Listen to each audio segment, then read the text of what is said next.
Dimp Digital presents Idle Game Chat. Cool.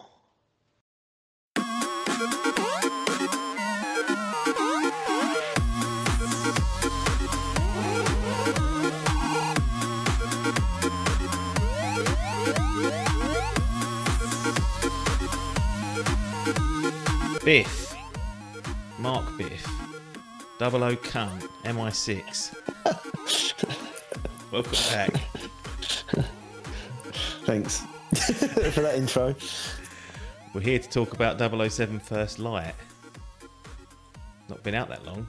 We both dived on it, so it's all talk of the town at the moment, this game, so I guess we'll get into it and see whether we agree or not. 007 First Light is a James Bond game, in case those that don't know what 007 is. I'm surprised James Bond isn't in the title, but 007 First Light. What is more known, 007 or James Bond? I mean, you can't have one without the other, can you? So it's a bit of a... yeah, I suppose. Probably, I would say James Bond is probably better known because you might not know 007 is, but it's pretty synonymous, isn't it? It's got to be at this level. So you play this on PS5. I played it on PS5 Pro. Bond, obviously, is a load of books, which I haven't read any of. I don't know if you've had a go. No, I am interested, but not yet. Get through those films first. And then most famously, obviously, they've been running since 62 with films. So fucking decades worth of films. I think there's 20 odd in total. What's your fanfare for Bond in 2026? And has it changed over the years? Yeah, so when I was a little kid, I quite liked James Bond. I liked all the classic ones, the gadgets and all that sort of thing. And then I didn't really like Pierce Brosnan. I don't know why. That was Didn't like really... he was the guy who was growing up who was Bond as well. So that's quite pretty unusual. much.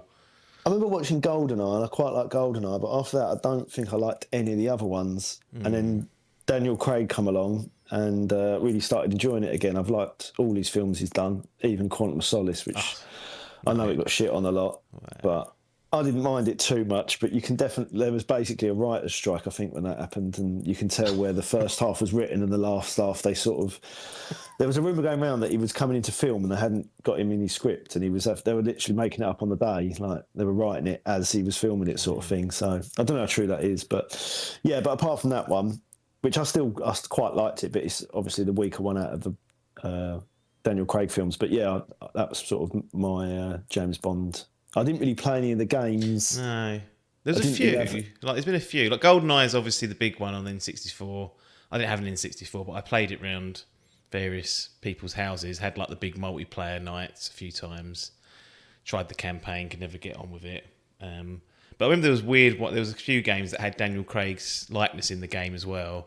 Yeah. And generally they haven't been, in my eyes, very well received, so I never took up and went for them. Did you even try any of them, or did you just stay well away? I think I might have had one on like PS1 or PS2. It was like Tomorrow Never Dies. That rings a bell, but I don't think it was a very good game. It was just like, I'm James Bond sort of thing. But yeah, I don't remember it really that well, so I'm not even sure if that's actually... I've just made that up in my head, but for some reason it rings a bell. Yeah.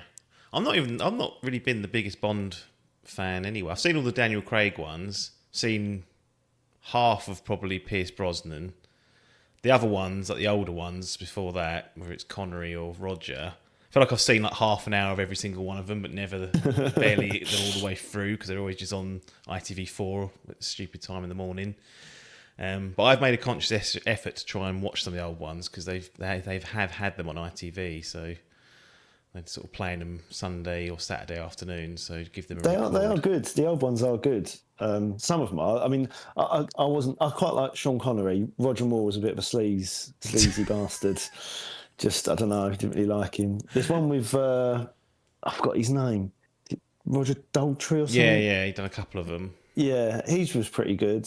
Who's the chap who did one of them? He did like one, and then Connery went back and did like another one. I can't remember his bloody name now. Yeah, I can't either. Yeah, I know what you mean though, yeah. Yeah. But I haven't got to those ones yet, so, you know. I'll try and get. If they play them all, I will just go through them all. But if not, it's in the fuck. It's going to annoy him if I don't find out who that fucker is. George Lazenby. That's it. That's it. Yeah. And they had Connery Moore, Timothy Dalton, Piers, and then didn't Daniel Craig like hate doing the films or something? Or was that taken out of context? Like, at one point, I remember him like feeling like he was trapped or something, only doing Bond films because he'd signed up for a So load many. of them. And he fucked himself up, and he doing the stunts. He'd like fucking crocked his body. I think he broke Dave Batistuta's. Is it Dave Batista? He broke his nose or something. In one of the films, he punched him and just absolutely clocked him. He was like, "Oh, you meant to dodge that?" He went, "Nah." Yeah, I think he broke his nose. But yeah, I know Daniel Craig like broke his shoulder in that. Yeah, and one of them dislocated his shoulder or something. But that's what happens. Be Bond. Yeah, that's why you have stuntmen. Method. So I don't know. It's been the way for many years. So I don't know what he's playing at there. And the other relevant thing is that the guys that made this particular game, IO Interactive, they are most synonymous with Hitman series. So recently they've had Hitman, Hitman 2 and Hitman 3 in like a trilogy that they've called Hitman World of Assassination. I've played through all three of those. I've played through, I think, 1 and 2 twice.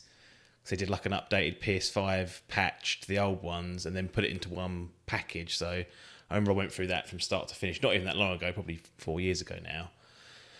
And I played the older ones as well, Hitman 2, Blood Money. I missed off on Absolution. But what's your experience like with the Hitman games, considering these are the people that are actually building the games? That might give us a little sniff around how the game's going to play or what it's going to be about. Yeah, I played a couple of the Hitman. I think I played Hitman 3, and I think I played the first one. I don't think I played the second one, though. I did quite like them. They're quite enjoyable. I remember sometimes I found it a bit hard to know what to do sometimes in some of the games, because it'd be like a, I don't know, like, it sounds obvious, but it'd be like a water and electricity, and but it was like, how do I get this to cause this geezer to die? Yeah. But I did quite like the way there was lots of different ways to do the same outcome. There was different ways to play it. It felt like anyway, but more often than not, it just me fucking it up and having to shoot everybody and killing everybody in the whole world. So I don't think I was the greatest player of it, but I did quite enjoy it. Ranking there. No, yeah. Well, as long as you get the job done, a means to an end for Agent 47. Have you watched any of their films, the Hitman films? No, I have seen them, but I have no memory of them, which means they were not very good. So yeah, they had a little run as a film franchise, which I assume is dead now, but who knows? I spent 22 hours with First Light 007, got the platinum, so all those trophies are ticked off. It's pretty easy. It's collectibles. It's finishing the game, and then it's doing specific like combat things. Like some of the guys have got stun guns. It's making them electrocute one of their mates rather than you. There's like little trophies like that for like little combat challenges. And you said you did 18 hours, did you? Yeah. On the dashboard. So that's what we're looking at. I obviously went back and I'm slower anyway, so the extra hours are for my slowness and also going back to get those trophies, because I like to use the chapter select and go into pretty much every level again and pick something up. But they've got a load of checkpoints inside the levels that you can just dive into. Annoyingly, some of them require like the laser watch, which is one of the gadgets, to access the collectible. It's like behind a bit of glass or something. And if you use the chapter select, it gives you the gadgets without the laser watch. So you have to go to the load of this fucking mission, go to Q's fucking office, gear up properly, and then play all the way through to that point just to go bzzz for 2 seconds. So right, yeah. That was annoying, but thought out well. And you try and cut corners with it. Let's talk about the story of the game. It is a James Bond game, so no prizes for guessing the kind of caper he's going to get up to. But I suppose the interesting thing here is, and this is more aligned also to the Daniel Craig movies, this is at least Casino Royale, but this is like a Bond origin story. So it's how he joins MI6 and gets his 00 license. And they could have gone with the whole I don't even remember Spider-Man from Insomniac. That starts and he's like mid-20s, so he's already been Spider-Man for a number of years when you dive into that game. Whereas this is, no, he's picked up for MI6 for his little mission that he's on to start with, and then he's recruited into this the reboot of the 00 agents that they're going to start deploying for espionage and spy related material. I do think it's a good place to start for a video game, but it does mean, because this is a very narrative heavy game, much more than I was expecting, but it does mean that Bond doesn't really get into full swing because he's kind of on a leash because he's still training up for most of the game, like as a recruit and trust and things like that. So I think if they had a bit more freedom, then the actual game may have been a bit more interesting for people. And like I said, going back to Spider-Man, he's kind of fully kitted out, equipped and ready to go. You unlock your gadgets and whatnot, but Bond's on a bit of a leash here. Was that the right choice to go with the origin story? To be fair, I quite liked it. I quite like the way that it sort of goes through the story, as he's just like in the army, and then just a fate of luck and something happens, and then he sort of goes against their orders, and they pick him out of a hat and go, actually, this lad could be pretty decent. And I did quite like that, but I felt that, like you say, because he was very much being babysat.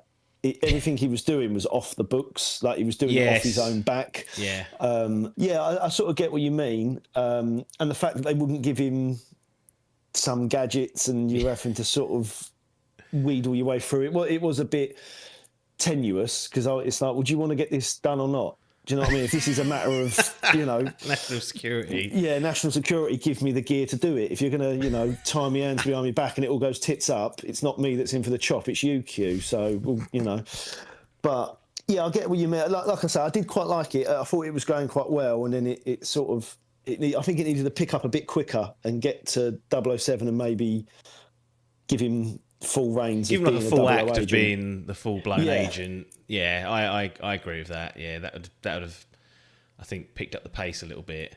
I do think that the game's really well written, like particularly from like a character perspective, because Bond's, I think, written really well, but also what's key to that is the actor, which is Patrick Gibson. I think he's really good Bond, and he's Irish.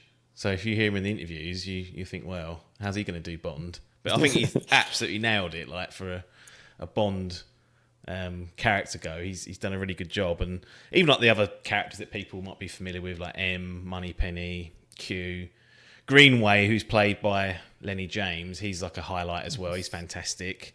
Snatch, isn't he? Yeah, exactly. He's come all the way from that. And who knows, Jason Statham might be the next Bond. So then there's more arcs to come. It won't be him. I can't see that. Old. He's too old. They might have announced it by the time this goes up. You never know. Never know. So I think on the Allies side, or like the home team, they're really strong and well written. I don't know if I particularly feel the same way about the antagonists. I don't think they're quite as well written or interesting. Or I like the premise of it and what they set up, and I won't go into what that is, but I like the conundrum they've got with it. But what did you think about the performance of Bond? Because that's actually key. It's like it can't really be a Bond game in 2026 where we've got voice acting, where we've got motion capture, where the performance matters. It's not GoldenEye where it's just the flat face of Brosnan put on and he doesn't talk. Like it has to feel like James Bond is roaring around. Did they nail this with either with Bond or the other characters? Yeah, I thought. To be honest, I did quite like him as well. I did quite like Moneypenny, and I like Greenway. I found M a bit sterile. I don't know if that was the point of it. She's horrible, isn't she? You don't want to work for her. I didn't really just like. She's under pressure though. Yeah, I get that, but it just felt. It felt like I suppose she's your boss, but I was just like, I just don't really like you. Like, I cared about Moneypenny, I cared about Greenway and their story, but I just didn't really. I thought if she took a bullet, I'd go, oh, it's what it is. So I do get what you mean, though, with like the Allies. They were better. The antagonist, he just seemed like a sport brat with a. I quite liked his mask. I thought it was quite cool, but I just thought he just seemed like a stroppy brat. Yeah, and just an old man basically. So that I didn't think they were great, but I did like Bond. I thought he was quite good. I was worried that they'd just do like they'd just make him like Daniel Craig, Basically, that's what I thought it might be, but it wasn't. I could see sort of, obviously they've both got blonde hair, and there was a big thing made when Daniel Craig was James Bond, always the first blonde Bond, and they've sort of carried it on again. But I thought it felt like his own thing. He'd sort of made it his own, but he'd got the nuances of Bond. So I was quite impressed with it. Yeah, I did quite like him. Yeah, I think they've done a good job on the story and narrative front. It's, like I said, it's a lot more. They spend a lot more time in the story than I was expecting. I really didn't think they would, because the Hitman games have no story, almost no story. Like there's like a cutscene between missions. There's a little mission brief, and you go off and do your target. So I was thinking, well, not sure what IO are going to do here, but they took the time for better or for worse, to set everything up, and obviously you're being recruited as a 00 agents alongside other fresh agents as well that are going to go in the field. I quite like spending the time with those as well, getting to know what they're about. So it's good job on that front. Let's talk about the performance of the game. Did you go in and change the performance mode or anything, or did you just leave it on the default? You know, sometimes I say to you, go in the graphics mode and switch it if it's there. Sometimes you do, sometimes you don't. What did you do with this one? I just left it as it came out of the box, sort of thing. I didn't change it. Yeah. So that would have been quality mode.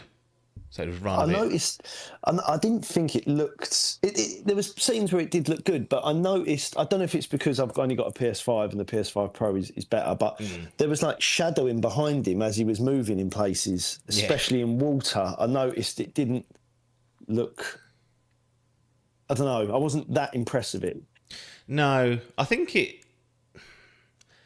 looks really good when it's all kicking off, like when all the explosions are going off, sparks, bullets, Bond's dashing around, you're doing X, Y, and Z. I think it looks great. But in like the slower and quieter moments, you notice a bit of smudge here and there. Like, you can also tell, like, the characters that aren't as important, their faces and hair are nowhere near as detailed as Greenways or Bonds. Like, you can tell they didn't spend as much money on those ones. So there's a definite there's like a tier ranking of who's important in the game. You can almost spot them when you're walking around the zones. You can say, oh, that's going to be a character I'm going to speak to, because they just look better as a model. They're animating better. So you do have that tiered approach there. But yeah, I think it looks like Bond looks really good. Obviously, they've spent time to make sure you've captured his face and his movements and whatnot, and that's always. Sorry, my missus is just feeding the dogs, so she's just crept into the background. That's early for them. Wow, 9 o'clock for Davey. Well, Bilbo, he's fucking smashing it to pieces. I'm surprised he's not picked it up on the bloody audio. Just didn't go. That'll be gone in a few minutes. Yeah. But yeah, I think there's not the best looking game I've ever seen. Like in flashes it is, but consistently there's a bit of like budget there that's not gone. Frame rate for me was fine. I didn't notice any slowdown. I had it on the performance mode, 60 FPS, so it was running nice and smooth. Any problems from that side for you? No, nothing like that. No, it was just like you say, when it's slow and you can sort of really look at it, you think, oh, that's a bit rough around the edges in places. But there was certain. I remember there's a level on the beach, and you're in like a I don't know, like a resort almost. Yeah, like a resort, and there was bits where I was like freezing it and stopping it and just looking. I was like, "Oh, it does." You know, the fountain you can see in the distance. It does look good, and it was very colourful in that. But yeah, and then he moves, and you're like, "Why is his back smudged there? Why is there sort of shadowing where there shouldn't be?" But yeah, I didn't have any frame rate problems. No. Did it crash on you at all?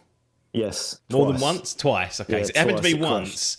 It didn't. Well, did it crash? The game just froze, and all the sound was kicking off, and I couldn't even turn the PS5 off. I had to, like, through the controller, I mean. Normally you can get to the dashboard and close the game, but this is jam the controller up. I had to, like, hold the power button on the PS5 to shut the whole thing down and bring it back to life.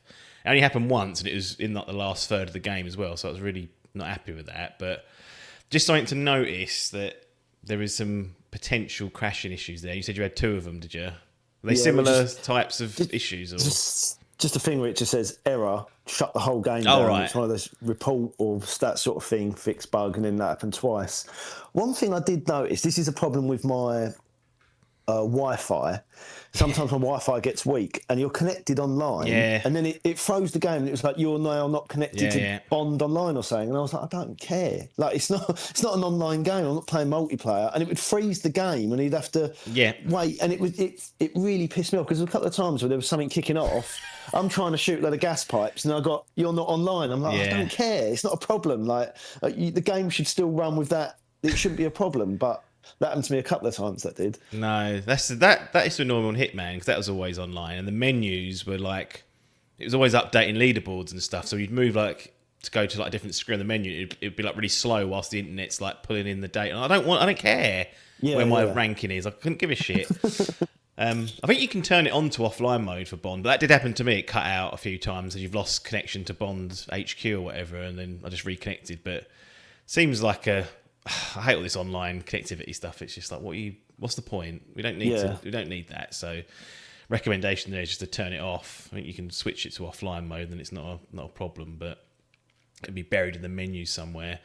And the other thing that I wasn't thrilled about, and this is like now massive first world problem, but I thought the loading times when you died and came back were actually felt slow.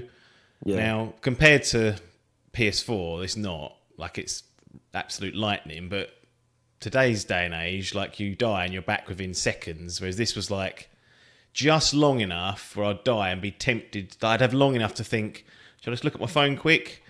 Yeah, and then it just would run out of time before I did, but it was just on that edge, and I was like, that's too long then. If I'm even thinking about that, the gate is too long. So I'd like them to clean that up a little bit in the future, or perhaps try and that might be related to the internet connection. It wouldn't be surprise me if it's loading in or doing something in the back end that's slowing it down because it needs to be properly connected before it lets you go off again. So could be another relation to that.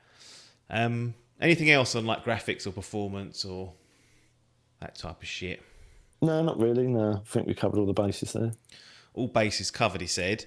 So it's a bit of I think it's a bit of a strange game in that it's quite linear.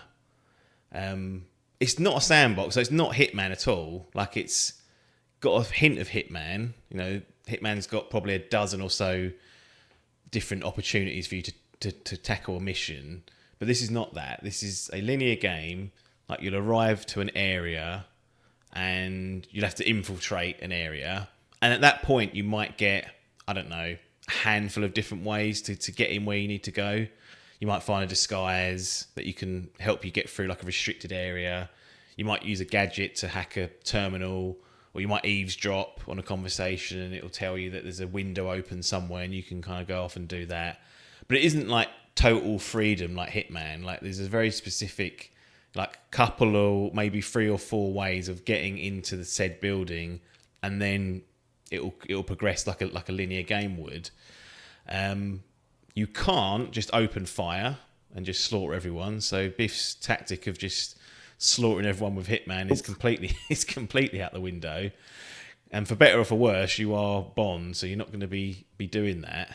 What's your thoughts on this? It sounded like when we was going back and forth, this is one of your major criticisms was the lack of freedom and it just having its hands on your shoulder too many times. Yeah, I mean, I know what you're saying about, because I spoke to you about it and you were saying, well, he's James Bond. He can't go in and just kill everyone, which I understand you can't. But the fact that if it kicks off or like that basically something pops up on the menu and it says license to kill. And that means in this section of the game, you can now use a gun. Engage, yeah. You can't use your gun at any point during the game unless that comes up. So there was a point where I was like, I could shoot a chandelier or I could just shoot that guard and it would open this up. I can't do that. I don't have a license to kill. I've got to zap him with a laser, hurt his eyes, and then I can run up to him and then throw him against the wall or something. Or you can throw him off like higher things, which almost certainly kill them. Like I threw a few people out of... Like, it seemed like they were definitely not going to survive that. And I was like, well, license to kill wasn't technically on there, but we'll let them get away with it, I guess. And to me, it made it really crap because it was like, well, I know there's no danger now. I can't shoot anyone, so I know it will be, if I get spotted, it's sort of a fail, or it'll just go, I don't know, back you go, sir. And it's like, right, okay, and then you walk back, and it just, to me, it just killed all sort of like spontaneity within the game.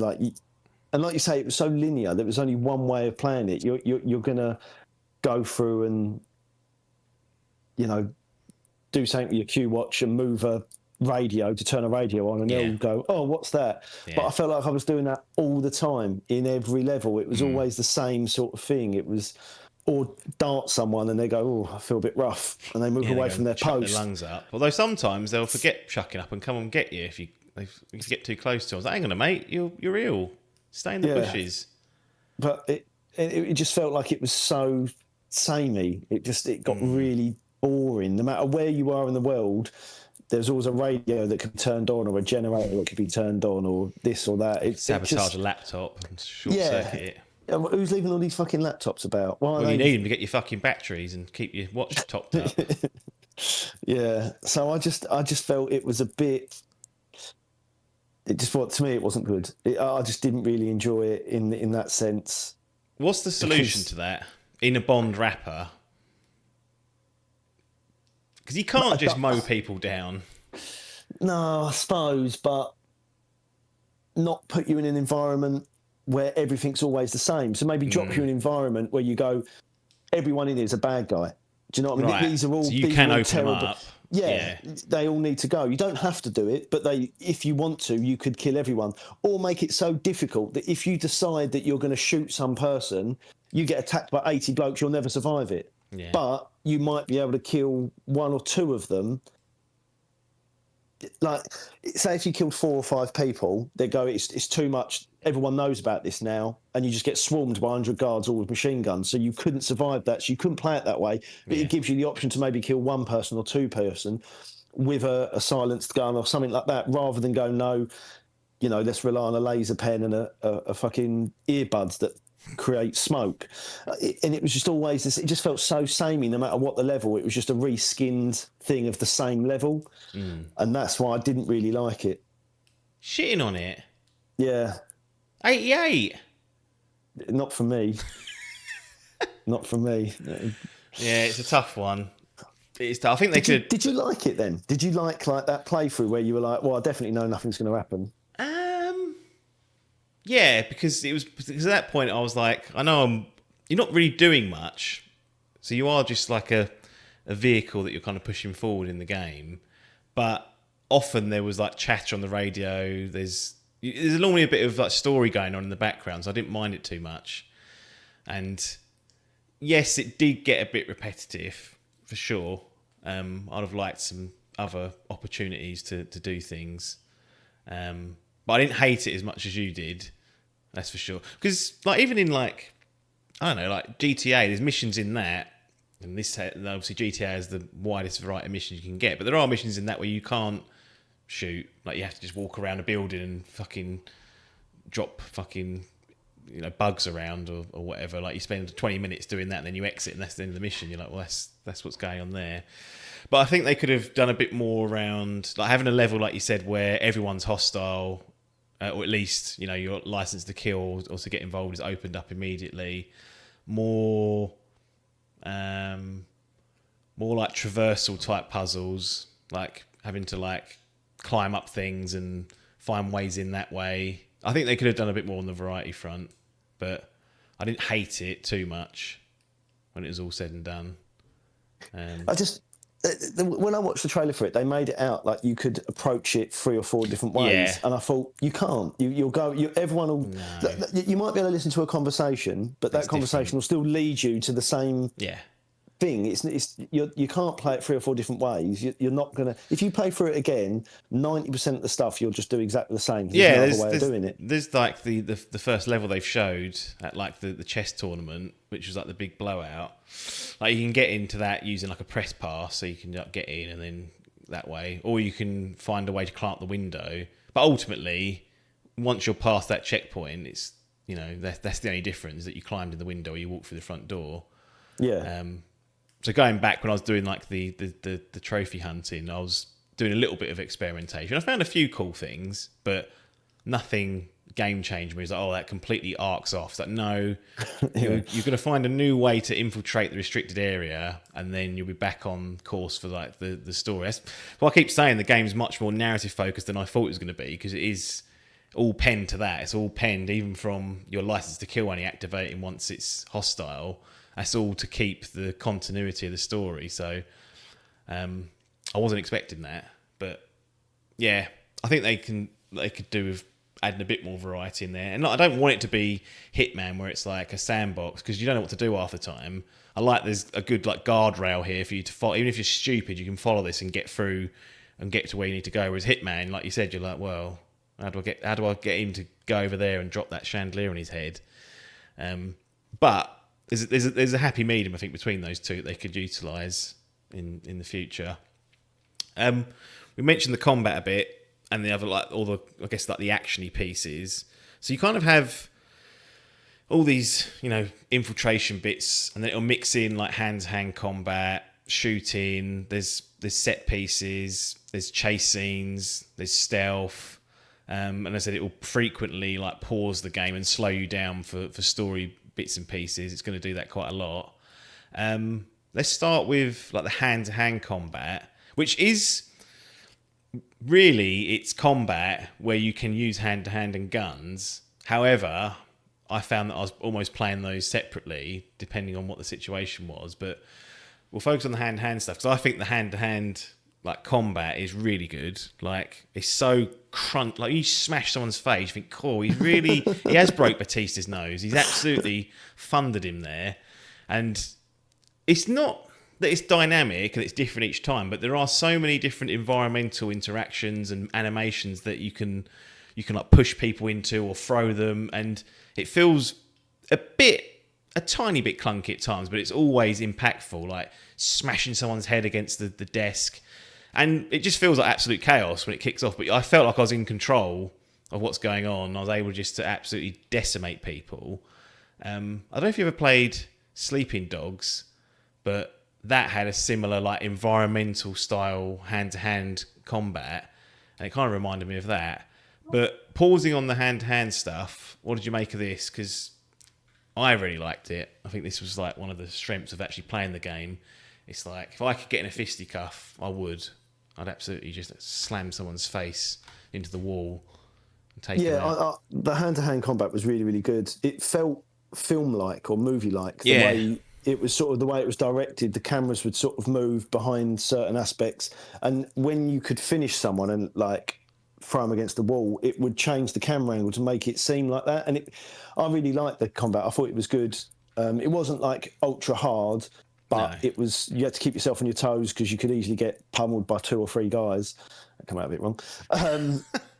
But yeah, I actually thought the hand-to-hand combat was really, really good. And like you say, it felt like devastating. Like you say, like if you smack someone's head against a brick wall, you really thought, "Oh, he's worn it." But again, I thought license to kill. I haven't got a license to kill here, but I've just smashed his skull through a coffee table. Do you know what I mean? Yeah. I did think the hand-to-hand combat was really good. Yeah. And the other part of it is like the shooting, which I think is fine mechanically. Like, it feels fine to like aim, shoot, and it's a massive improvement on Hitman, which was always very slow and clunky. But the ammo there's not enough ammo going on. There's not enough ammo being dropped. I know that the game, because when I played through it again and went through some like the tax sim, which is like the training bits and pieces that you can do, I started to play it more like, okay, just because I've got the gun brandished and it's licensed to kill, I haven't actually got to just exclusively use a gun. So I was like rushing people down, shooting them for a bit, maybe you soften them up, shooting their legs, then finishing them. And I was like, I think that's how you're supposed to play the game. Like, it wants you to do that. And the way they try and make you do that is by reducing the amount of ammo that you can pick up and guns that you can pick up from enemies. But like, if I want to sit behind a bit of cover and just pick people off, just let me. Like, I don't want to have to keep roaring round the map, because sometimes you get the fucking shit kicked out of you as well. Get absolutely peppered with bullets. And you feel like you're not going to have enough bullets to even make a dent in them. And what annoyed me more was that you'd pick up an enemy like rifle and think, right, I've got one, and very rarely you'd pick it up and it'd have a full round. It'd have like 4 bullets in it, and you're like, well, that's no good. You kill the bloke who's just behind the cover in front of you, go, okay, I'll get his bullets for that. Oh no, it's a different type of rifle which has different bullets, so you've got to pick that up from scratch. Oh, that's only got 2 in it. And you never got on top of it. Not once that let you feel like you could actually just shoot you out of a problem.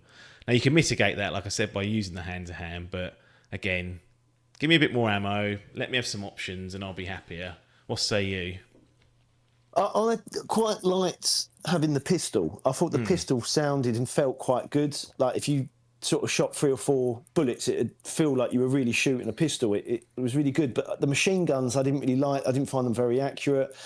And I felt like, you say, like at the end of it, I sort of figured it out as well, that you're meant to just sort of shoot the environment. I don't really think you're there to shoot people. You shoot the environment, create something, and then that's your window to go in and then punch them. Yeah, but it feels counterintuitive because there could be a geezer that's 60 yards away and you're fucking sprinting towards him. You're thinking, I'm just getting my head taken off. Why can't I sit behind the cover and shoot him?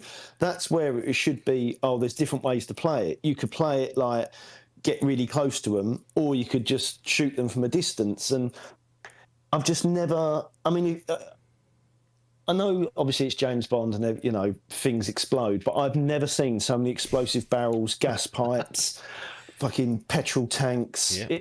It was ridiculous. There was just so many of them. And it was just like, well, you might as well just give me a rocket launcher then. I'll just blow everything up. What's the point in the pistol? I'll just turn up with a bazooka. Maybe it's on the road. Well, possibly. But it just, again, it felt like you do the first level where you leave the chess tournament, you go onto the plane. It's like the air run, isn't it? Yeah. And it was just constant. After that, it was just the same. It was like, I've done the sneaking bit now where I can't shoot anyone. Now I'm at the shooting bit.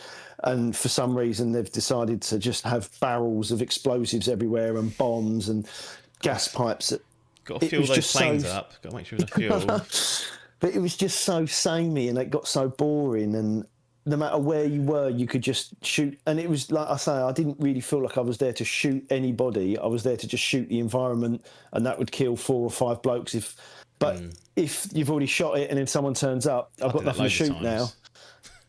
Would shoot the barrel and then they'll turn up a second afterwards. I think, yeah, and then you're like, well, what do I do now? I've got to run towards them, and I've got to pick up a gun that's got 3 bullets in it, and he's dropped one. How many?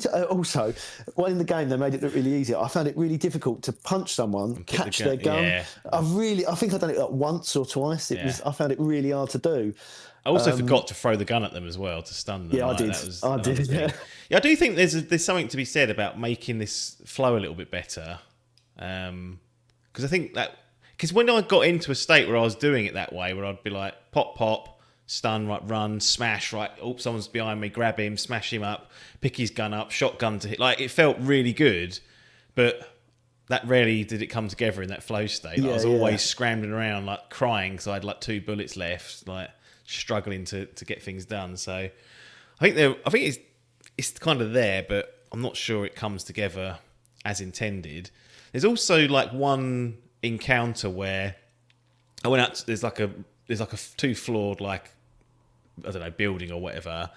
I went out onto the balcony and there's a swimming pool down below me, and I was like, right, I'll jump over the balcony, go in below, and either avoid all the people so I haven't got to go down the steps, or just use that as an escape route. If I kick off up here, jump down there, catch them on the way back up.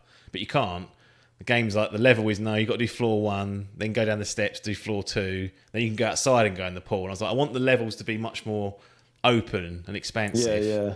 Because one of the comparisons will be, people see this and say, oh, Uncharted, and you go, yeah, but no. Like, Uncharted has those environments where you can go up and climb up things and, like, hunker down there or move or go swimming. Like, it's not got that here. It's kind of like, here's the arena. You've got a lot of tools there, but we're going to block you in, even though I can climb over this and drop in the pool with no problem. So trying to expand them and kind of make it come a bit better would be nice. Driving's okay, isn't it? It's a bit stiff. It's not the. I thought it was really bad. Well, it's hardly even in it, so that's the only thing. Yeah. That's the only saving grace. It's like, it's fine, but they don't ask you to do a lot of it generally. It is like there's a scene again with the one they show you where you've got an old Aston Martin after the chess tournament, and you're driving through, and it just felt like, I reckon if I pulled the trigger and just left it, it would scrape its way across, and it would just Find get its there. way. Yeah, it would find its. It's like scripted, yeah. Yeah, and I was just like, that is so disappointing. And then, Yeah. like I said, there was a bit where you're in a Range Rover and you're just carting Greenway from point A to point B.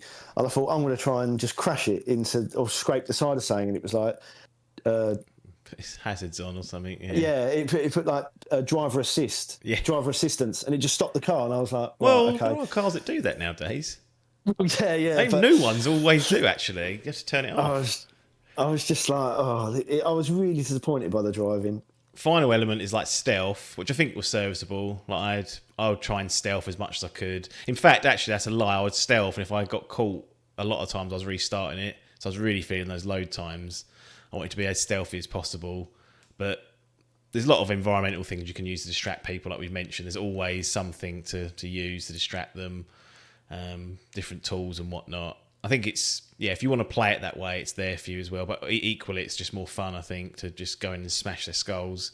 Because I don't think there's any like stealth sections like that where you have to stay hidden. You can just flip into hand-to-hand combat in the majority of them. I think that's right in saying that. But it's like an auto fail. There's certain environments that you was talking about earlier where you go behind the receptionist's counter. If you got caught there, they'd move you out. But anywhere where combat could kick off, where the game was unlocked, that sense, you could stealth it. If that failed, start smashing skulls. But what was you just walking in, just kicking the doors in and going, right, let's be having you? No, I was doing the stealth. I found the stealth quite good, to be honest. Again, it got a bit samey after a while, but I thought it was fairly well thought out.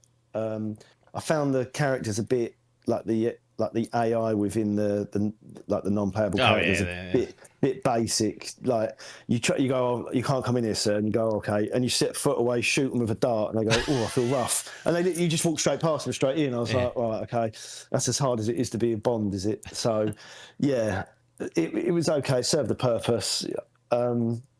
Again, it was like one of those things that every aspect of it, I've played a game from like 7-8 years ago that does it better. Like you just mentioned Nathan Drake, like how old is Uncharted 4? That has the combat and the shooting. Years. That's better than what this is. There's games I played with stealth, it's better. It's games I played with hand-to-hand combat, it's better. And I think, why in 2026 are you not able to improve on those games and make those aspects of the game better? It seems really... I was really disappointed by it. Like, there's bits that are serviceable, like I said, like they're okay, but nothing's. You're not going to take any away from this and go, this aspect of the game was a game changer. It's incredible. They've really raised the bar here. Everything's like just a bit hand to hand. You just said it. It's good. Is it the best? I mean, you just said it reminded you of Sleeping Dogs. How old Sleeping Dogs? Sleeping Dogs is really good though. That's but that's the GOAT. Yeah, it's better than that though. It is better than that. It's just that it has those environmental things in there. But the hand-to-hand combat was pretty good, but yeah, I don't know. I didn't think any aspect of the game was particularly amazing. I mean, the story started well. I sort of lost interest in it in a bit because it just kept going on and on and on. Like you say, the narrative was more than what you thought. I thought it was way too much. Like I just felt I can see that. Let me play the game. Like, fucking shut up. I don't. When we watch a film, I put Bond on. Do you know what I mean? Like, let me be Bond. No. It was. I don't know. You are being Bond to a certain extent. Yeah, when they let me. Last thing, and then I'll ask you for any other open bits. I'm surprised that they still allowed Bond to just womanize. He's not a serial womanizer. He's not like the Roger Moore sleaze, but he bags a few bodies in this, and I was like, oh. I thought they wouldn't bother, just try and like make it more modern and that wouldn't be a thing. But no, he's still irresistible, it seems. Yeah, good-looking fella. Yeah. I do know what you mean. Like, he was still like, all right. And they were like, oh, hello. Like, yes. all the women still loved him. He's Lothario, but... Did you, actually, talking about him, like his charisma, did you ever use like the bluffing mechanic to get through bits? Because I felt I used that as a massive crutch if I'd get to like 3/4 of the way stealthy for a bit and I just went, I've just got to get through that door. I'd like do a distraction and then I'd blow it somehow and someone would be like, oh, hey, and I'd be like, oh, hey, hello, mate. No, I'm just doing security. And then it lets you through. So there's like a little meter that builds up every time you knock out an enemy or kill them or don't kill them or whatever you do. And then they're called focus points. So you can spend them in the moment for bluffing. I think it uses 3 or 4 each time. But that was really helpful. That was just one bit where I was just like, I don't know how I'm going to get in here. And I was like, oh, I've got 6 fucking focus. I can just walk up to this and done it. And it's like, yeah. But it won't work if there's a certain like lieutenant enemy nearby. It's like, no. That's, you're bullshitting. But did you try any of that? Yeah, I did. I did use the bluff a couple of times. It's quite a good little thing. But again, it was like you're in like a top security, everyone's got guns. You walk out and you go, I'm just here to check the electric meter. And they go, yeah, through you come. And I thought, fucking hell, is that it? Is that all the bluffing? You know, it would have been good, I think, if they could have put some sort of mechanic where you had to push buttons at a set time. Right, yeah. Do you know what I mean? So it was like... So it came across as convincing or whatever. Yeah. In pressure scenarios, the buttons would move quicker or the timer would be quicker. I thought that would have been quite a good way to do it. But yeah, you just walk out and you go, oh, you're right, I'm just on the building site. And you go, you got no, you know, you're dressed, you got a fucking pistol connected to you. No, don't worry about that, mate. Let me through. But I did use it. Again, it just seemed like a bit of a missed opportunity. Like it was okay, but could have been implemented better, I think. I was surprised he had like a different line each time I used it. I thought you just keep on repeating it, and it was like, oh no, it's... and he'd like I remember I picked up, I don't know if it was because I picked up a collectible, but I picked up someone's like ID badge, and it was like so and so on there. And then when I used it later on, he was like, oh yeah, I'm so and so's like assistant, and I was like, is that because I picked that up, or was it going to do it anyway? But anyway, left me kind of guessing. Any other business for 007 First Light? Anything you want to mention that we haven't gone through? I know I sort of have crapped on it quite a lot, but the only thing that I was really impressed with is when you're in a level, it feels alive, like it felt really natural. So there's scenes where you're walking around a market and you're walking around and there's people talking and there's the way they move, and you're in a nightclub and you can see people dancing. That nightclub one is like, fucking hell. I was like, Jesus, that's why I don't go to these places anymore. They're way too loud. But every sort of, like even the resort as well, they all seemed quite... I was impressed with how naturally it was. It wasn't like you were walking through and everyone had parted ways for you. You had to sort of get through the crowds, and I thought they were quite good in how they created the actual levels and how natural they felt. But yeah, that's probably the only good thing I will say. Fair enough. Right, formalities for 007 First Light. Does it go into gaming's gallery of games for you, Mr. Biff, or does it go into the self-storage bottom of the pile? Yeah, Adkins said to me about it, and I was like, "Don't bother, just don't even play it." I think he would like it though. Oh, I don't know. You think he would? I think, I do. I think he would. Oh, well, have a go, Adkins, but I won't recommend it to you. So I'll put it in the bin. So no, it won't get a gold, silver, or bronze from me. No. I was really disappointed with it. Really, really disappointed. He's put Undisputed Boxing in there, and Bond has been put in the fucking bin. At least I can be a boxer. I can play as a boxer. Like, I can't play as Bond. You want Bond to be a maniac. You want him to be Agent 47, the slaughterhouse. But it's like I don't know. I just thought it was... You haven't read the books, that's why. You don't know Bond. Listen, I've seen Pierce Brosnan leave an absolute trail of bodies behind him. Yeah, to me, it just felt. I just felt like I was watching a film, and every now and again, I'd have to push a few buttons. I didn't feel like I was playing a game. That's how it felt to me. It just felt not. I didn't feel like I was having any effect on the outcome. The outcome was already done before I picked up the controller.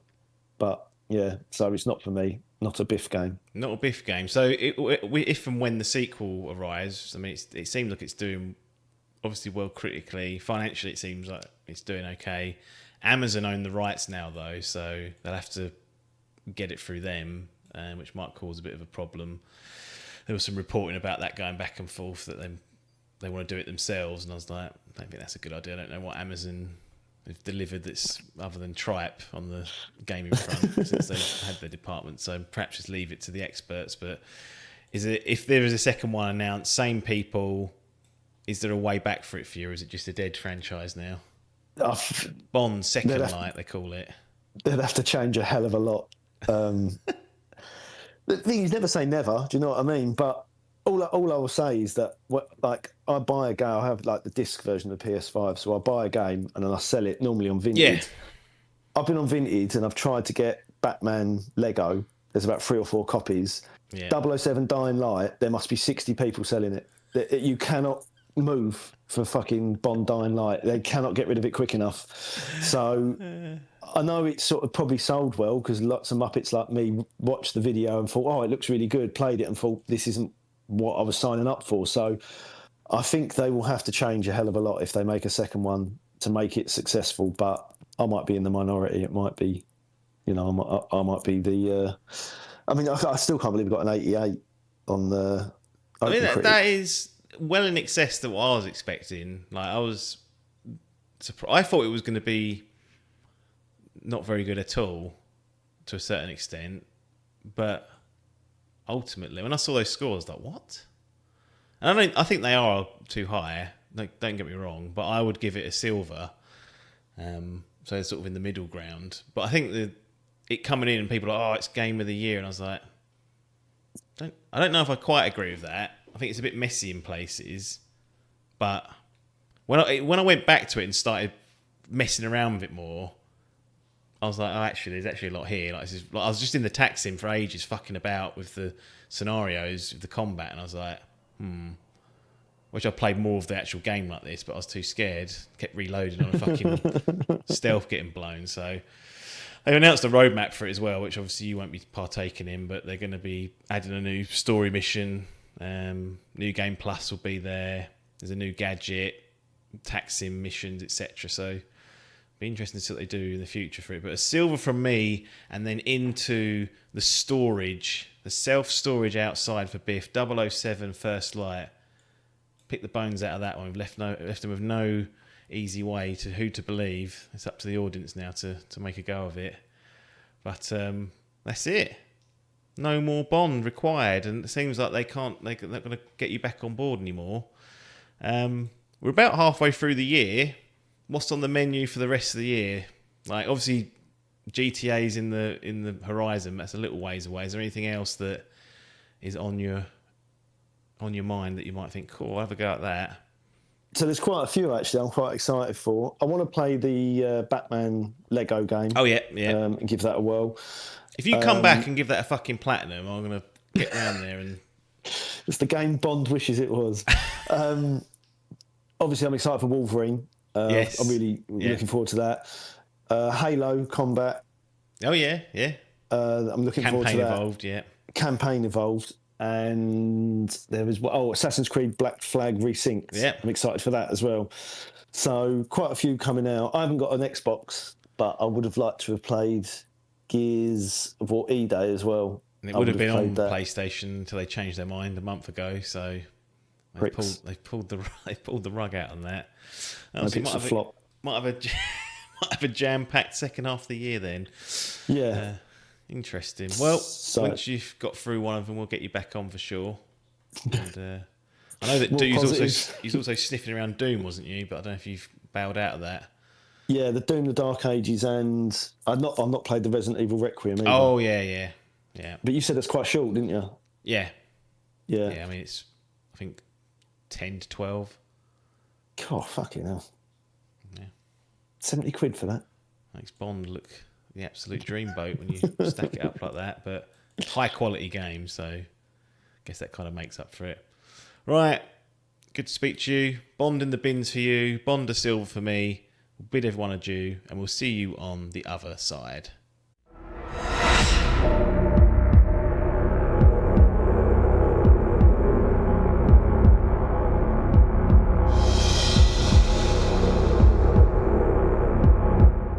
Yeah, Nintendo Switch Online. We got 5 games off this, which I think is one of the better value services out there. The amount of old nostalgia hits you can get. What is it? 30 quid? Well, it's the expansion pack. Not even that. Maybe it's 35. Yeah. I don't know what it is nowadays. 35 UK. I've got a nice little deal on that CD keys, or loaded as it's called now. Oh. Yeah. And yeah, you can get some real good things. It's basically what did they used to call it on the Wii? Is it called like the retro? No, what was it called? Oh, virtual console. That was it. Yeah, and you had access to everything, didn't you? You could buy any game. Whereas this is like a subscription. Yeah, it would be good if you could just buy these for like a few. I'd pay like a tenner for some of this stuff. Yeah, Like, that's just it. having Yeah, some of the good stuff if you can keep it. They don't seem to take stuff off of here. It's good. No, I saw there's a couple of things over the years that have fallen off, but not. Oh, is there? Yeah, but nothing major. Mm. But that was a concern That's when I saw handy. that. But we've got a bundle of games here that you've rattled through from Yeah. 2 different franchises. 2 powerhouses in the Nintendo franchise. Yeah, one still is a powerhouse. The other I one, was gonna say, yeah, the other one isn't really. I love it, but it's not. I mean, it's due a game, so Yeah. pull your fucking fingers out. we've got Star Fox or Star Wing in the power regions for the originals. We've got Super Mario, but we've got Super Mario Land, which were the Game Boy. 2 Game Boy versions. bad We've got 2 boys. of them. So where do you want to start? Which franchise? Star Fox or Super Mario? Let's go for Star Fox first. So, Get 3 them games on down. the docket here. Star Fox, Star Fox 2, and Star Fox 64. You can go through them separately. You can compare and contrast, but they're all sitting on that Nintendo Switch Online service. Now we've got... They are. What have we got up to in terms of emulation? They got... Is it GameCube now? Is it up to... Yeah, it's up to GameCube. Yeah, they've even got a Mega Drive knocking about. Yeah, On yeah, which is crazy. there. Yeah, When that was in the 90s. But have at it, mate. have at it. Tell us what's So going yes, on. I've never even played one of these, so... have you not? Oh, I think this I is played it round someone's house, the Star Fox 2, but right. Yeah. was fucking around. We weren't even playing. Well, Mario you Kart wouldn't have played properly. Star Fox 2 because that was never released in England. Well, no, they had a what's it name? An importer. It's Oh, did they? Johnson's. Oh, Yeah, they had one of those. oh, There's a load of really? weird Oh, games they blimey. had. Oh, okay. So maybe Although you it did was then. whatever we played was in English, so probably wasn't that. You calling them liars, are you? Well, also my memory's going. So it's going. That was like many years Yeah, I was going to ago, say when it's your brain is literally 30 years. that age. Yeah. So yeah, That's before so this drinking is drugs. this is early. I got that Atari out, and you went, "Cool, that's one of my earliest gaming memories." Playing. Yeah, What was it called? Frostbite. Frostbite. That's it. Yeah. An absolute. Well, good. mine is playing. Bling, bling, bling, bling. I remember the noise. I mean, look at this bag of shit There was sitting an on RC here. racer. No, that was a Mega Drive. A Master. Yeah, that's the old. The controllers on those things were awful. Yeah, got them. Fucking, I've got them somewhere. But yeah, so Star Wing would have been Star Fox, the original Star Fox. That is one of my earliest gaming memories. Oh, okay. Playing on that NES, it would have been back then, back on the old. Oh, he's fixed No, it you as a wouldn't. Sega boy for some reason. It's not NES. I'm lying. It's SNES. Right. So that was the first one, SNES. No, didn't even get the NES. Oh, maybe it's that one we played then. Or was that So one? yes. That was released in the West, wasn't it? That was, yeah. So you had Star Wing. So you had that one. Then two was. It released in Japan, but they released it right at the end of the SNES's life cycle, and they said like the graphics are too shit to go onto the N64. Yeah. So they were like, so they withheld it from coming over to the West, and it was then released when they released that SNES, the SNES Mini, and then they put it on there for the first ever time, and then now you can get it on the NSO, which I played on it. But yeah, so I think it was. This all stemmed from Hall buying that fucking an analog 3D, and then since like from when he did that, and I was like, cool, busted out all my old. And then I lent you my PS3, didn't I? And I went up in the loft and was like, oh, here's all my old consoles. Yeah. Fuck me. So yeah, I started getting this fucking nostalgia hit of playing old shitters. And yeah, and I've always loved these little Star Fox games, Star Wing. So yeah, and I know they're so. I mean, they're like so short. I think I did have me times on it. I'm sure this one was like. So the first game's like an hour and a half long. Oh right. They are that short. It's literally like say on rails shooters. You're just flying about, like 5 or 6 levels, and then an end boss. That's it. And it's basically just got to play them and try and get a high score, basically. Right. So yeah, so just went through replay value. So yeah, played that one on the SNES. Yeah, then went through 2, which I've never played before. Yeah, there's like a few different added features compared to the original, but we'll stick with the original for now. Yeah. So yeah, played it on NSO. It's just literally an emulation. There's no buff up or anything. Do you Still runs like rewind or do that shit with it you. still? That is the fucking Save greatest states. thing. Them save states and that rewind feature, especially for a game like this where you just accidentally crash into a wall and you have to restart the level all over again. You're like, I assume oh. there's like a certain number of lives, so you can Yeah, actually. you do. You if get a certain bin level of that, lives. That's it, go and back you to the do very also have beginning. checkpoints as well. In this, so like if you get halfway through a level, but that fucking rewind feature, especially for games like Mario as well, Oh yeah, give it yeah. to me in every fucking game. Not convinced I'll get through many of those without that. Those old No, switches. but yeah, fucking the original Star Fox.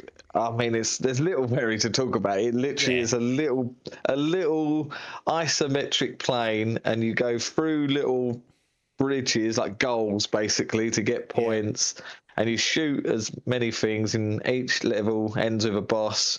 Go through the bosses, and then there's a big boss at the end. And it's just, yeah, it's just, it's got that sort of 8-bit music to it as well. So there's a real shot of nostalgia. And then you've got little characters. Mr. Yeah. Fox McCloud, here he There he is. goes. You've got your little A-Wing as Starwing as well. Yep. And there it is. I'm just a bloody good fan of this franchise. But yeah, it's so simplistic in what it does. It's not really much to talk about it, really, but No. it's just a there for big shot people, of isn't it? nostalgia, really. Yeah. Wow.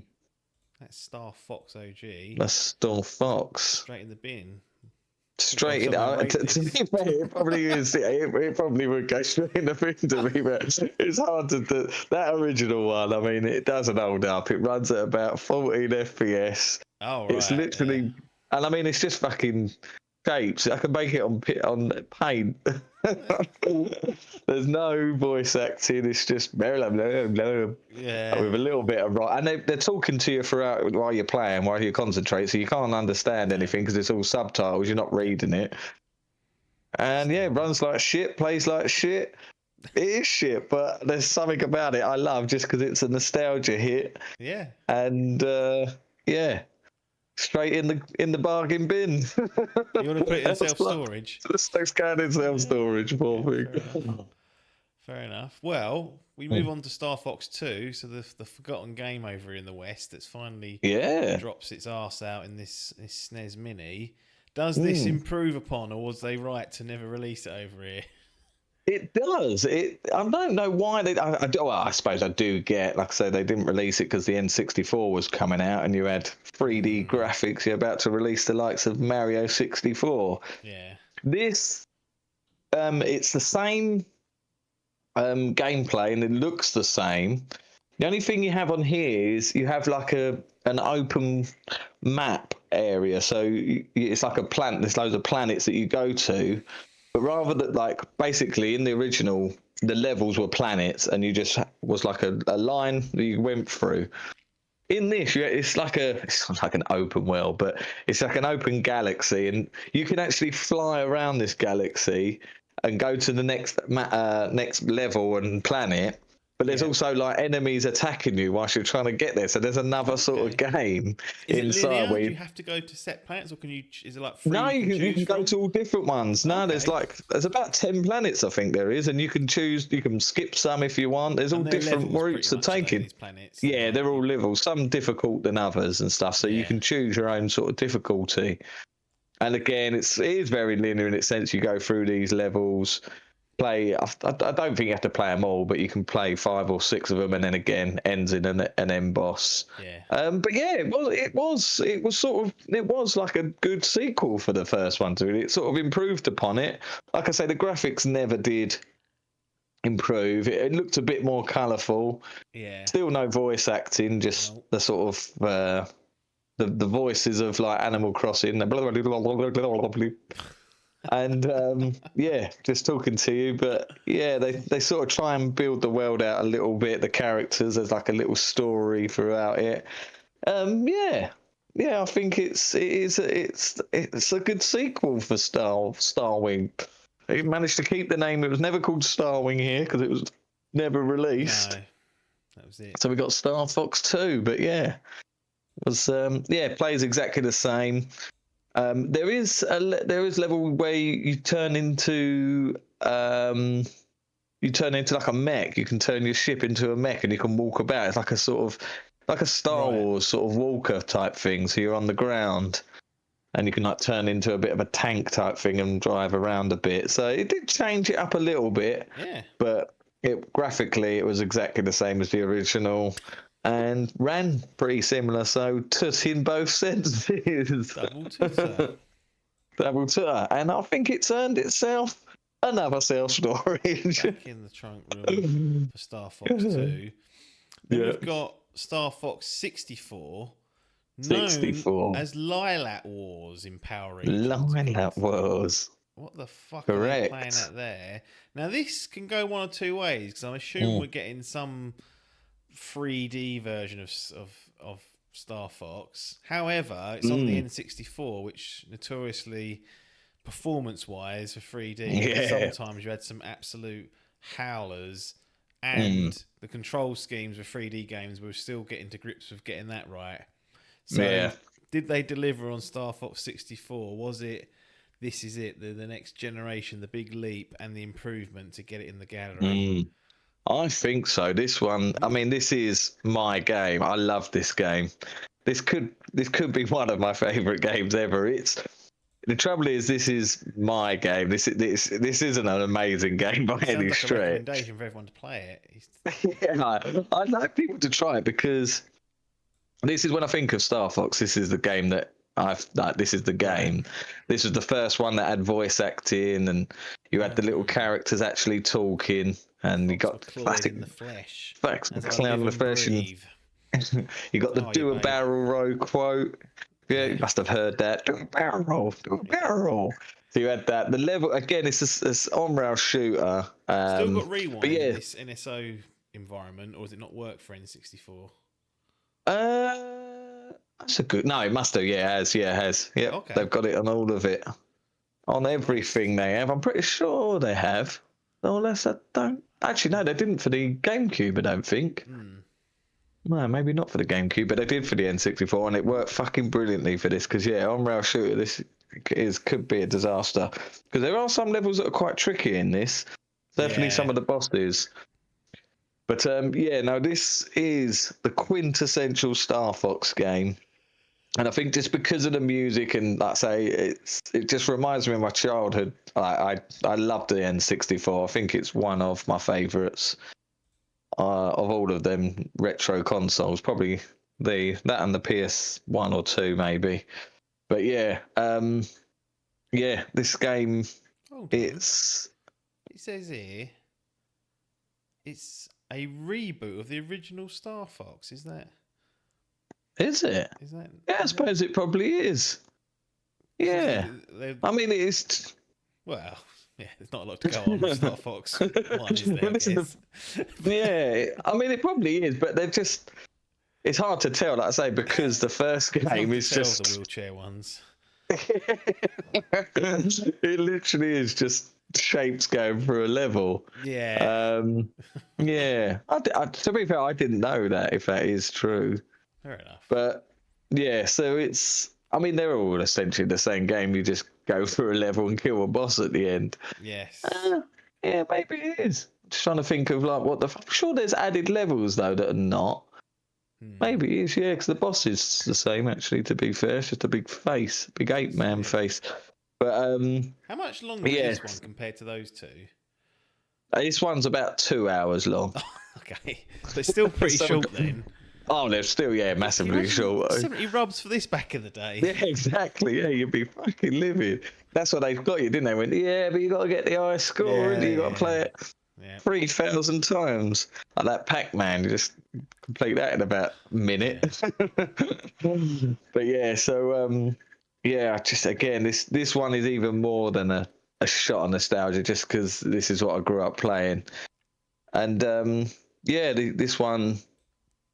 like I say, you've got the 3D graphics, but because it's a on-rail shooter, you can't really go anywhere or do anything. Yeah. You have where you can turn into the little walkers, the little robot things, and the tank. There's one mission where you turn into a tank, and it just sort of expands on the character because the characters can now talk. It has a couple of little cut scenes in it, and there's like a section where you can go into you got an arena that you can fly around and shoot stuff. There's like a few objectives you have to do to move the level on. Okay. But yeah, I don't know. It's just that I just love this game. It's just like one of those guilty pleasures. I know it's not a great game and it's very flawed, but it's just sort of one of those massive nostalgia hits. I love it. Yeah. For me, yeah. I think for me it gets in the game, and Gary, I'll give it a bronze. Bronze for Star Fox 64. I might actually go back and play these, or maybe 64. I'd say you could get those done in 4 hours. I reckon you could complete the 3 of them. I feel like I should do at least one of them. So I want to play. I've never played the Wii U one. Yeah, I was going to ask you if that's on a docket near you. No, I mean, I've cracked on, didn't it? It did, and they're hard. I did look into emulating it, but because you had that fucking the Fisher Price tablet, it's quite hard to emulate those games because you have to use that as a controller and stuff. So it's difficult to emulate. I was hoping they were going to make like a Switch port of it because they seem to do a lot of the Wii U games. Yeah. But there's not much demand for it because it sort of come out and wasn't. That. Did you? Yeah, I think Hall had it. I think EGX. I think when we went there. Oh, did you? Yeah, it was one of the games that we were queued up for. Yeah. And played it. I was like, this is pretty cool, and then came out and got. Yeah, it was one of those ones I thought it was going to be good, and then came out to very lackluster reviews, and it sort of got shat on, much like the Wii U in general. But yep. I'd like to see them do a proper like a Switch game and give it a go. We had that. That's what that's from. Do you remember there was that fucking Switch Starlink? Yes. Yeah, that had like all the Star Fox characters in That's it, and this is from the edition that I got with that, and that was probably one of the toys, didn't it? Of the actual. Yeah, that's it. Yeah. I don't think that was probably the best Star Fox game. That was. Although people were saying it literally was like excellent Star Fox game in a way. Yeah, it was brilliant. But I'd like to see him do. There's a game coming out on Steam. It's like a sort of spiritual successor. It's from some of the creators of the original, and then it's essentially the same game. They just obviously had to change the name, and it's got all different animals instead of Fox McCloud. But it'd be interesting to see what it does in like a modern era and what they can do. But I hope the franchise ain't dead and they can carry it, because I do have a little love for this franchise, but I do understand its flaws, bless it. Yeah, that will always be a problem. But Star Fox 64 bronze, Star Fox and Star Fox 2 in the self-storage. Yeah. Then move on to Super Mario Land and Super Mario Land 2, 6 golden coins, 2 games that I played. I played them last year. So I was waiting for ages because they put Super Mario Land 2 on the NSO. Oh, but not one. The original Super Mario Land wasn't there for a year. Oh, sick now. Because that's the one I had on the Game Boy and played. I say a million hours. It was probably 5 hours in total overall. But I used to enjoy trying to get through that and never really could. And then NSO got it off the backlog finally 25 years later. Yeah, but I remember. Yep. Playing the first one. Yep. In Southend Hospital when I broke my leg as a child. Skateboarding? No, fucking. I was. Do you remember there's the candy shop? Yeah. That was up near the co-op. Yeah, I was riding my bike to the candy shop. What, when the co-op was further up the high street? The co-op was old school. No, the co-op was where it is now. It's there, and the candy box was. Plaster, like where the library is, it was like one of those houses right near the church. Yeah. And as I came across, was flying down the road, someone pulled out of the co-op car park, Oh, you and went straight up. my wheel went into his wheel arch, and I done a front flip over his bonnet. Oh, broke your leg. Yeah, broke my leg. The bloke was shitting himself. He was like, he was gonna like go to prison or something. Yeah. I had a fucking ambulance and everything. I must have been, I don't know, 10, 12, something like that. Did you break your Yeah. leg when you landed on the concrete? On the Yeah, I side, don't know. or- I think my leg got stuck in my bike, and I sort of Oh. flipped over, and the impact when I hit the floor just snapped it in half. I was like, "Oh, blimey!" Must have been bawling your Yeah. eyes out, surely. Oh, I think I got a good six weeks off school. Though. I was Yeah. loving life. But I remember sitting in Southend Hospital playing on the Game Boy with the fucking lights magnifying glass, playing Super Mario Land. Yep. And yeah, because I just remember the music. The music's so good in this. Yeah, it is. It's very good. It's very good. But yeah, the first one, again, another one. I think this took, well, it's hard to say because this is very.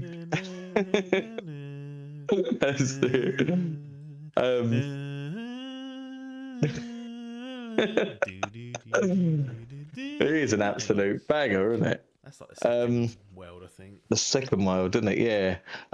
It's hard to say how long this took me because it took me about 2 hours to complete this. Yeah. But that was because every time I died, I was like, right, rewind. Yeah. Yeah. Not dealing So with that fucking life good and that continuing is. business, getting the pressure. Put on there. Exactly. We'll get through So, the game yeah. with no lives lost, I think. Rip through this, but I mean, this is just basically a watered down version of the original game for Yeah. Game Boy. Basically, this first one, there's no objective. It's just get through 10 levels, face Bowser, job done. Or it's not, is it? No, It's not even Bowser. I can't remember who it is now. I don't know. Is it fucking You're not someone even else? saving Peach, are you? It's someone No, it's not Peach. It's what's her name? Keeps turning to Daddy Longlegs or whatever they are. Yeah, that's it. Yeah, that's the one. Daisy, isn't it? Yeah, Daisy. That's it. Yeah. Yeah, yeah. And I think who's the it's not Bowser, is it? Someone else. It's fucking. I don't know. The hardcores will know. The law. Yeah. Remember it is Kamek, is it, or was it like a fucking?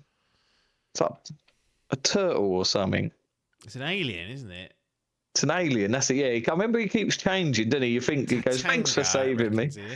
Tatanga. No, who remembers him? He's probably in the film. But yeah, so yeah, it's very simplistic. This one, just watered down. 25 million copies sold. Oh, it is one of that. It's everywhere. I've got it for the original Game Boy up there. Ended up buying the Game Boy. Yeah, of course. Get that. But yeah, so it's perfectly fine. It's just a little platformer, straight through. 118. 7. I'll give it a bronze. I'll give it a bronze for the Super Mario Land. A bronze for Super Mario Land. Just for its music. The music bumps it into getting out the self-storage. Yeah. It's good. It's good. It's a decent game. Yeah, I like it. And I'll tell you what. Well. Super Mario Land 2. Golden coins. That took me by surprise. Yeah. I think this is quality, this one. Sure. I think it's a platinum. No, it's I was expecting it to just be the exact same as 2 as the first one, but because this was like the first one that had on the Game Boy, that had like you had to go and collect those coins to unlock the door. It had like I don't know why, I just found that it had a little bit more bollocks about it. Yeah. Even though you're still, and you had a couple of more mechanics, wasn't there like a wind mechanic that was in the game as well? So you'd start like fucking jumping around. Then there was like ice levels where you'd like slip about. And I was like, oh, they've really started to sort of think about this. Yeah. Trouble is, I think because I'm trying to play through every single Mario game, I think wasn't Super Mario World in between these two games? I think so. Yeah. So I played both of these, and now I'm on Super Mario World on the SNES. Got it right here, I think. Yeah. Yes, it is. The classics. I'm still on there. So it's funny you say it's different from the original because Super Mario World 2 It's very different from Super Mario World, the original. Oh, really? Yeah. Interesting. Yeah. Interesting. Yeah, because it went land, world, in the run-ins. Right. Okay. I see. Yes, and then Sunshine would be next after that, is it? 64. No, 64. Of Then course. Sorry, Sunshine. 64.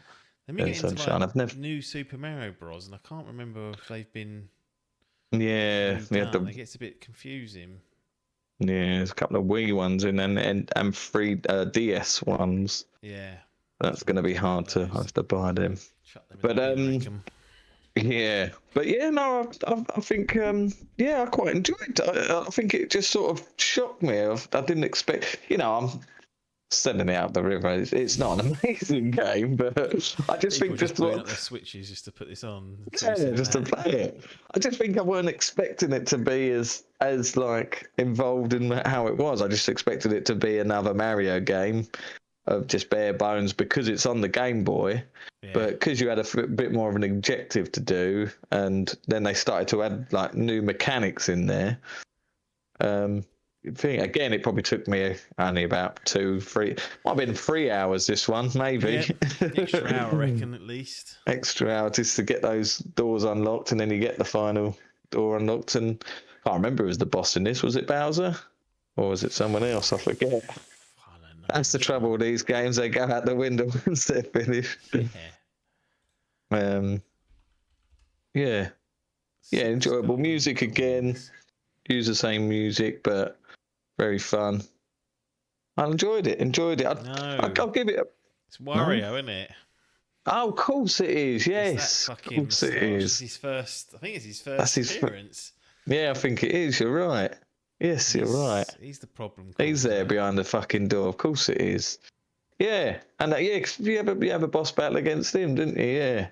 Yeah, enjoyable. I mean, I'll stick it in the gallery. I'll put it as a bronze again. Yeah, that's fair But enough. it could be a bronze 0.5, maybe. Who knows? Bronze plus. I think Bronze Wario's plus. not related to Mario, and they look very similar. Just a jealous They childhood do. acquaintance What is it? described as here. I thought it was like he's a weird uncle. Yeah, maybe he is. Yeah. Well, that's that. There So you both go. Super Mario Lands get into the gallery with a bronze. Star Fox 64 holds up its end of the bargain for Star Fox franchise for bronze. Star Fox and Star Fox 2 back in the fucking trunk room, sitting there. Sitting there with Resident Evil. That's your Nintendo Switch Online roundup. That's it. There's literally a million things on there to play, so Yeah. any level of nostalgia, and you've played them. And like you said, the Sega stuff's on there as well. Some of it, so Yeah. get back on there. I still think it's a great deal, but I think that'll do. Little Yeah. ASO roundup. Was that 5 games?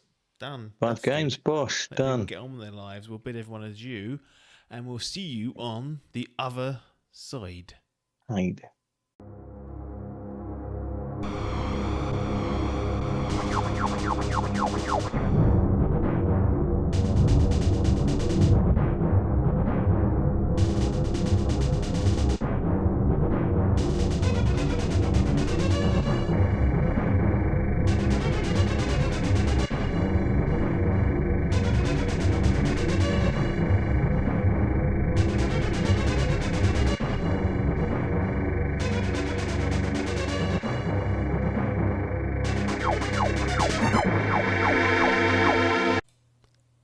Hello, it is Joe and Logan here, and we're back as always with a gaming review.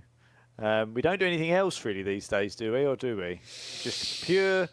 I feel like Dimp News needs to make a comeback. That's in your at some wheelhouse. point. You copyrighted it. I can't even use it. Dimp rumours. Because sometimes it's not even news, it's just a rumour of it. I think with all the stuff that's going on with Xbox at the minute, which is now Xbox, by the way, confirmed, it's no longer this Microsoft game insert. Yeah, I feel like there's plenty to talk about now.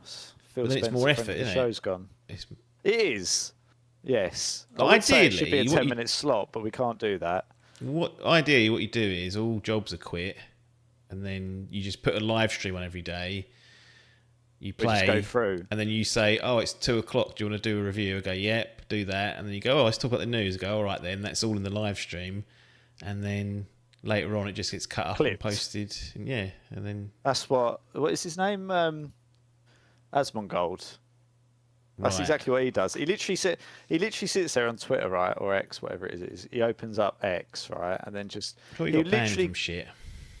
I think he's back. I don't know what he got banned for. I didn't see it. I did because he moved over to what's that other one, Kick, for a bit, didn't he? Yeah. Anyway. Yeah. But yeah, he basically goes on to the what is it on X, like the news feed or whatever it is trending, Oh, and he'll literally go through there and like watch and talk, and then so not only does he get in subs on stream, he then cuts that and then makes a video out of it and puts it on his YouTube, and it's that sweet YouTube's money. Yeah, so that is the way. Right, these people, yeah, you can't disagree with that. Not being afforded the opportunity, so it can't happen. It is a do problem. it this way. Today, though, this is one that I think I even texted you, or I might have texted you about this one because I wanted your early impressions on it. Because I watched a playthrough of this. I watched about 4 or 5 hours, and then I wouldn't say got bored's probably fair, but I was like, this isn't the best thing to watch a pure end-to-end playthrough for. Some games work well for that, some less so. But I wanted to get a good feel for it. And I knew that you were pretty keen on it. You like the Capcom stuff, the Resi stuff. Like you tend to be a bit of a fan. And I was like quite keen to get your views on this game. And without introducing it, because everyone knows what it is anyway, because they've seen the podcast title. But we're here to discuss Pragmata or Pragmata. I don't like Marta, but I'm going to call it Pragmata. Everyone raving about this and went, "Oh, it's new Dead Space." Or say, "Yeah, I'm not." I don't I can understand why people got those early vibes of it because let's be honest, like the main character in it, and I've forgotten his name already. It looks a bit Dead Spacey, I guess, in kind of image, His suit and yeah. The context of the game. It's a setting. It's sci-fi. It's it's out there, but it's not scary at all. It's not a horror game. No. I was a bit concerned because you and obviously we can go into it, but the enemy type could easily have lent to something a bit more creepy, or not creepy is probably the wrong word, but I don't know, just a little bit like ooh. You just got to infuse some organism into it, and then it becomes more of a monster, doesn't it, than a robot. I did like the way, though. I know we're probably getting ahead of ourselves. I like the way that they didn't lean into that because I feel like because everyone's so close to that Resi. I mean, it's obviously done on the same engine, right? It feels to me like I mean, pretty much it's just a reskin. Sounds harsh, like it's not that, but like you can tell the gameplay is done on the same engine. If they lean too much into that kind of horror element, it kind of feel like that everyone would draw parallels too closely to the Resi games, and you'd get a bit messy. So I think one of my early impressions was that they tried to disassociate themselves from that in a quite clear way that I wasn't actually expecting. I'll be honest. I was expecting something more Dead Spacey. So, yeah. Anyway, I'm doing the review for you. I haven't got to say anything. This is easy. I like this. This is actually a game where I'm not sitting here going, "What the hell is this?" Never said. It's actually a game that I've seen a fair few hours of gameplay for. But I'll hand it over to you. I assume you didn't play this on the Xbox or anything, so get your cards on the table. Yeah, no Xbox still. That's still packed away and likely to be given away at some point in the future. The other option was PC, but the PC is as old as the consoles now at this stage. 3080 GPUs, so that's like 2 gens behind. So tweaking required. Capcom, I've had bad experiences with Capcom's games also on PC, going back to Resident Evil Village. That had a stuttering issue that I think was linked to some anti-cheat they found out in the end. Every time a certain character did a certain move, it would stutter and the frame rate. And that was when I first got the PC as well. And I was like, well, if we're struggling day one here, I don't know what to make of all this. So that was an annoyance. So the trusty PS5 Pro comes in clutch. It goes on that, and off we go. To be honest, it's a Capcom game, but it's not. It's a brand new IP, so it's not like it's a, it's not a Monster Hunter, which I'm invested in. It's not a Resident Evil, which I'm clearly invested in. When I first saw this being advertised, I think it was originally scheduled to be released in 2023. I've got written down. Oh, wow. That the development underwent some significant issues because it was like announced in like 2020, so it's been knocking around 6 years or so. In any case, when I first saw this, I was like, that looks like the dumbest shit I've ever seen. Like, what are we? It looked like someone trying to impersonate Kojima initially, just in terms of like the setting, and they showed like the main character and the little girl and whatnot. But I was a bit like, this looks like garbage, to be honest. I wasn't really that interested in it. And then Capcom, in the meantime, after they've made a shitload of money off Monster Hunter World, once the Resident Evil franchise has like been revitalized, they're just printing money. They go away and release that Exo Primal as well. And I remember when I first saw that, I was like, that's them saying, look, we've got a shitload of money, we can afford just to take risks. I was like, that looks like garbage as well. So what Is that the one? I feel like I played an alpha or a beta of that. Probably did. It's like, I think it's like an extraction or PvE type thing with the dinosaurs that come down. That's it. Yeah. It's very run the numbers. Didn't review particularly well. So in any case, I basically put Pragmata into that part. It's like, Capcom had some money, thought we'll take a few risks, and they won't stick the landing. And then I think I wake up like a few days before it comes out, and Paper's got it in his fantasy gaming league, and I was like, well, that's going to really cost him, that one, when that drops in at a 60 or a 70. I don't know why it's been left in there. And to my surprise, it's sitting on like 88. I think it's at 86 now, but I was like, this is reviewing quite well. And Adkins, funny enough, had played the demo a few months ago now and said, might be a day oneer. And I was like, really? I was like, maybe I'll play the demo then. I never did. And I saw the reviews and I was like, well, conveniently a slot's just opened up. Let's just get on it and go. So that was the main reason I got it. I wasn't tracking it as like a must play. Again, the review process is flawed, but there is a temperature gauge you can get off it. And I was like, well, this clearly isn't the disaster. This isn't Exo Primal, but in single player form. This actually looks like quite something at least unique in the way the game's playing. And the story is aiming for something that could be great as well. And I was like, well, why not? Let's go for it. I think it was 50 quid as well. So it's on that sort of tier below top tier. It may have been 55. I'll try and check when I get a moment to catch my fucking breath, since I'm doing all the talking now. But I remember it not Monologue. being. It wasn't 70 UK pounds, which makes these sort of purchases on a day one far more palatable. We bring up price sometimes because it sometimes is relevant, but I do think one day we should sit down and do like a tier of, we've got the 70 UK pounder currently, like 80 quid could be coming. There was talking of $80 games, but I don't think I've seen one in the wild yet. GTA 6, as we record this, still not officially announced to pre-order, so that might be the first one. But like, obviously 70 UK pounds, and 60 is not really used. The next one down's 50, 40, some sort of tier listing, I think, needs to be done, but maybe not for us to do. Anyway, that's cards on the table. PS5 Pro reviews basically got it a purchase, so happy days. Yeah, I mean, I think it is one that was kind of always lurking a little bit, right? And you kind of see the words Capcom, especially for Fantasy League, and you sort of go, But when you actually sort of look at it, it doesn't immediately scream out as something that like would be that good. Do you know what I mean? Like in terms of like FGL scores and things like that. So it's not surprising that people kind of had this written off a bit. And obviously, once we get into it a little bit, you can talk a bit more. But I can imagine $49.99, 50 UK pounds. So it is a tier off. Yeah, that probably feels about right, because I don't think there's. What's a tier off? Just thinking that some people might be trying to say tear off, like he's got a really strong accent, tear off. Well, like a rip-off. Yeah, like they use an F1. They've tear offs. Oh, right. Yeah. But I don't know what accent that No. is. If I said tear off, but what sort of accent's that? If he's actually trying to say tear off, Is that Irish?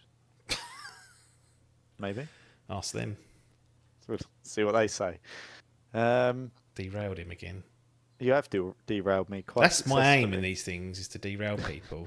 Get that train of thought knocked off. It's See not if to you make can- this interesting for people. It's to derail It's people. just your own little game. Yeah. You don't even actually probably. You I don't haven't even played publish it. these. I haven't played it.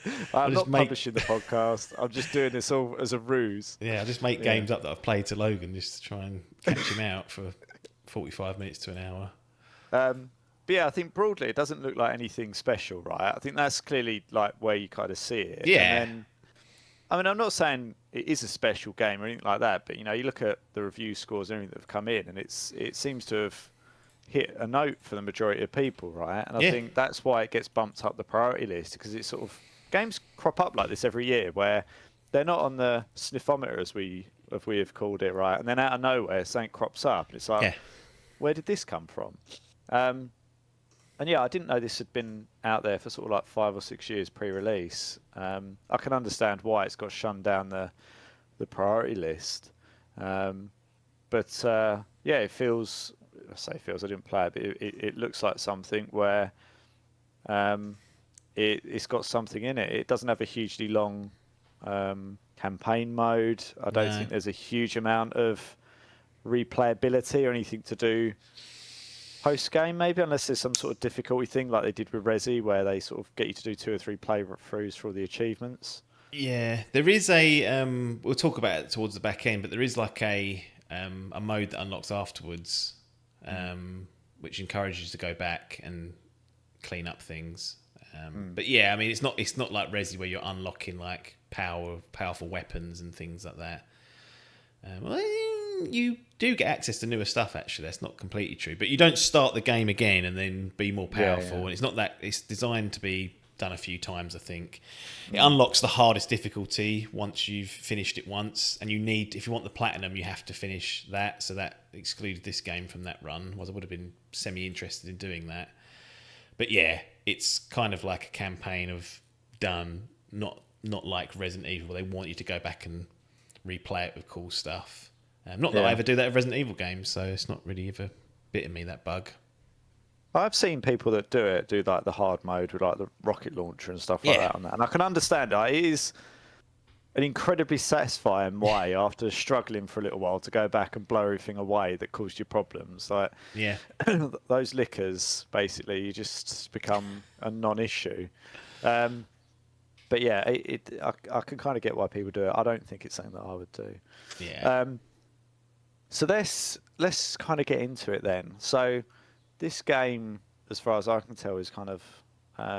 I initially thought it might be sort of a horror survival type thing because the story, and I'll let you talk to kind of how it leads into it. The story, I feel, at least at the start, kind of leads into that a little bit, or it could ease. I don't know whether it's because that's what I was expecting and it sort of fitted with the narrative that I'd already predetermined. But yeah, you kind of, I'll let you talk to it, but it kind of quickly brings itself into that kind of shooter action genre and doesn't really move off of it. Yeah, no, it's not. You could argue that being trapped, because essentially the setup is Hugh, who's the protagonist you play as. He's sent to investigate this like communications cut off that's happened between Earth and what they call the Cradle, which is essentially a base, a mining outpost that's used to mine something called lunar filament. And lunar filament. So I assume it's on the moon, right? I don't know whether. Yes, that's it. Yeah, so essentially, this communication between Earth and this outpost on the moon have cut off. You're sent up with a team to investigate. It goes sideways soon after you get there. The other crew members are sort of disappeared and lost or whatever, and then you're stuck on this outpost with no comms back to Earth and seemingly no way to kind of get home. So you could argue the setup of that is quite horrific. You know, that that scenario is what would be Yeah. the setup for a horror game. But it's not. It's completely action orientated, and it's more around the tone of the game is just not horror at all. Like you're shooting the enemies, you're powerful enough, you're not ammo conserving, you're not worrying about bits and pieces. It wants you to feel some level of power and progression. And really, it's focused around trying to get back to Earth or establish a way to do that. And then you bump into this little girl, this little robot girl, which is a Pragmata as they're called, who's got a long serial name. She's like, my name's DI033, and he's like, I ain't gonna remember that. I'll call you Diana. So he sort of humanises her almost immediately. And yeah, so it's the journey of those two going through this outpost, trying to figure out a way to get back home. And obviously you've got a companion here with you, and they clearly want you to go through that philosophical, thought process of, right, I know she's a robot, but she's behaving like a real girl.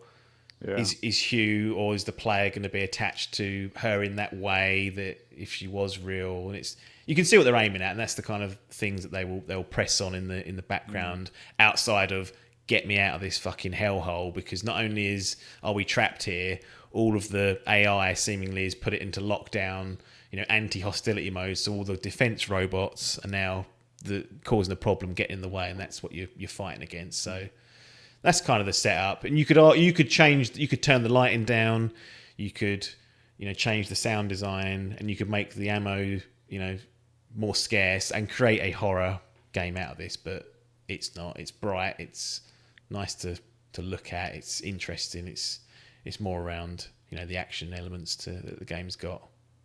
I did wonder when I was watching it through, though, whether at some point they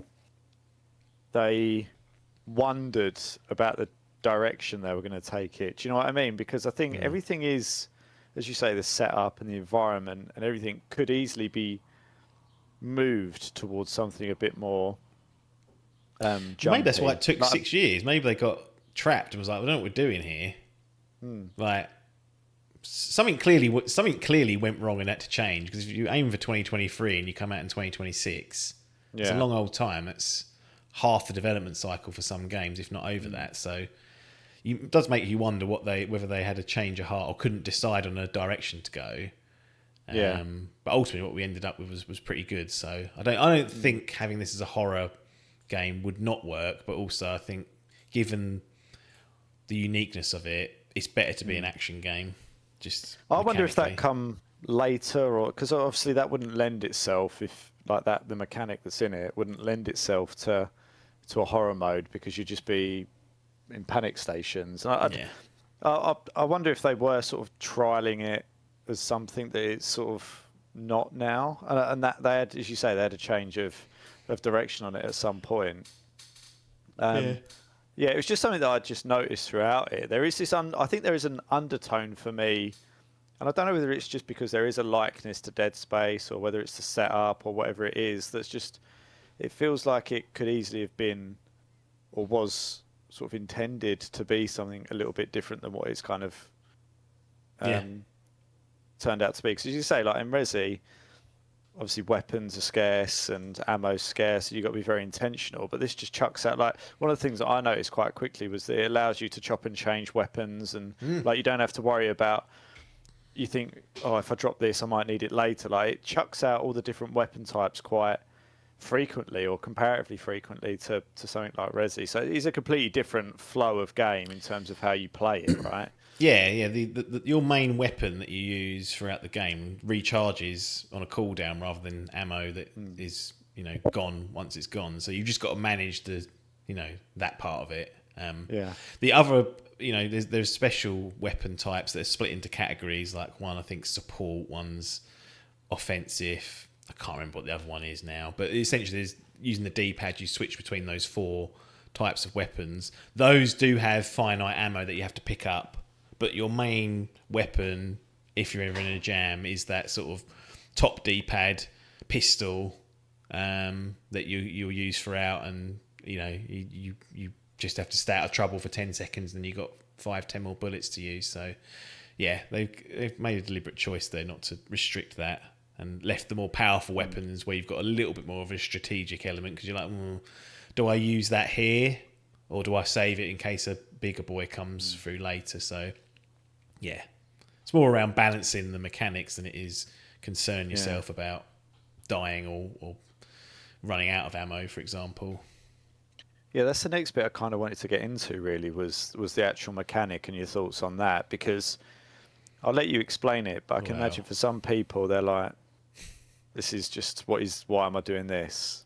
But for some people they seem to really like that extra layer that's on top, right?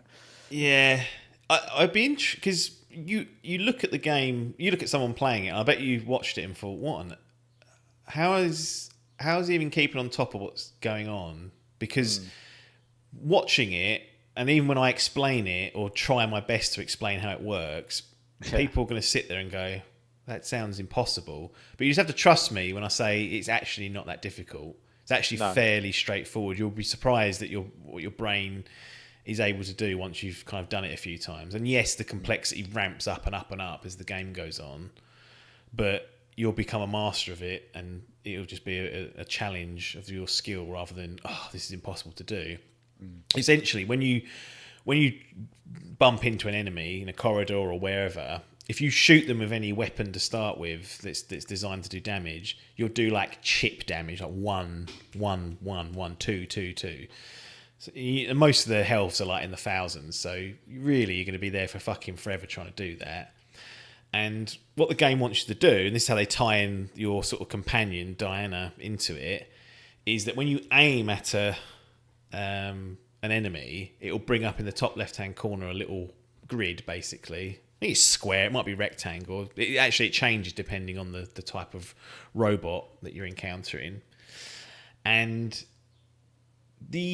what springs to mind is the way to describe it is, it reminds me of playing Snake on the old Nokia, but in this time you're just trying to move your little node through the various obstacles that are on the grid. So there might be like a cross that blocks you from going there, so you have to go round it, and eventually you'll get to a very clearly situated node, as it's called. It's green, and that unlocks, or opens as they call it in the game, the enemy. And if you shoot whilst you've opened the enemy, you do 300, 400 damage. So that's the way in which you interact with the hacking, game. right? You're hacking. That's what they call it in the game. They call it hacking, and that's kind of simulating what Diana's doing on your behalf. So she does the hacking, opens it up, and you as Hugh take them down with a gun. And it sounds like a lot to do, and it can be a lot to do, but actually it's really intuitive once you get hold of it. You use the face buttons to move the snake, as I call it. So X is down, circle is right, square is left, triangle's up. And again, you think, well, that sounds impossible, but actually it translates perfectly, because you're just moving in the direction of where the fucking buttons are. So got all snarled up there.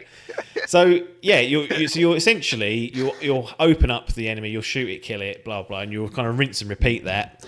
How they add complexity is to give you more options. So now, if you make your snake travel through specific buff nodes, you might do extra damage or open the enemy up longer. So you can get things called like mods that you apply to your character, or to Hugh, I should say, and other components throughout the game that appear in the little grid now. And if you go through them, it will enhance you.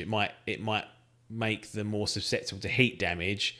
And there's a health bar on most of these enemies, and there's like a heat bar. If you breach the heat bar, they will stagger, allowing you to do like a big critical hit with your melee attack. So I won't go through all the different options, but essentially, as you go on during the game, you'll get tons and tons and tons of these options to mix and match with your loadout, be that weapons and whatnot, but also how your character's built in terms of perks, buffs, and what appears in that hacking node. And obviously, harder enemies, they start to make it more difficult for you to get to the opening node. So there'll be certain paths that if you go through it, you can travel through it, but it will freeze your snake, as I call it, for a few seconds, mean you can't move on. Because the game doesn't really feel like it slows down I don't actually know if it does slow down when you're in hacking. I'm not convinced it does, but I didn't notice that. Whilst you're trying to get the hack and open up the enemy, you're pretty much, you're not vulnerable, any more vulnerable than you're not, but you're distracted, obviously, so you want to keep away from the enemy and as quickly as possible, ideally get an optimum route down to open them or go through the different buff items that It puts the pressure on, right? It does, I think it makes... that's one of the things. Yeah, it does. You're like, because you're trying to do you're trying to do things at once, right? You're trying to keep an eye on where the enemy is, where your character is, and then you're trying to do this mini puzzle, basically on the right hand or whatever side of the screen it is, and that for me, I mean, I'm useless at multitasking, is a lot to kind of deal with, and I think it sounds basic, but it feels, obviously you've got all the audio that's going on, you've got robots coming towards you, and it really puts the pressure on, right? Yeah. And there'll be multiple enemies that start popping up. So it's not just one enemy, it's two, then it's three, then it's four. So it does crank up the pressure.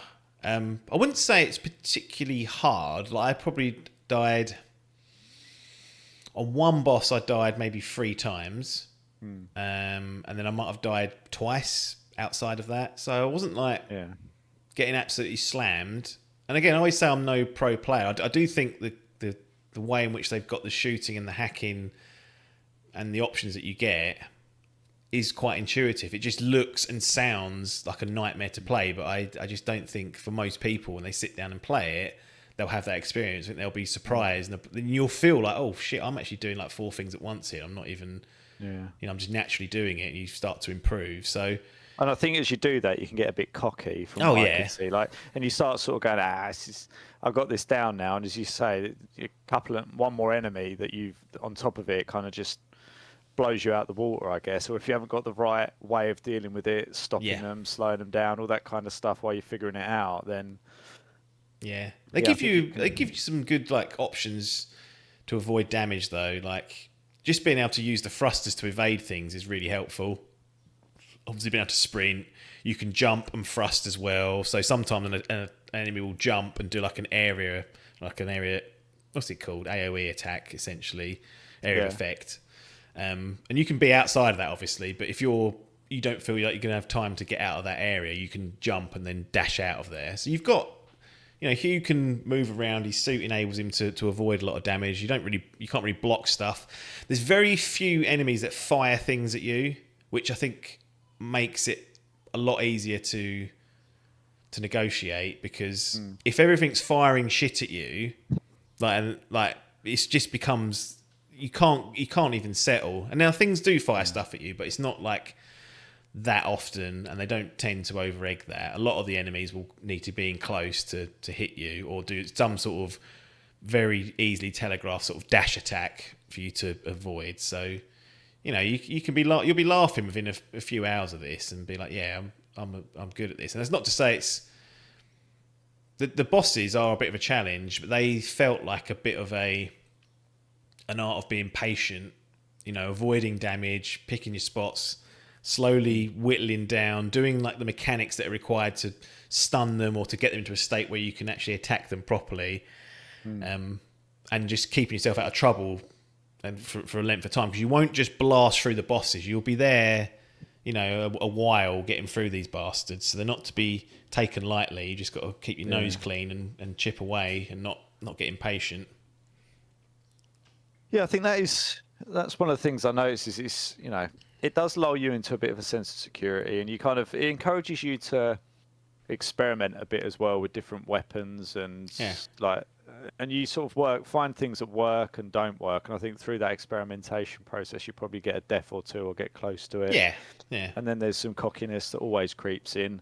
I often find that in games you kind of feel like you're invincible and then you get put down. But yeah, I was actually surprised how much, I wouldn't say there's a lot of parkour, but there's more movement than you'd expect from the size of that spacesuit. Like, it looks very clunky, but he's sort of very agile. And those thrusters, mate, they make all the difference. Diana on his back half the time as well, sort of rocking around. Like, it just looks a little bit odd. Like, at the start, I was a bit like, well, hang on a minute. You kind of expect him to be a bit slow in that, but then he's like running around. When it kicks off, he knows how to negotiate the suit for sure. So the overall structure of the game right is that you're kind of progressing through different areas to try and get out and escape. Yeah. Yeah. And then you've got the, I don't know if you call it home base. I can't remember what it's called. A hub, yeah. Hub. Did you want to talk to any of that in any detail or anything? It's just kind Yeah. I of think the relaxation spot, right, where you go to sort of catch your breath. Yeah, so for the most part, I mean, the game is linear. It's linear in the sense that your objective is only ever related to the campaign main mission, which is No settings, is there? It's not. no. There is no formal side quests. Now, there's a lot of collectibles. There's a lot of upgrades. There's a lot of mods that you can get. There are like optional rooms to go in, but they're not tracked as like, oh, I'm going to go and do this side quest to find out X. Like everything is around escaping this place. The side stuff is there if you want it, and the game does give you like a tracking mechanism so you can see in each area what you've got, what you haven't got. It will just say the area of where it is. So say you're missing 3 mods or whatever, you're missing 3 chests, it could be. So there's a lot of collectible stuff, but because it's linear in what you're doing, there's actually quite a lot of exploration around that. Like I said, you could just beeline for where you want to go, but the game at times will be like, no, there's a puzzle here to do, you have to go left, right, outside and work it out. But really, you'll get most out of the game if, whilst you're going through, you may as well explore the areas, because you'll find little shortcuts. You'll find, there's a secret mod that I wouldn't have found, and it's all beneficial to you as the player, because you'll be able to essentially power up and unlock new things, not only through the items you get, but kind of like what replaces XP is like the lunar filament that the enemies drops. So you pick that up and then you can use that to be spent on upgrading the weapons, upgrading your suit, upgrading your health, etc., etc. So they set the game up in that if you want to go and do side stuff, it's not going to be formally tracked with a story reason to do it. However, from a gameplay perspective, we would encourage you to do it because you're going to earn new tricks and make yourself stronger. And then you'll come back to the shelter, which is like the hub world, and that's where you do all your upgrading. So you'll go back there, you'll immediately be fully rehealed, all your health dispensers will be restocked, and essentially for mechanical purposes, you go there, you use a couple of terminals to upgrade your weapons, your mods, your abilities and things like that, upgrade your weapons, your health, hacking proficiency, things like that. So that's where you use all your resources. There's then like a VR section that you can do, so you can do training and do specific scenarios, and again you'll earn rewards, you'll earn nodes and whatever, you'll earn a shitload of stuff for doing that. And then narratively, I think this is where they want you to spend some time getting to know Diana a bit more, because some of the collectible stuff that you bring back are what they call these REM data bits, which essentially brings up an item from Earth that she's not aware of. So it might be a swing set, and it'll be able to sort of fabricate that in the world. And then she'll go and play on it, and then you can go talk to her and be like, oh, what do you think of this? Blah blah blah. So it solves many purposes. This shelter, it's there to get a breath. It is the only place you can save the game manually, though. So during your each level is set up, each zone has 3 checkpoints within it, or maybe sometimes a bit more, but say 3 or 4 or 5 checkpoints in it. When you go to those checkpoints, you can essentially go back to the shelter and save, and then when you revisit the zone, you can choose to come out at like the little escape hatch that you found. So the checkpoints are in the form of escape hatches, and you find those further and further as you go through the level. But for all intents and purposes, the shelter's there for your upgrading, to save and to interact with Diana, and then also restock your gear and change your loadout. So if you do hit a particular enemy and you're like, oh, you know what I could really do with that mod, with those nodes and that debuff, you can go through, change your loadout, and then get back close-ish to where you were, but it will respawn all the enemies again. So you've got that kind of mechanic to deal with. The enemies aren't one and done. You go back there, they're back. It's one of those ones. And there's a context for that, I think, because they're always developing and building out the defense robots. So there's like little pods that will come out of the floor and like present you like the enemies when you go into a room, which I'm fine with. But there's also some enemies that are just wandering around that are somehow respawned. I'm like, well, what are we doing here? Why are they back? How's that happened? There's no explanation for it, so it's a blower. Yeah, it's it's not a clear down job and it's done forever like it is in Resi, right? It's a completely different approach. Yes, yeah. One thing that I thought was interesting, you've kind of alluded to it, is the dynamic between Hugh and Diana. Because I have to be honest, like my overall view is that I don't think that Hugh is that interesting on his own. But it's sort of, they don't attempt to really build out Hugh as far as I can see that much, but a lot of the focus is on Diana and the relationship between those. It kind of like wants to encourage this sort of like father-daughter bond, I think, as far as I can tell.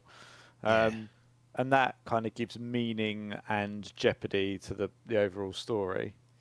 Yeah, you can almost see what we've described it in that high level. You can see what they're aiming at and where they want to kind of get to with it. Hugh's not the most charismatic character you'd ever play as, but it's interesting finding out about his background because he talks about how he was adopted. So obviously he had his what maybe they'd call a found family issue.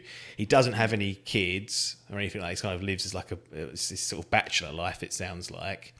Yeah. So that obviously plays into like his connection or non-connection to Diana because he's not really used to, now she's an android, but he's not used to even dealing with real kids of that age. So there's kind of like an element there of like, would he grow as a character, and would he even be able to understand or have that connection? Not only is he not really used to that or have that really in his own life, he's also dealing with an android version of it. So how's that going to all play out when it's all said and done? So there's a lot going on. It's subtly done for the most part. Yeah. Like the bits around Hugh's background, it just happens during conversations as they're wandering around. So it's not like a big cutscene or a flashback of him going, I haven't got a real mum and dad, I'm adopted, like all this sort of stuff. He seems relatively happy with his life.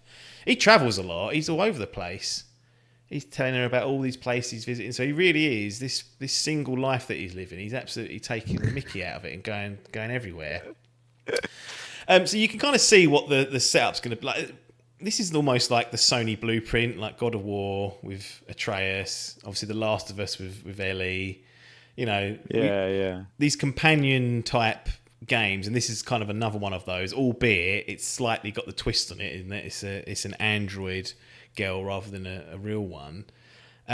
What I'd say about the narrative is that I don't think it quite gets to where it wants to be in terms of emotional resonance. Like, it's to pull off what I think they were aiming at would require a real threading of the needle, which they just don't quite do. And that's not to say it's bad. I just don't think when it was all said and done, I was like, I think they wanted me to feel a lot more strongly about this. And I was like, yeah, this is entertaining to a certain degree, but I wasn't, completely and utterly 100% invested into it.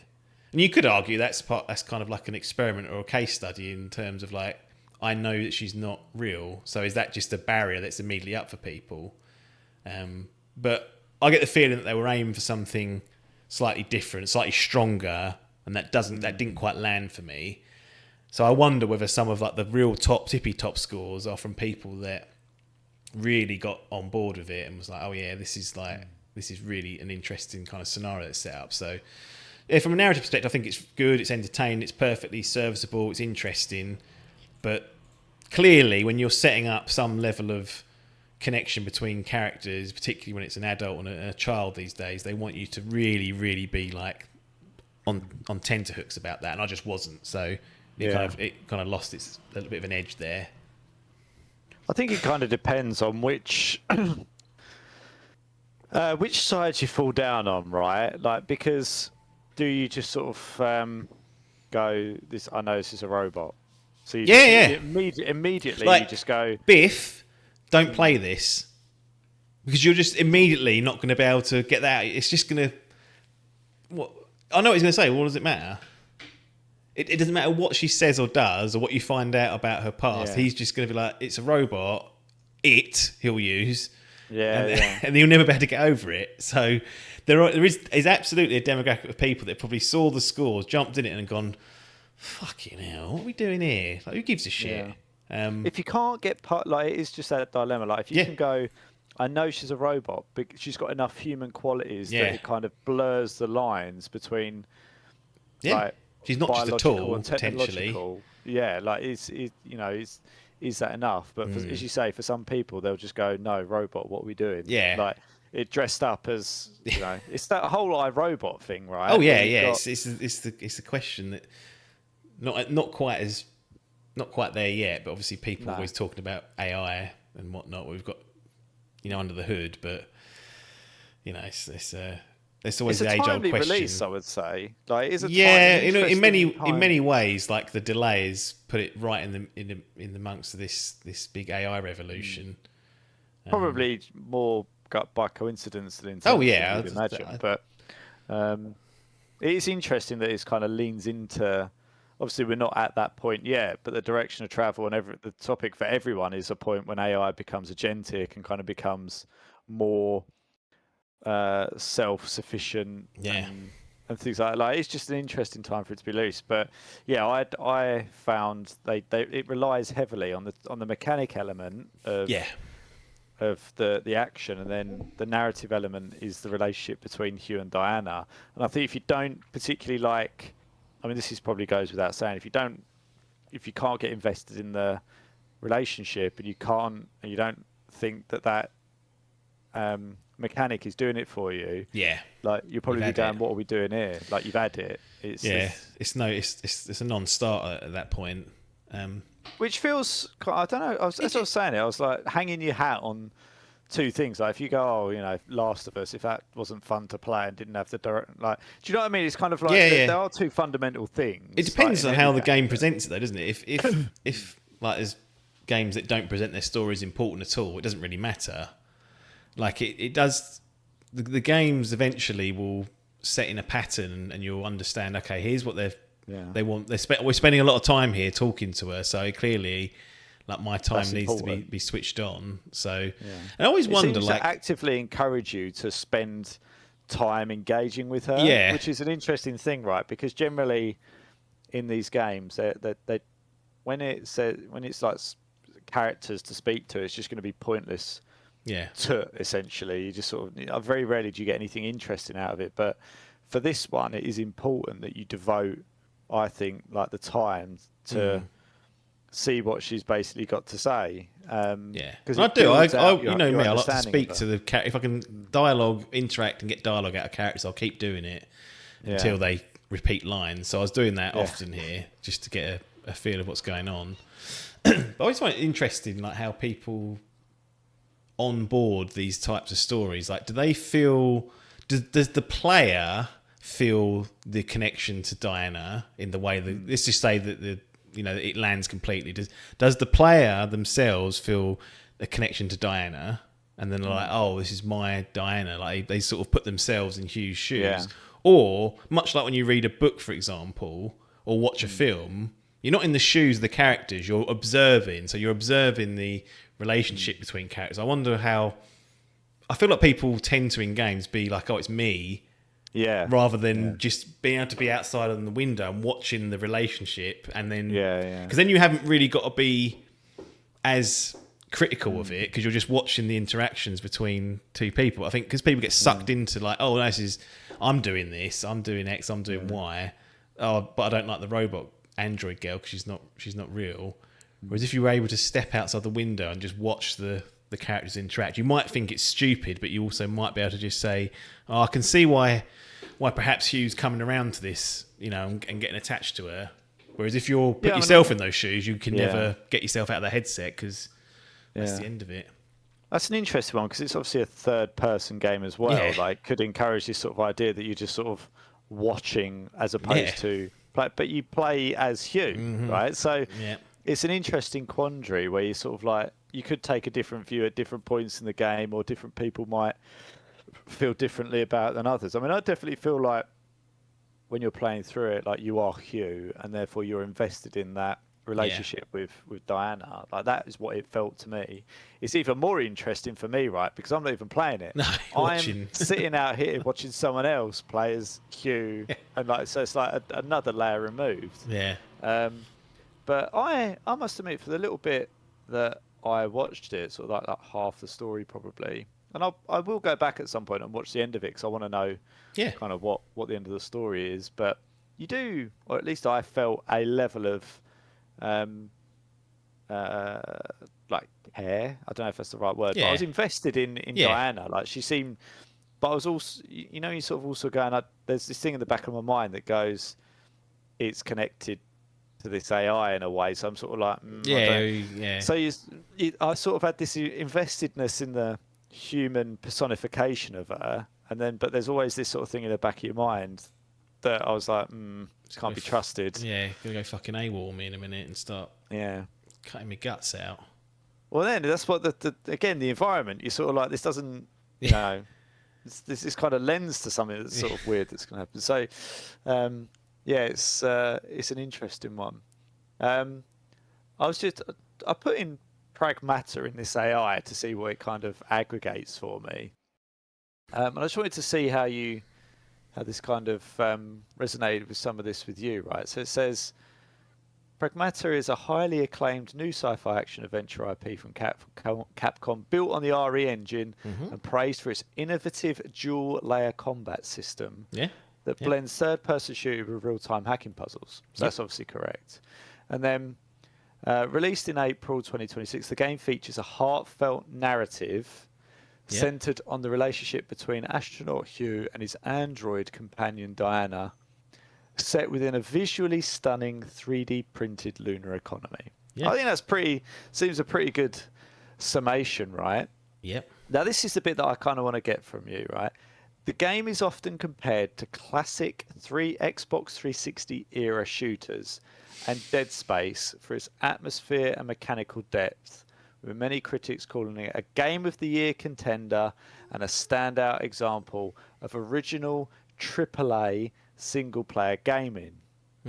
Right, and that bit I kind of found interesting, right? Because we said it, you know, we've kind of got a price point of AAA games, and obviously we're not on to your actual review and scorers yet, although I think we'll be coming on to that relatively shortly anyway. But I thought the thing that likening it to sort of classic Xbox 360 era shooters was interesting, because it felt like back then that there was still this, and we've alluded to this when we've talked about first-person shooters, there's still this trial and error that was going on with games and mechanics and control sets and all that kind of good stuff. And it did feel like back then there was more of a variety. Yeah. I think it does hark back to some of that stuff that was coming out. I mean, you'd have had BioShock in and around that as well, like, and various other different things which had a different flavour of it. And I just thought that's kind of an interesting discussion point around, do you feel like this is a bit of a, I don't want to call it a hark back game, but something different that's come out and you're like, oh, this is actually not, I think we've become so accustomed to all the control sets being the same and similar mechanics. Something that different comes along is like, oh, that's refreshing. And it feels good, as opposed to that, oh, I just want that same old toot to be wheeled out and familiarity piece. Yeah, I see the comparisons. I think basically the main thing I pull back from, outside of it being quite having like a fair bit of innovation mechanically, is because I don't know if that's necessarily applied to 360 and PS3 era. I think we've had a lot of innovation before that and afterwards, but certainly that was when the 3D third person post Resi 4, like all that stuff, was like, we're getting controls that actually feel the same. You could see this being a remake. Like, do you know almost. What I mean? It kind of feels like a remake of something that was made 20 years ago. Because actually the main characteristic I think back to when I think of those times is just how lean the game is. Yeah. Like there isn't bloat, there isn't toot, there is optional collectibles, but even those aren't wrapped up into a checkbox of, oh, you've met this scientist and he wants you to collect all the mods in this area. Like it's like purely mechanical based. It's like, no, go here, fucking progress through the game, but the optional stuff's there. It's not tied to anything that makes you feel like you have to do it. So I think they've done a great job of making sure the game doesn't outstay its welcome and keeping it lean. I think I finished it in like 15-ish, maybe a bit longer than that, hours. And then the post-game mode, probably another 4-ish. So when it all said and done, it's 20-ish hours, which is not small, but it's certainly... You could see a game like this being bloated right out. And bearing in mind I'm a slow player anyway, but this could have been bloated out to 30-odd hours with extra zones. Interesting you should and say whatnot. that. So the final paragraph that I'll read to you of this AI summary is it says, while the core mechanics and character dynamics receive universal praise, some feedback points to a relatively short campaign, approximately 12 to 15 hours, What do we want? and a story that, while emotionally resonant, relies on familiar sci-fi tropes. Despite many minor criticisms regarding occasional repetition in combat or restrictive platforming, the consensus is that Pragmata is a polished, confident, and memorable experience that successfully establishes a new franchise. So really it's saying that campaign's too short. Some people have knocked it on the head for that. But I don't really see... If it was 5 hours, I'd go, yeah. If it was 8 hours, I'd go, yeah.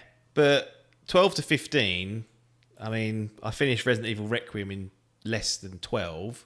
Yeah. And that was 70 UK. But I know we don't play the price game, but it's like there's all Value for money. replayability, and it's like, well, no, unique content first, not 5-hour game that you replay 15 times. It's not a fucking roguelite. It's not. I'm not going down that path with you. Let's do what was there from one playthrough and judge it on that.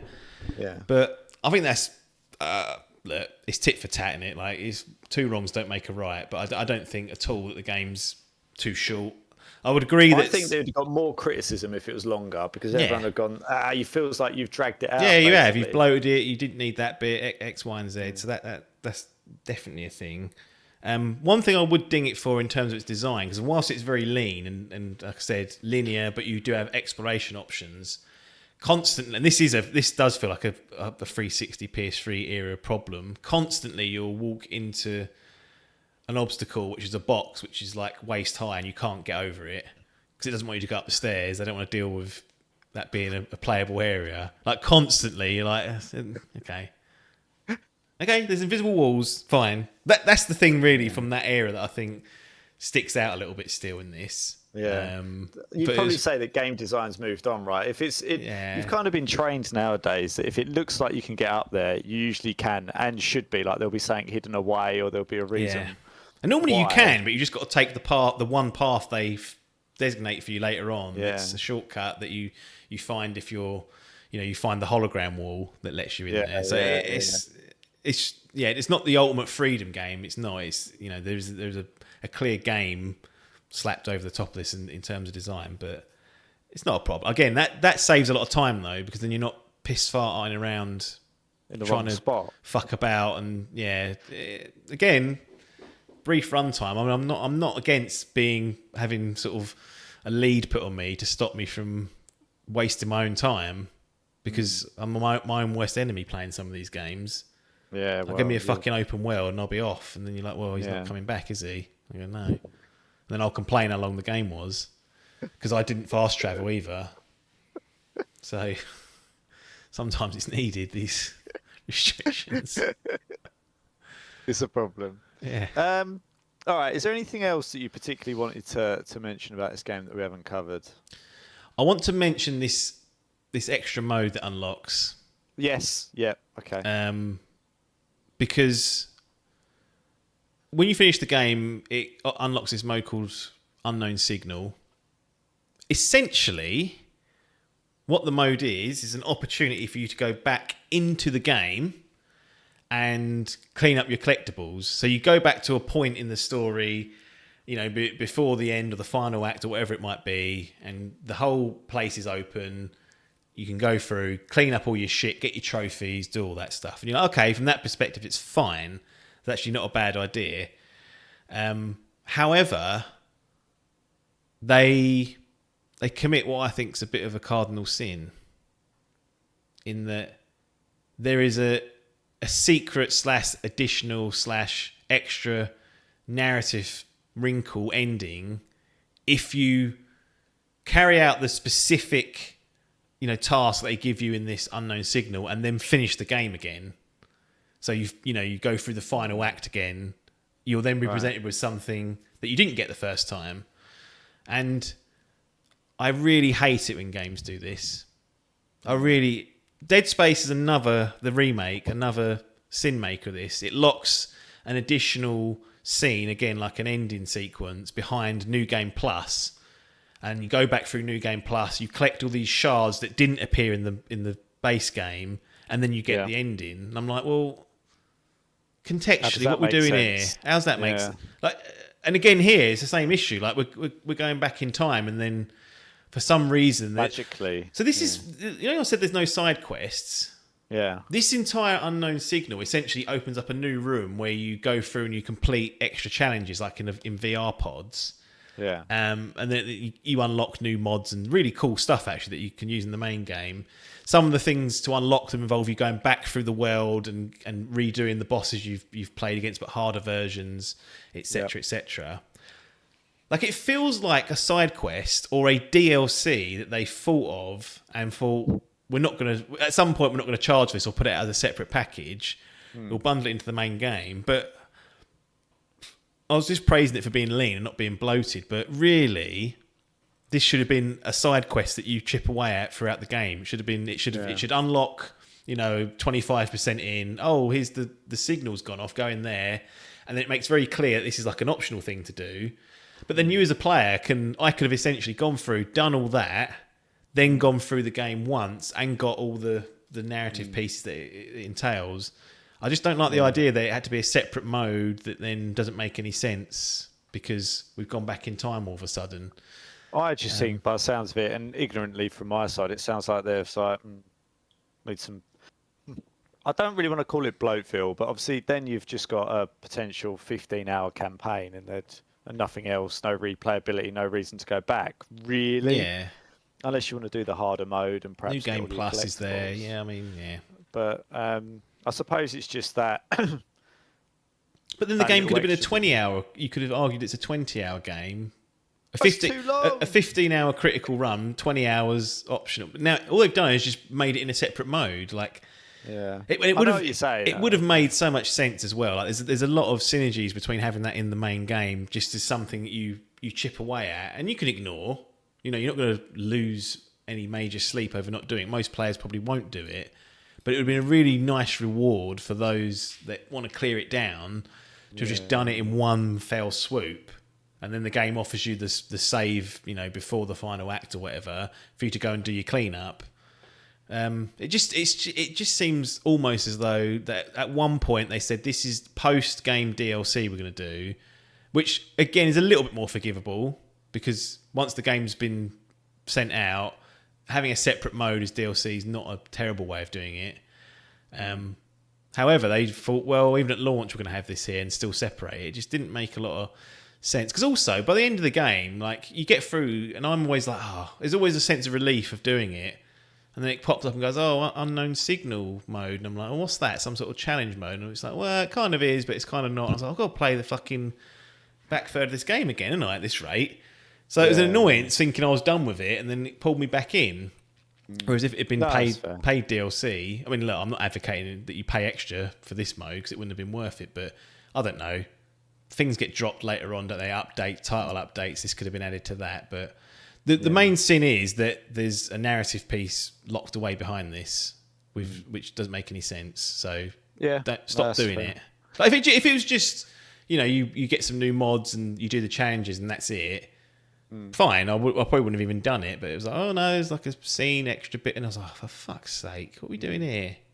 Yeah, I think the biggest problem for you is also contextually it doesn't make sense, right? Like Ronnie doesn't like that, so that's an instant no-go. But I do get the point. It's kind of like, don't make me go back to basically play the game again for it. Just include it as standard. Yeah, have it in there, and then you you also then shrug off that, it's too linear response. You've got a ongoing side quest that you could chip away at throughout the game as well. I just don't. It feels like it could have been really like complemented the entire game having it in there from day dot. But there we go. Unknown Signal annoyed me.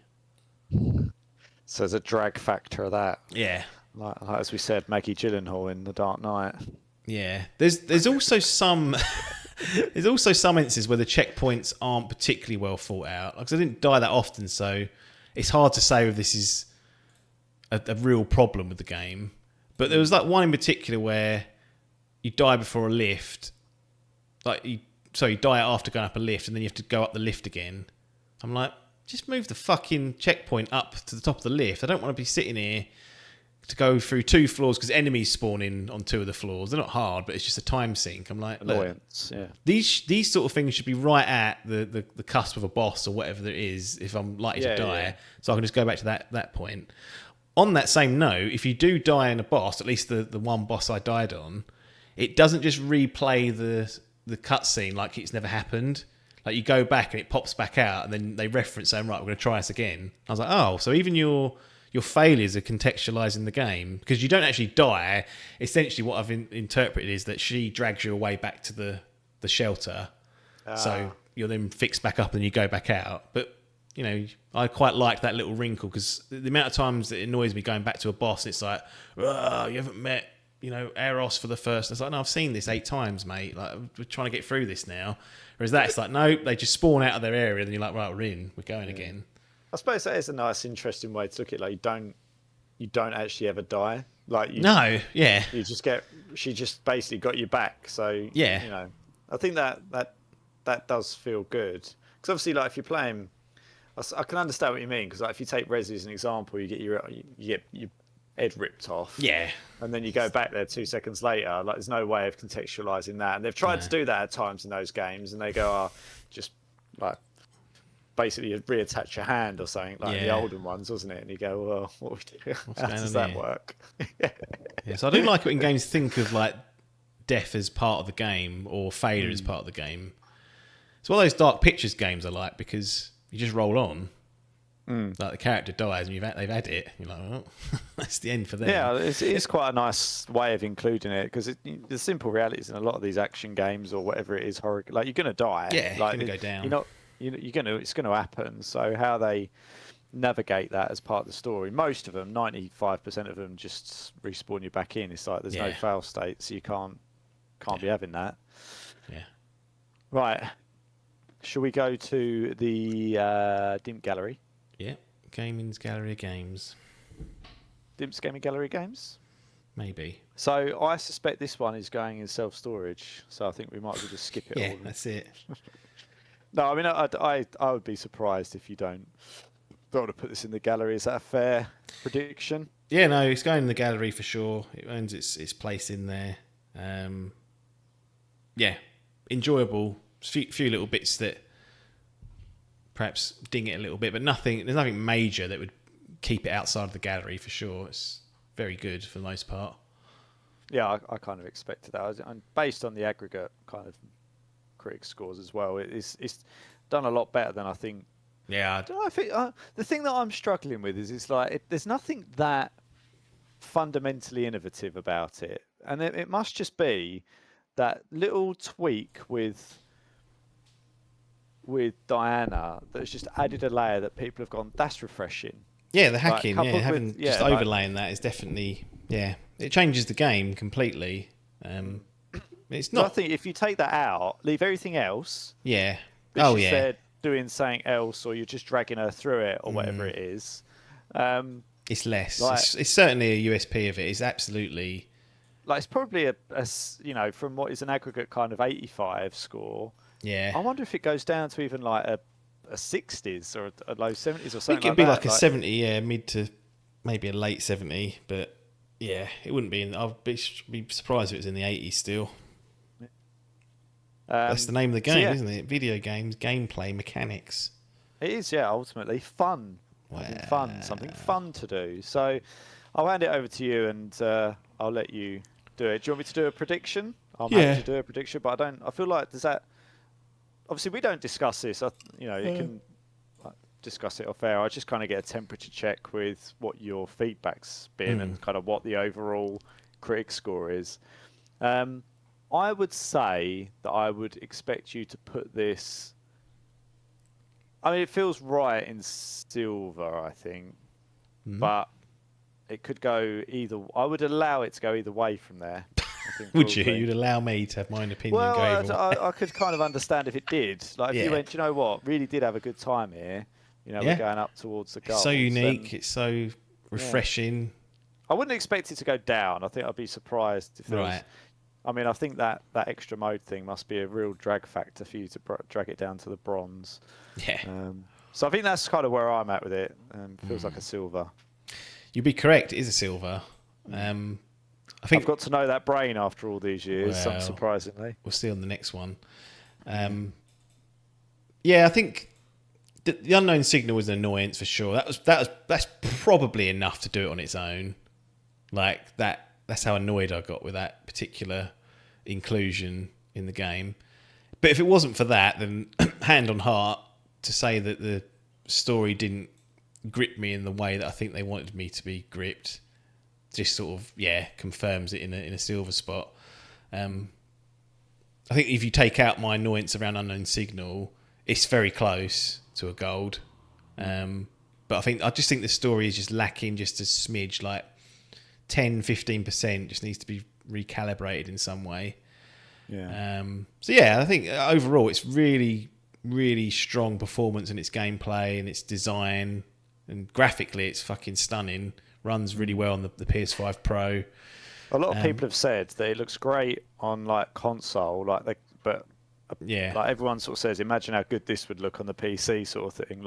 So that is a massive credit to it.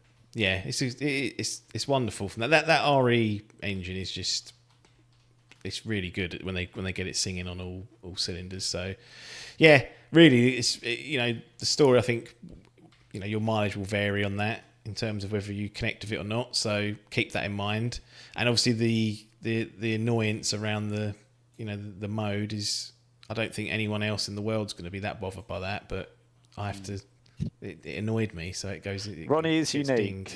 He is that for sure. But I can understand what you're saying. Fucking around with it's things. Not illogical. It's just stupid. It's stupid. It's just a stupid thing they've done there. Stupid. Got the young boys sent off. I can see why they've done it. To kind of give you a carrot on the end of the stick, but it's not. It doesn't feel good. Basically from the outside, like probably when you're replaying it, you kind of think, got to do all this crap again. I've literally just done this. I've literally just spent 3 or 4 hours here, and now you want me to go and do it again. And again, if it was just challenges and like beefed up bosses to replay, and to like get a few new powers and mods and ability, fine, weapons or whatever, but you can't be dropping potentially important narrative pieces in modes like that. I'm sorry, that just needs to be in the base game. I think that's for people to get through. And if you want to put a requirement in that you've got to get all the collectibles of a certain type, fine. That's fair game. If you want people to have gone out and collected everything to then get the special scene or whatever it is, I think that's perfectly fine, because people shouldn't be steaming through these at breakneck speeds. But don't be chucking it outside of the main mode and making me replay stuff for that. It's an annoyance. So silver for Pragmata. Looking forward to see what they do. It sounds like it's been successful enough. They feel like they've come out and been pretty pleased with it. A couple of million sales was the last time I checked on it. It's probably higher than that now. And although it was in development for so long, I wonder how much how much money they've got to take home after all that. But it seems like something that, like, okay, we've got maybe a new franchise or IP to dig at for a couple more games. It'd be interesting. My worry is they make it way too complicated. Like, we have to go bigger, we have to go harder, we have to go more complex. I think they've got more. Yeah, because this does get complex, but the scope for it to go completely mental is like, I could see someone getting their hands on this for a sequel and going, right, we're going to make it really fucking like, you got to do 15 things at once. And I'm like, hang on. The simplicity in it, in some ways, is what keeps it playable and entertaining. So don't get too carried away. But We're many years away from that. Pragmata Yes. Silver. Right. That'll do, I think. Giving it a Tick it off. Tick it off. Number 1 in the books. Dropped it in. As usual, we'll bid everyone adieu. And we'll see you on the other side.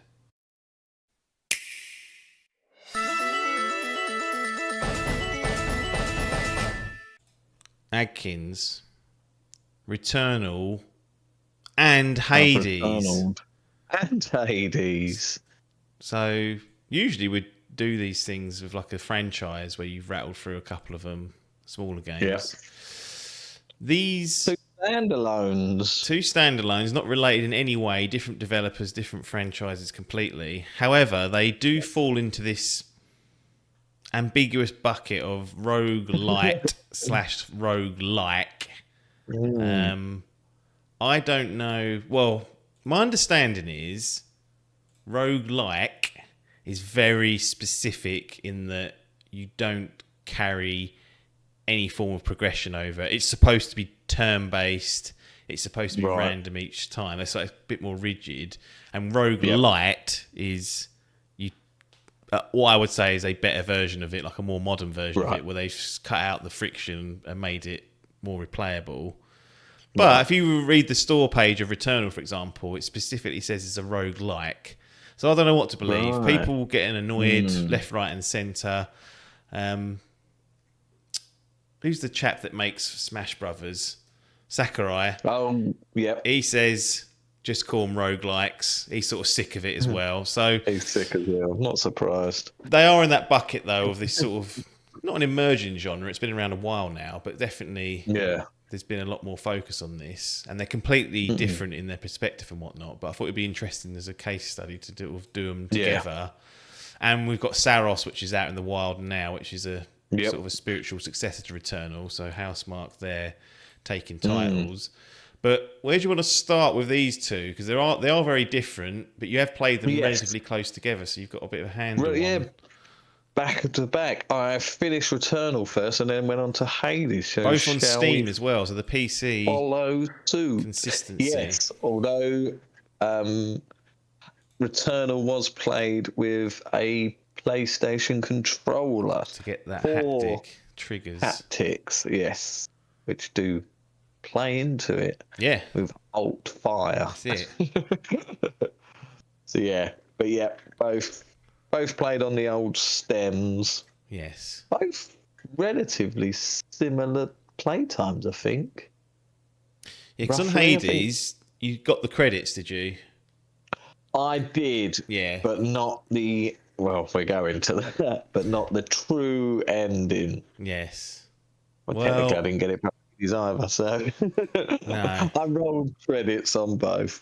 Credits have been rolled, yeah. There's a bit of a nonsense I don't like in either game, actually, because I've played both of these myself. Yeah. Hades. So you did get the true ending on Returnal, didn't you? Yeah, it wasn't worth it. Never is. Wasn't worth it. No, never is. Never once have I done that. Hades as well, isn't there? There's one for Hades and the epilogue. Did you get that? So that's when you've got to do it 10 times, essentially. No, it's more. No, I haven't done that, no. You've got to level up every single, not every single, is it 6 of the 10 gods? Right.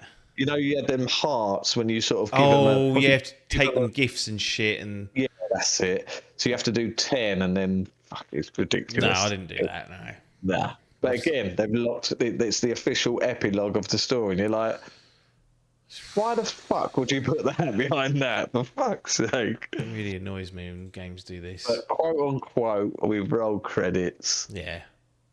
At least once. Yeah. At least once, yeah. So that Some of them have counts. 2 credits. If you can be bothered to go through that. Because I played Hades back in the day, close to when it came out, not quite on release. Probably, I think it came out in September of 2020. Steam exclusive. Not Steam, Switch. It was only on Switch. Yes. Switch and... I think it was on PC at the same time. time and not now. You stumped me there because it was not on Xbox or PlayStation for a little while. No. See if I can pull it up here. Yeah, I do remember that. And I think that's what drew me in. Yeah, Switch and Windows September 2020, and then August 2021 it came to the other consoles. Right. Okay. So I actually got it on Epic Game Store for a tenner. Oh, ages did back you? in the- Yeah, like that Cool. Christmas. Wasn't an Epic Game Store exclusive, was it? No. Nah. But Interesting. yeah, But we got a 3D and we got an isometrica. We got a free, yeah, and I think so. Returnal is one of those games where I just kept watching. I think I was going through an Alien phase as well. So you got that H.R. Geiger, is it? Yeah, that dirty bastard. Dirty bastard. So there's absolutely stinks of that in this Returnal. The absolutely like the setting and stuff, and it was just so intriguing to like watch people play it. But the thing that was putting me off is it looked fucking hard, and I was like, ah. And there is nothing more devastating than dying and having to start back at the beginning. It's like playing them Master System and Mega Drive games again, where you ain't got saves. You're like disgusting. But yeah, so it did take a while. Returnal was. I think I did a bit of an Adkins, didn't I? Started it and dropped it for a while, and then went right.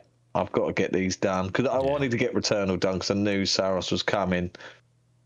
And so Returnal was the first one, and I really enjoyed the game, like the actual gameplay loop, the way it feels, the running around, clearing the rooms, the enemies, the shooting mechanics.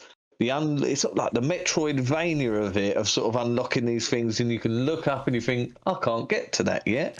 Yes. I'll come back and get to things. So like that, I really enjoyed that. I just got so sick of dying and starting again.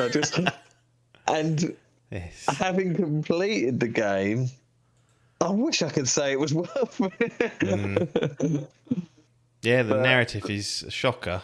Yeah. There's no way to describe it. The trouble is, again, this could be considered a Marmite story because I've heard people say, oh, no, it's gone over your head. This story is so different and it's an unorthodox way of telling a story. It's a fucking stupid way of telling a story. Yeah, it is. It's mental. And, yeah, I just, like I say, I love the core gameplay of clearing those biomes, killing those enemies, and fucking going in one of these challenge rooms and getting your fucking arse handed to you. And they're like, oh, what have I done? What have I done? And I'm so glad, because I, like I say, I was very late to this game. So I believe, did they added the co-op after, didn't they? Yeah, and they added... Which I did... Go on. Was it the... did they add the teleporting mechanic to get to the next biome? Was that added, or was that always part of the game? I think that was always there, because you can basically fast track to the next biome. You always start back at the first one. But what they added, which was a major complaint when it came out, was that you could suspend the game mid-run. That's what it was. That's right. Because originally you couldn't do that. So if you turned the PlayStation off, because it was only on PlayStation at the time, you lost your progress. You had to put it in rest mode.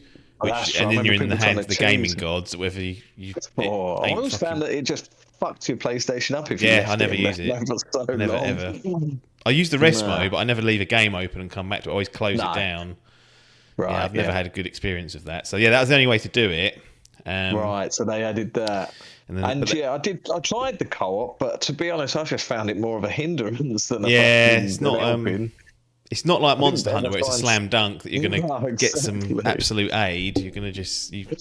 especially if you get an Asian, it comes up with some Japanese language. You're like, oh yes, we've got a winner here. They were absolute gods. But in this... Yeah, because I had a dabble with the co-op as well. And it's just complete potluck. Right? Really is, isn't it? Because they will just be a hindrance. Because actually all the enemies have more health. So they do make it a little bit harder, but... If you're competent, it's easier. If two of you are competent. Right, cool. Yeah. If they're poor, it makes it harder for you because they're just going to go down and you've got two lots of health bars to deal with, essentially. Yeah. It's not the slam dunk that Monster Hunter is. No. But yeah, in terms of, like I say, in terms of gameplay, I'm trying to think of the positive things that I liked about this game. Like setting was, I like the mystery. Yeah. It's steeped in mystery. You're sort of wandering around this fucking alien world, these different biomes. You ain't got a Scooby, what's going on? You're scanning all these sort of things, trying to find out what the language is, and everything's redacted. You don't know what's going on. And I Still don't know quite what's like going the on. way it started to drip feed Got this true story. ending as well. I don't know what's going on. Yeah, exactly. It starts drip feeding this story where you fucking start finding yourself. This You mystery, find yeah. that, You think, oh, this is intriguing. this is interesting. I found myself on the floor. I'm dead. Yeah. And you start to get to learn that you're in this fucking loop. And we won't go into spoilers, but the story just goes, fuck that, mate. Yeah. Huzzah. And yeah, it's just, oh, Can't I follow don't it. know. Yeah, I didn't get on with the story whatsoever. Nope. And I think that's, like I can say that, I think like that was the only reason to sort of carry on playing. I mean, I wanted to experience all these biomes and get to the bosses of each Yeah. They were great, like the different bosses, their sort of setting and stuff.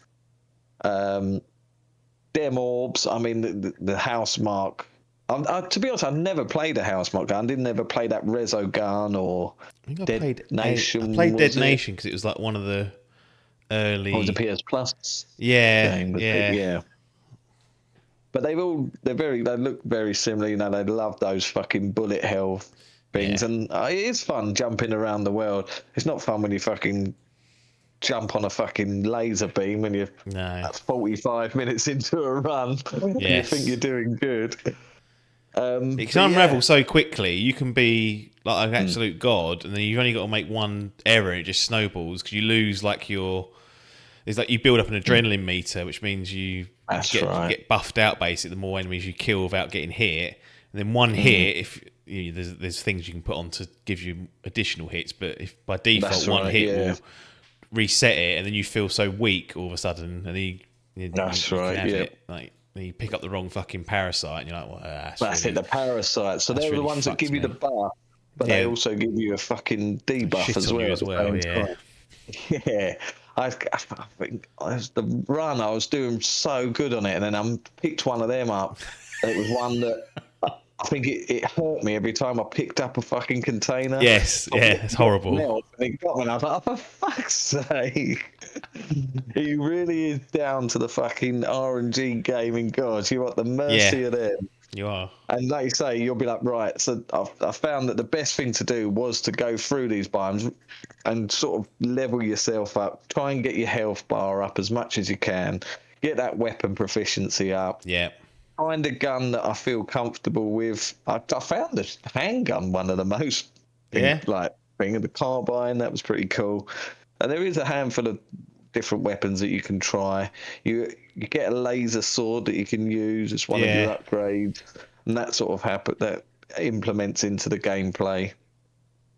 And yeah, I just found, like you said, you can be strolling along thinking, right, I'm getting the rhythm of this now, I can get it. And all of a sudden you just pop into a room, you ain't got no clue what it is, and then the door locks shut, and you think, oh, fuck.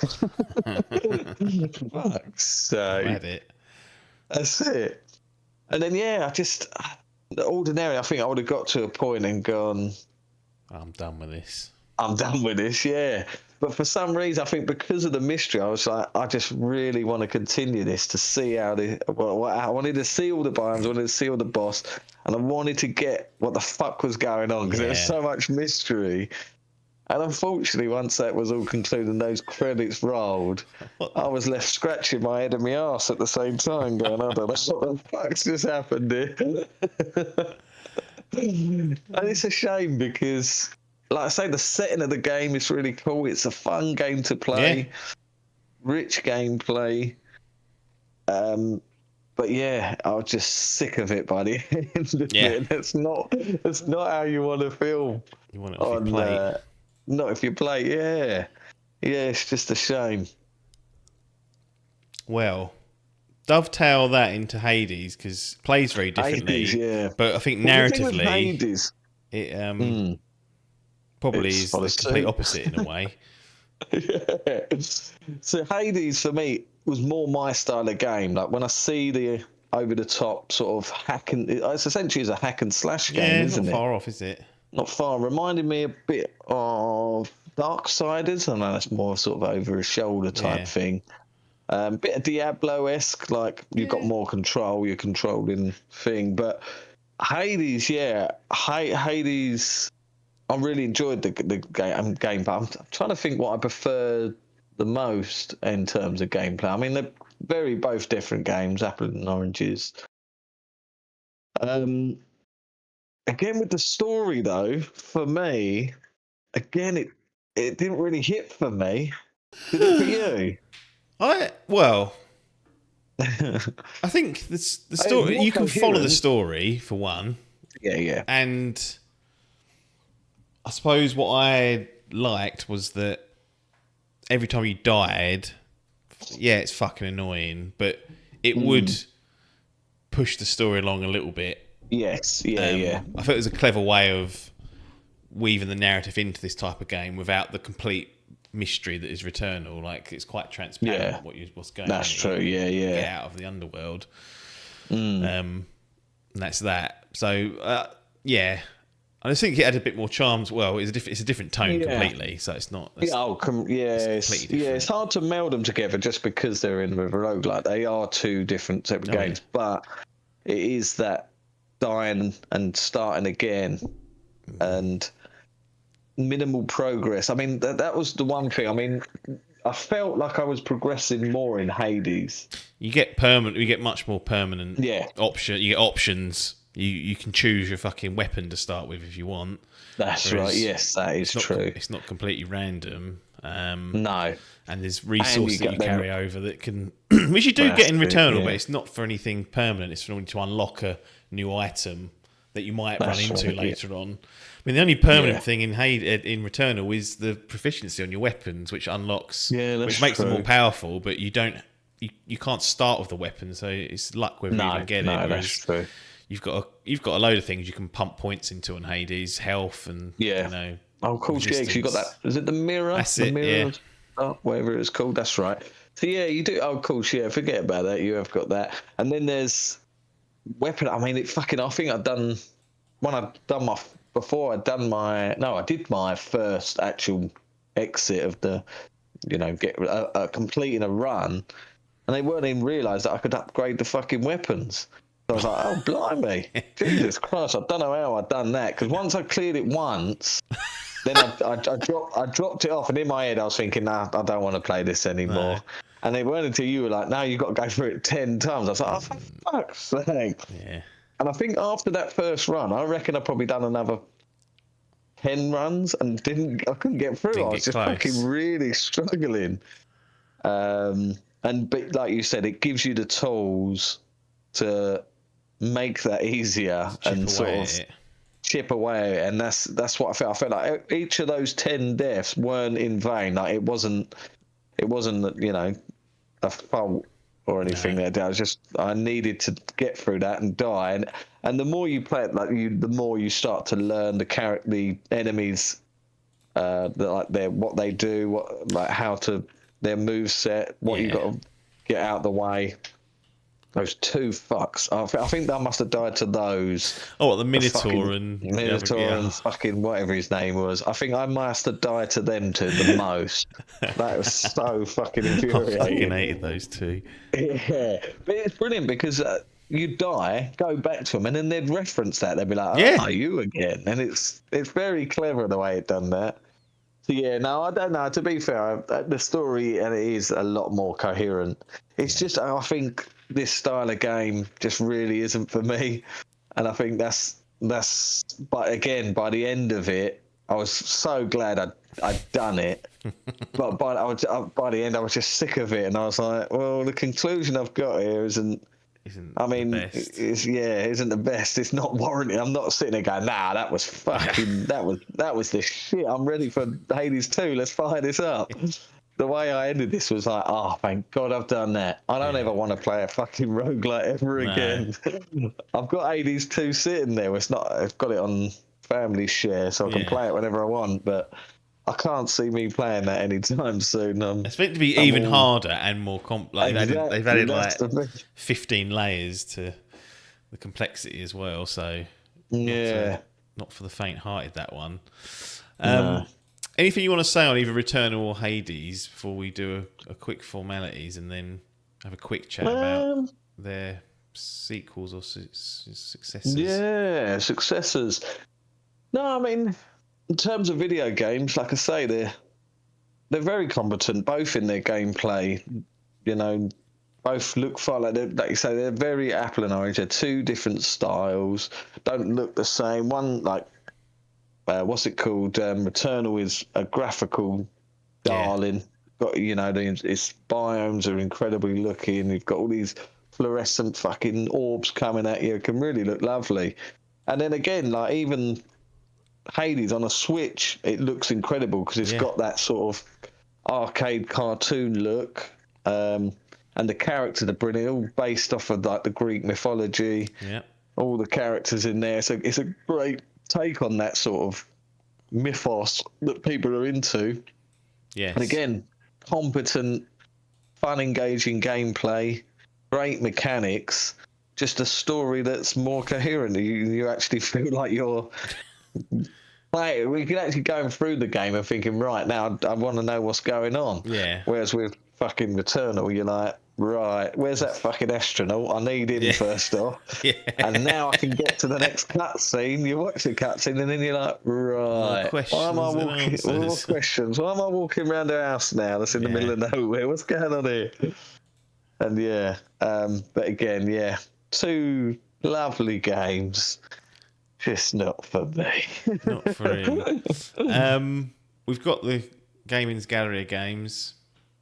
We've got the question that always comes your way. Yeah. Does it go? Do either of these go into the gallery, or does one go in and one gets shunned, or are they both in the fucking bins? Struggling. Nah. No, I think they both scrape in, both of them. No, one scrapes in, the others gets in. Safety in numbers for them. If they come Safety separately, in they may numbers have been for a thing, took the axe to them. But I mean, playing them back to back, well, not or close to back to back. Close to back to back. For a genre he now hates, must have been troubling. So for me, I think Returnal, I would just scrape a bronze. Yeah. I mean, it's contention to go outside for that fucking disaster of a story.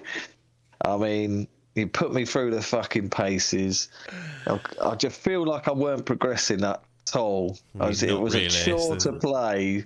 Like, it wasn't a chore to play. It's an enjoyable gameplay, but it was a chore to progress. Yeah. And then just unrewarding as well. Which, that's why I think that scrapes a silver for me. Hades, better, much. Yeah, silver for Hades, yeah. Oh, sorry, I thought you said silver for Returnal. No, bronze for... right. Did I say silver? Sorry, bronze for Returnal. Silver for Hades, that, again, just scrapes a silver.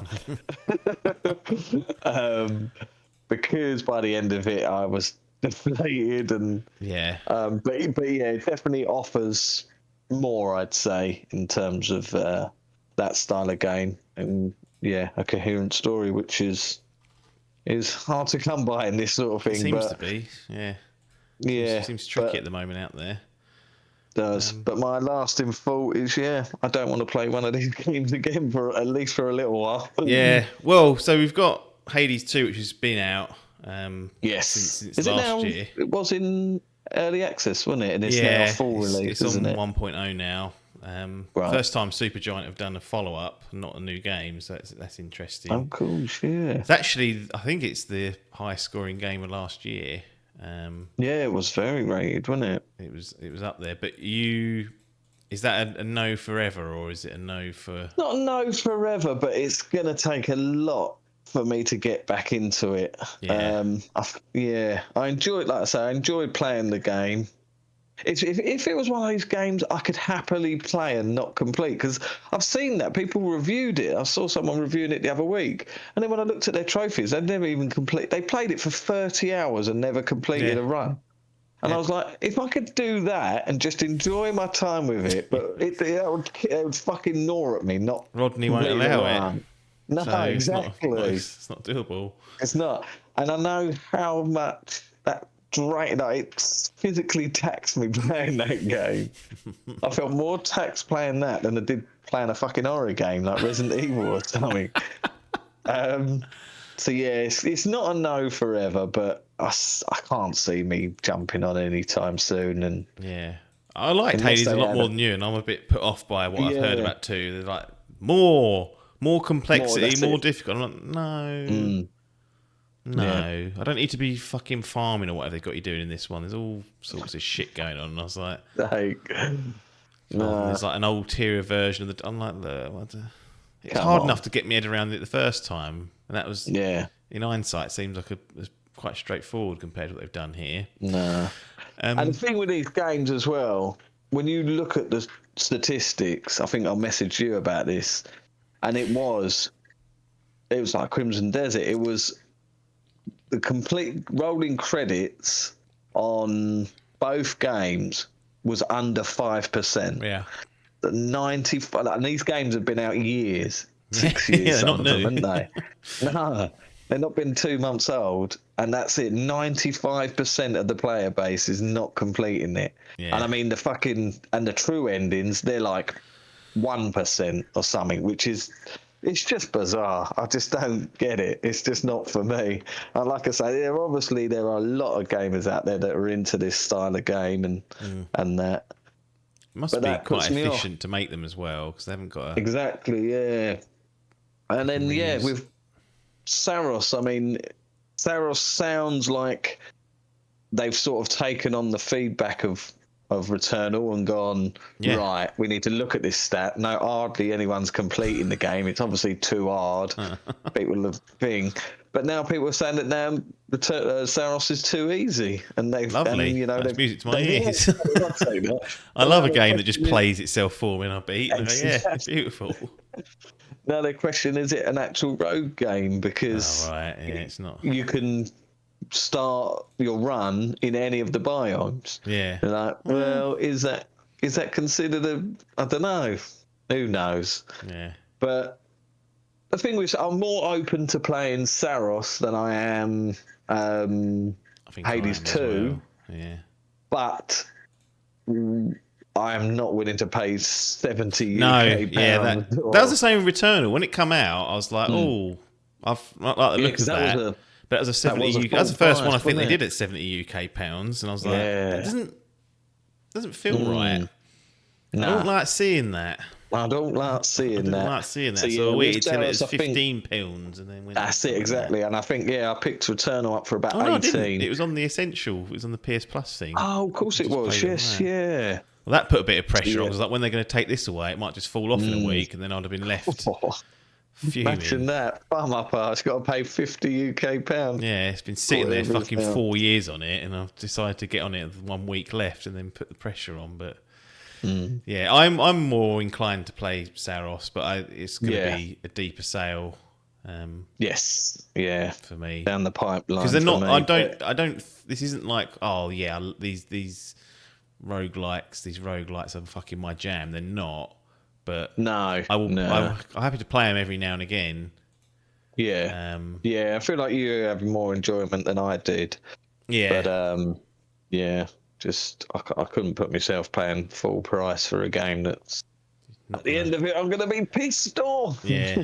No, that's fair enough. Well, But yeah, they're there. that's that. Hades gets Have itself. you been interested in Dead Cells? Is that one that's I've actually sniffed again? had it on Switch for like Oh, really? since 2018. Just never booted it up.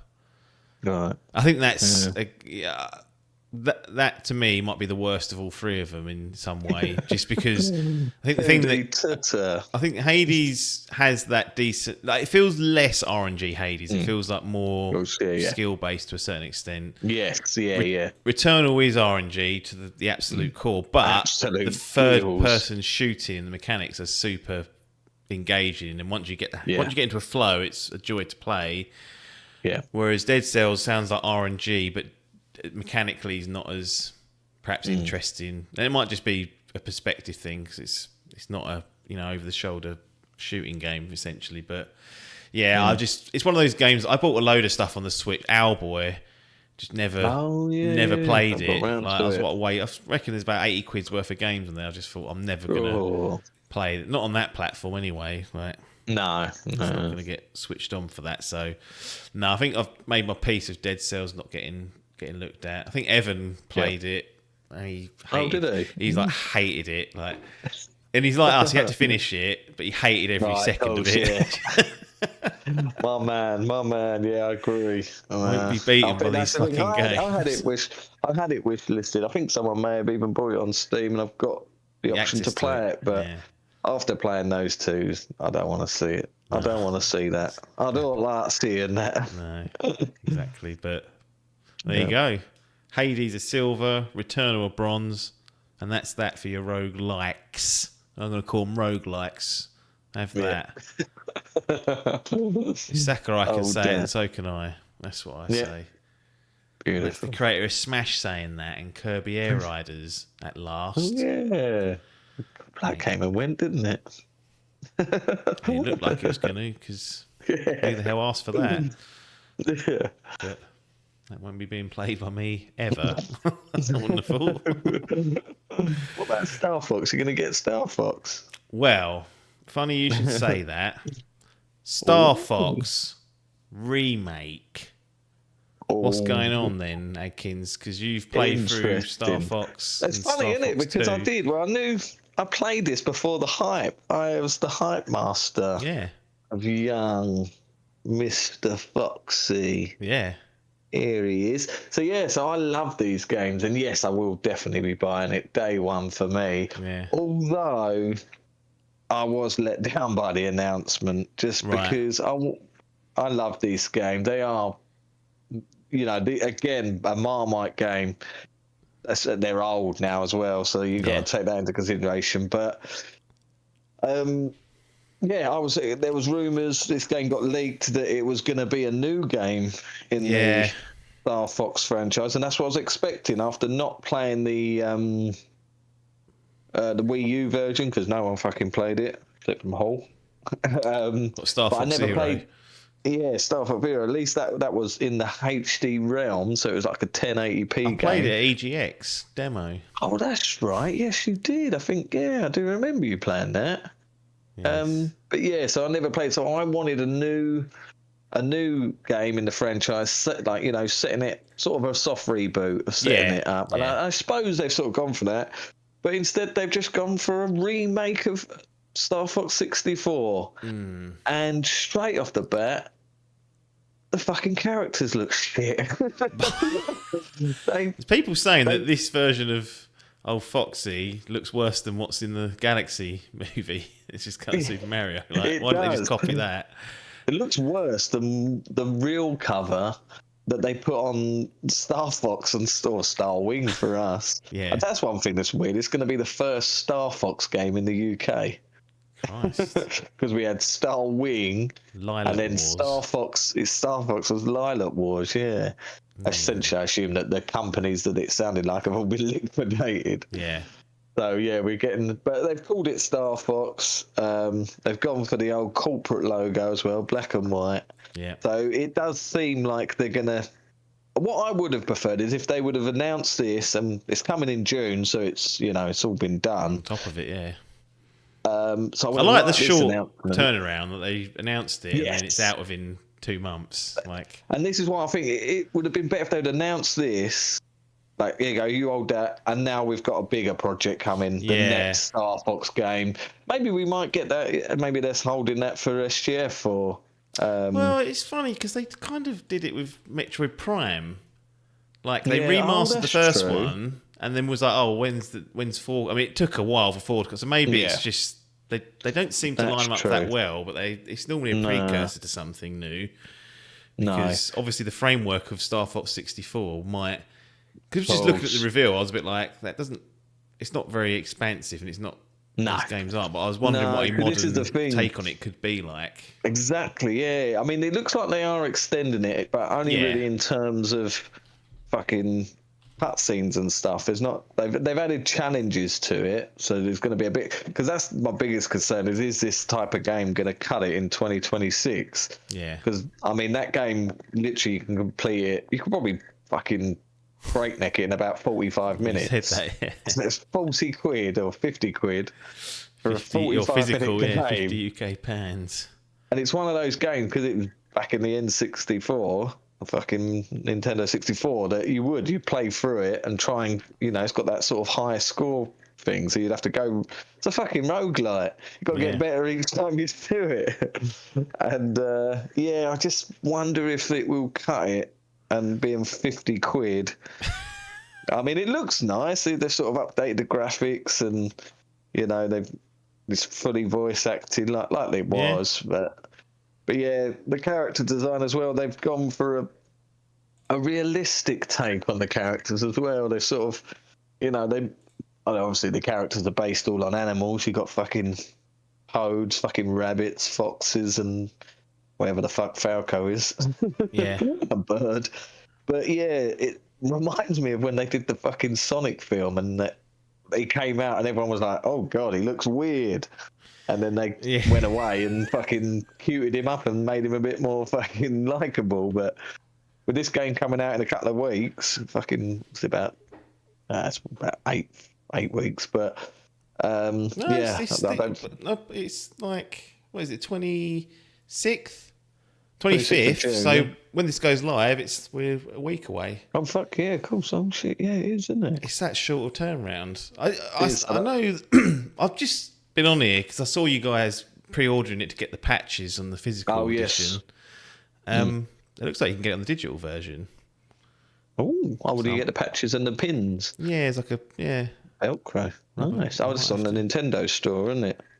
So I might do that. I feel like it's a bit. I'm gonna fucking hate it, but get involved. It's Star Fox. Yeah, it's Star Fox, and I'm just hoping it is the Star Fox, because I mean I think that's what they've done. They knew that he was going to be a hit in the film, and he obviously was. And now we've got this coming out. I just hope there's more. And it does feel like there should be more. Like you said, I forgot about that Metroid thing, that they did that and then obviously had a big one. It's just weird that they didn't announce it. They could have just chucked out, working on a new project rather than just this is. I mean, there's rumours of a fucking Fingo remake as well, isn't there? Ocarina of Time, that's the next one, didn't they? So who knows what we're going to get. But no, it's good to see that the franchise ain't dead, because like you said, the last game was fucking... Star Fox Zero, yeah. What was it? Was it Zero, or was it because they released fucking Star Fox 2, didn't they, on that SNES Classic? Was that 2019, I think? Yeah. So we've got... you're right. So we had Star Fox Zero 2016, Star Fox Guard, which was that tower defense game. That was a mobile. And then, Star Fox 2 got re-released. It came out on that. That was classic. it, yeah. Because that never came out in the West. But so we haven't had, so for all intents and purposes, the franchise could have been dead. So it's sort of been pulled out of the mud.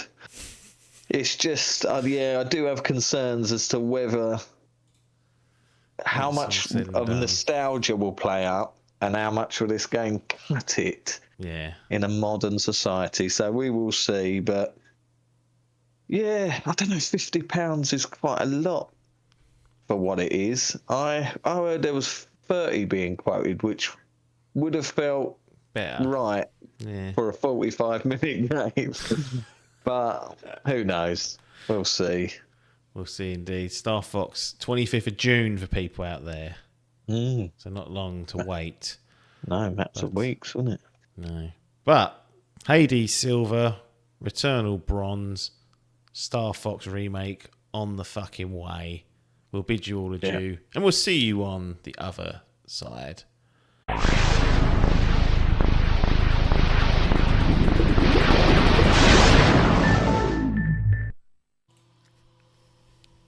Hello, it is Apps and Logan here.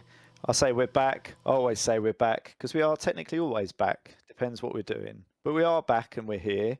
And we're here to discuss a game that I'd completely forgotten about, to be perfectly honest with you.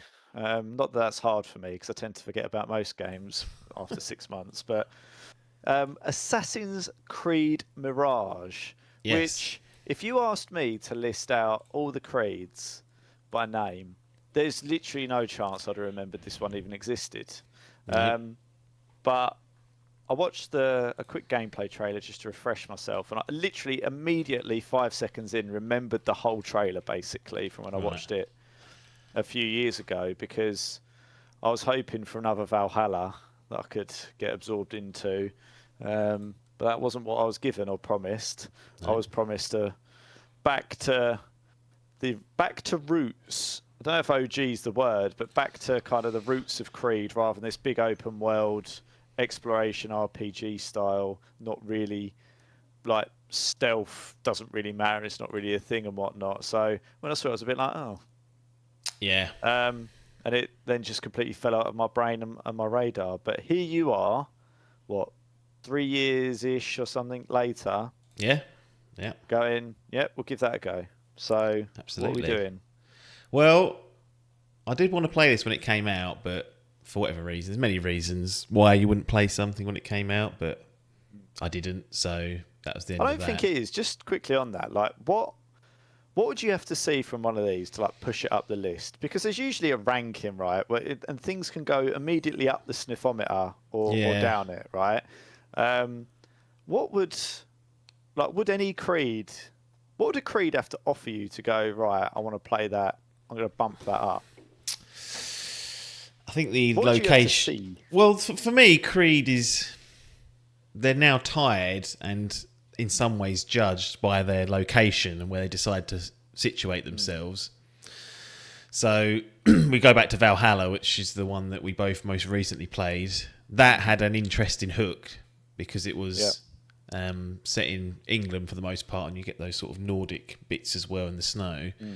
But also, it was at an advantage in that it came as a launch title for those new consoles back in the day. So there was kind of two hooks there. One was the Xbox needed something to play on because it released with nothing of its own. So we had to get something for it.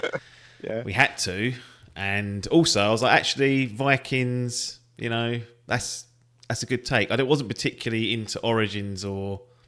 What's the other one? What is that second one? Don't know. This is what I mean. Assassin's Creed Origins, Assassin's Creed... Odyssey, correct. Yeah. Which was ancient Greece, as we all know, not just Greece. And where was Odyssey? No, Egypt was Origins. Ancient Greece was Odyssey. Yeah. Which are okay. I mean, they're interesting, but I just think that there was a bit more... I felt like seeing... the UK or wherever the Valhalla was set, which was the UK. Yeah. Bit of green, bit of different... It's a completely different kind of setting, right? Like, everything in Creed always feels a little bit beige. Well, it's Dust Bowls, isn't it? They keep going to. I mean, I haven't played every one or anything like that, but even when I played Black Flag a bit, like, it all like feels of that ilk. And Valhalla felt like almost a completely different game to me. Like, I didn't even really properly associate it with, like, Assassin's Creed, really. It could have just been Vikings the game. They could have stripped away some of the confusing narrative stuff that's linked into the modern day stuff. And it would have been... Like, this it's very, very unnecessary. Like, if that was released as a standalone game, I mean, all right, Assassin's Creed obviously brought some people into it, and that gives you it's obviously a big name, but really there was nothing that I associate, like, you could do what you liked. There was no kind of real necessity to be that sneaky or anything like that, and it was just good fun until I got bored or a bit fatigued, should I say. But yeah, for some reason it then become people didn't want that. It's like, well, it's not that I didn't want that. I don't think that was the feedback we gave, if they were listening. It was more not so much Bloatville.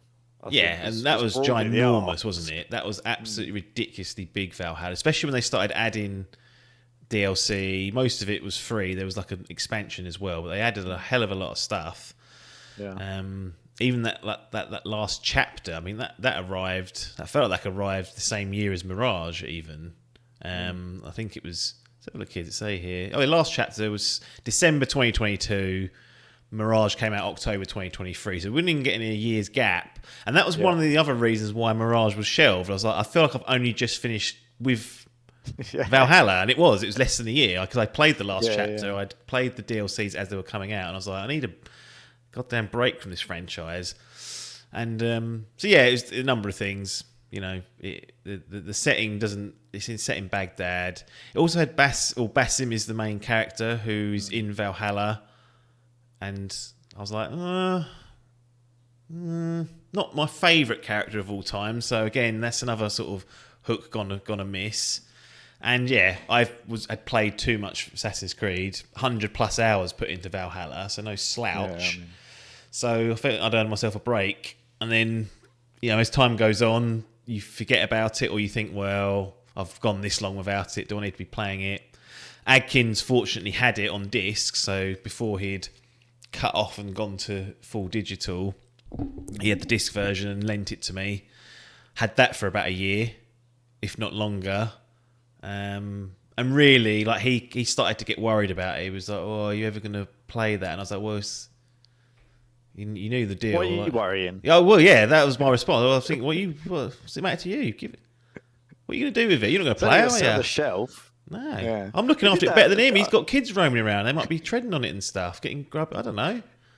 He did that a little bit when I had Spider-Man. But to be fair, I think he did. I think he was worried about some DLC or something. But yeah, he's like, "Are you going to play it?" I was like, "Well, don't put the pressure on." Yeah, exactly. Don't lend it and put pressure on. To be fair, there was DLC that came out from when he lent it to me until I played it, called Valley of the Memory, which was like a free DLC. A story. So I don't know if you wanted to play that, but you could have just said, I want to play that. Can I have it back? And I'd have gone, yeah, I'm not doing nothing with it. But you'd have gone, nah, playing that, mate. His passive aggressive techniques don't work with me, so you really have to tell me what you want and say why, or just suck it up. Anyway, I got through it, and it's still here now, so he's not that eager to collect it. He knows I finished it. It's been a little while, so there you go. I assume it was a PlayStation jobby. Yeah, PS5. Which I don't think was a guarantee, because Adkins has a Series X and was buying stuff up until a few years ago. I felt like we were both buying stuff on both, depending on performance maybe or price. Yeah. So, yeah, PS5 Pro. So if they've done any enhancements to that, it was on that. So console-wise, pretty shored up. So it's been borrowed. I finally got round to it. Platinumed it as well. So the Platinum Trophy has been achieved and ready to rumble with Assassin's Creed Mirage. Yeah, it feels a bit... I always feel a little bit sad when... I always have to ask, obviously, where we played it. I can't remember the last game that we would have reviewed that was played on an Xbox console. It's boxed up. So it's not even... It's not even... They said it was the first carbon-aware console, but I didn't even want it using that minimum power, so... I'll tell you why it's carbon-aware. They're doing everything for the environment because no one wants to turn the fucker on. No, exactly. It's actually the best... No reason to. It's the most carbon-aware console out there. Yeah. Fucking ridiculous. It's just so sad for me. Like, honestly, there's still something about it that just makes me feel a bit gutted. It's just been like the go-to console for so many years. Like, you and I were both kind of Xbox main, if you like, for a long time, and then it's just, I mean, it's the way things have gone. I mean, there's no reason to be loyal to it. It's not loyalty. It's just sadness, really, like the decline. Under Phil's watch as well. Well, he's out now, isn't he? So there could be. I'm not completely writing them off to do some pivots and try and make it more exciting. But everything they've mentioned about the Helix sounds like it's not going to be. It's going to be a premium product, priced probably maybe up to 4 figures. And you're kind of at that point, you're like, well, I mean, I don't care enough about you or me, but I think of people like Pee-wee, Cop, like those who just like to use the term casual games. Yeah. Essentially, they're just.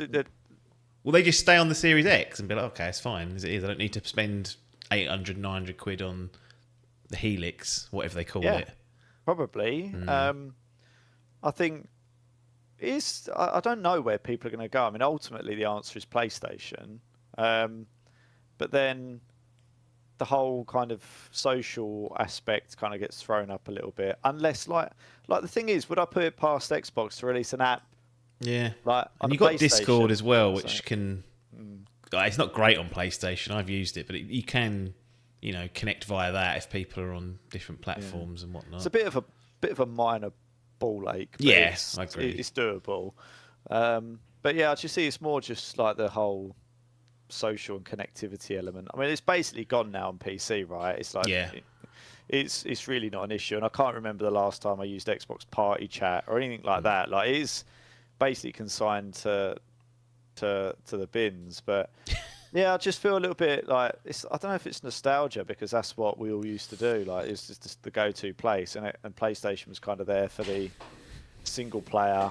It was like multiplayer on one, single player on the other. Ironically, you and I and Paper were always multiplayer on PlayStation. 'Cause he had that. Yeah.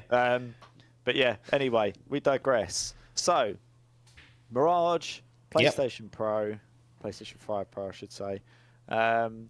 Lentia, decided to give it a go, and here we are. Yes. Jumped Platinum. in. Platinum How done. many hours are we talking I think here? we're looking at 25. Oh. North of 25, I think, and under 30 when it was all said and done. That involved some fast travelling, but not a great deal. I'm a stickler for not fast travelling, but these games take place inside the Animus, which therefore isn't... You can do what you want, essentially. You desync if you kill civilians, so... Once it's a game within a game, almost, is the way I kind of see these games, I am free to do it. But I didn't actually do it that often. There's a couple of times when it was like, right, go right north again.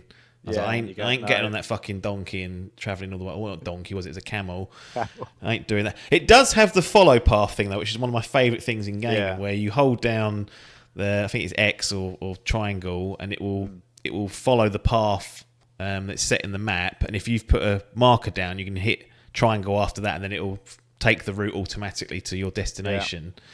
So it means you can put feet up, although for some reason there's fucking guards and bandits trying to trap you on the way there. So often I'd have the controller down having a drink, and then I'd get fucking stung by those bastards and have to quickly jump into action. I like that as well. I used it sometimes just for shorter journeys where I think, I won't do the quick travel for it. But I did think, like, what's the point if you're going to still get jumped? Like, I feel like there should be a thing that it's like, if you're doing that, just treat it like you were basically fast traveling, but not. Like, because clearly if you're doing that, you want to take your hands off and do something else while it's happening.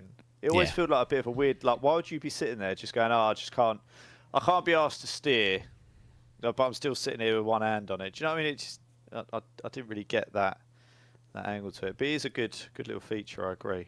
Yeah. Especially for sticklers of lore and immersion. Exactly. Right, so do we want to get much into the story arc of how Basim's landed here? Yeah, so it's a prequel. Well, it's a massive prequel to a lot of them. So it's set in, I think 861 CE. I don't know what that translates to in... Sorry, quick question before I forget. Yeah. So I obviously remember Basim from Creed. Yep. Valhalla. When you play, like, does Basim in previous Creed, so when Basim cropped up in Valhalla, were you like, oh, or is this Basim only comes to light in Creed Valhalla, and then you play him in this one? You go, oh, Basim was in Valhalla, so there's kind of a link there. Yeah, I think so. And I only put the think on it because I'm not 100% sure, but I don't remember seeing him before. And yeah, he was sort of picked out of Valhalla to have like a spin-off prequel, which is what this is.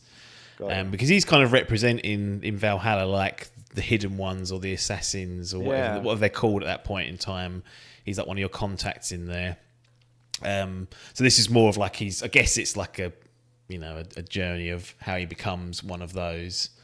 It was only when you said it that I thought, oh, maybe because I haven't really played the previous ones, I was thinking maybe I never really cottoned on to Basim as that relevant in it because I didn't have previous kind of lore. No. And I thought, I wonder if you had drawn that, but apparently not. It's just something that they've done afterwards, which is interesting because he didn't really feel like much of a when he was there, but he didn't.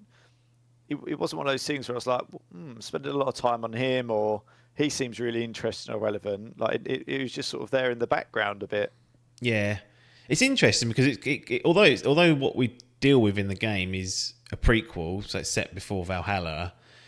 The game itself, because you're going into the Animus after Valhalla, it's actually technically in that timeline it's set.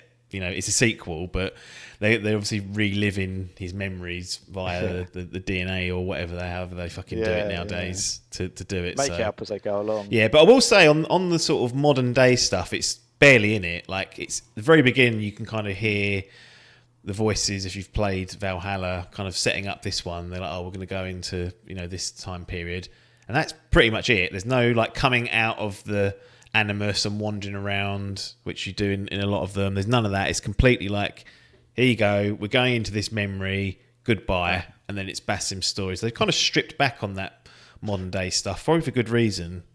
I don't understand what people are playing at, but I didn't like it. I really. No one. Well, I say no one does. They do, but it's just a distraction.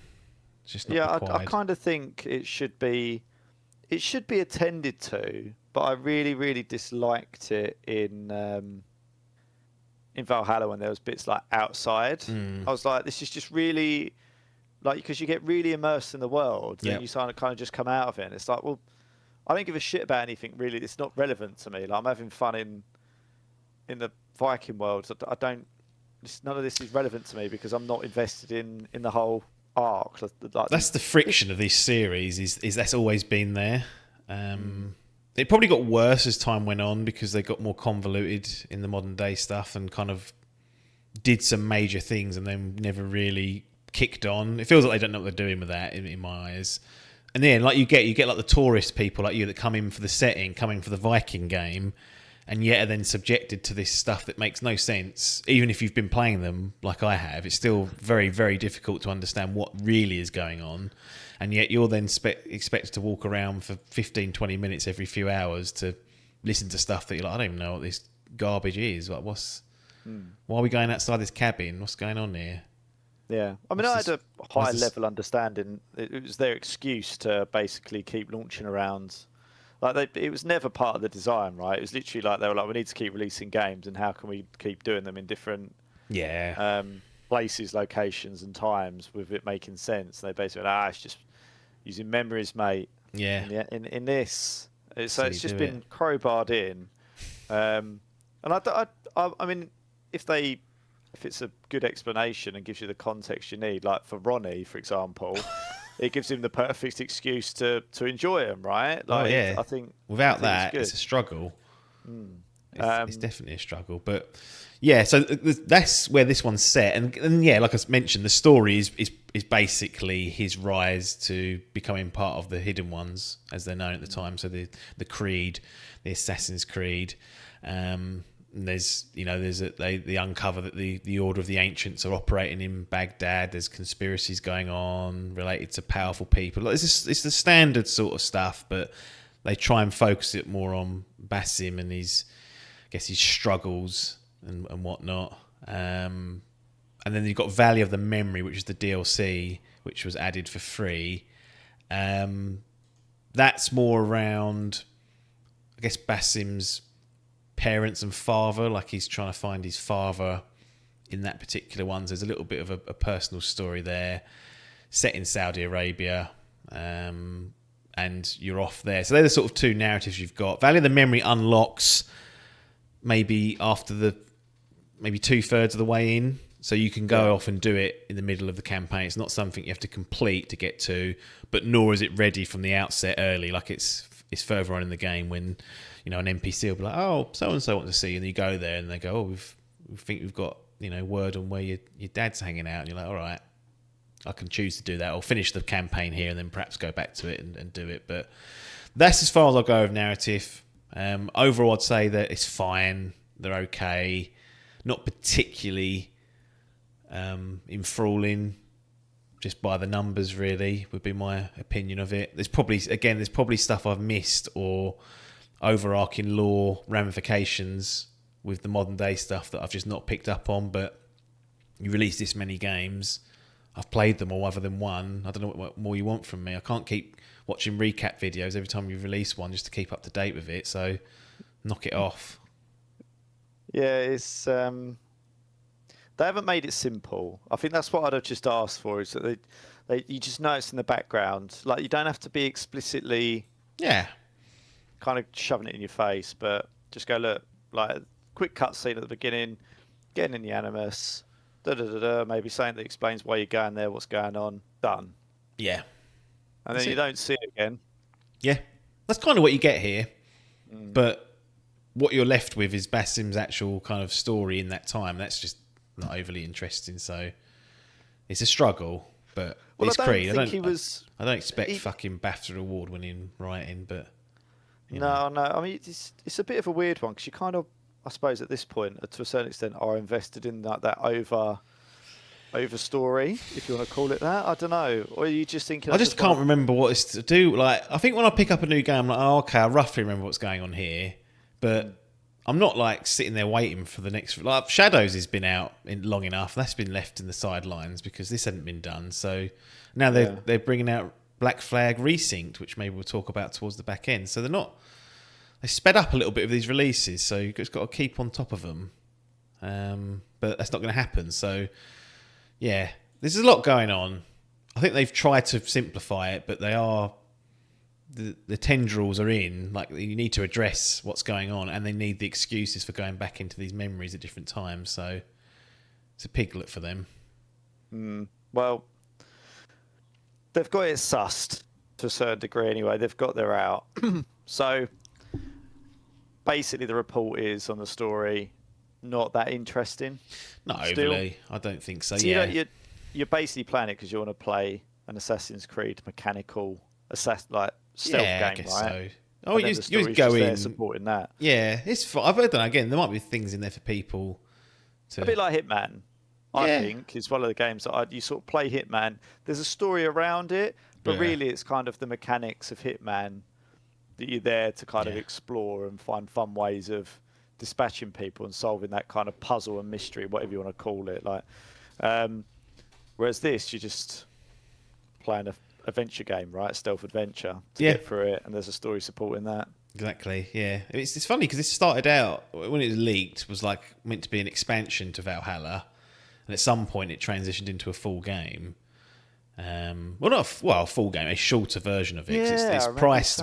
It's kind of priced appropriately. It's not full whack, but on that front, I think it does earn its stripes. Like, it doesn't feel like just a slapped-on expansion or anything like that. So I think from that perspective, people look at that saying, "Oh, I mean, by now it's probably really cheap anyway. It's been out for nearly 3 years, so it's not a problem." But it kind of earns its stripes as a standalone rather than being just bundled into another Valhalla season pass or whatever.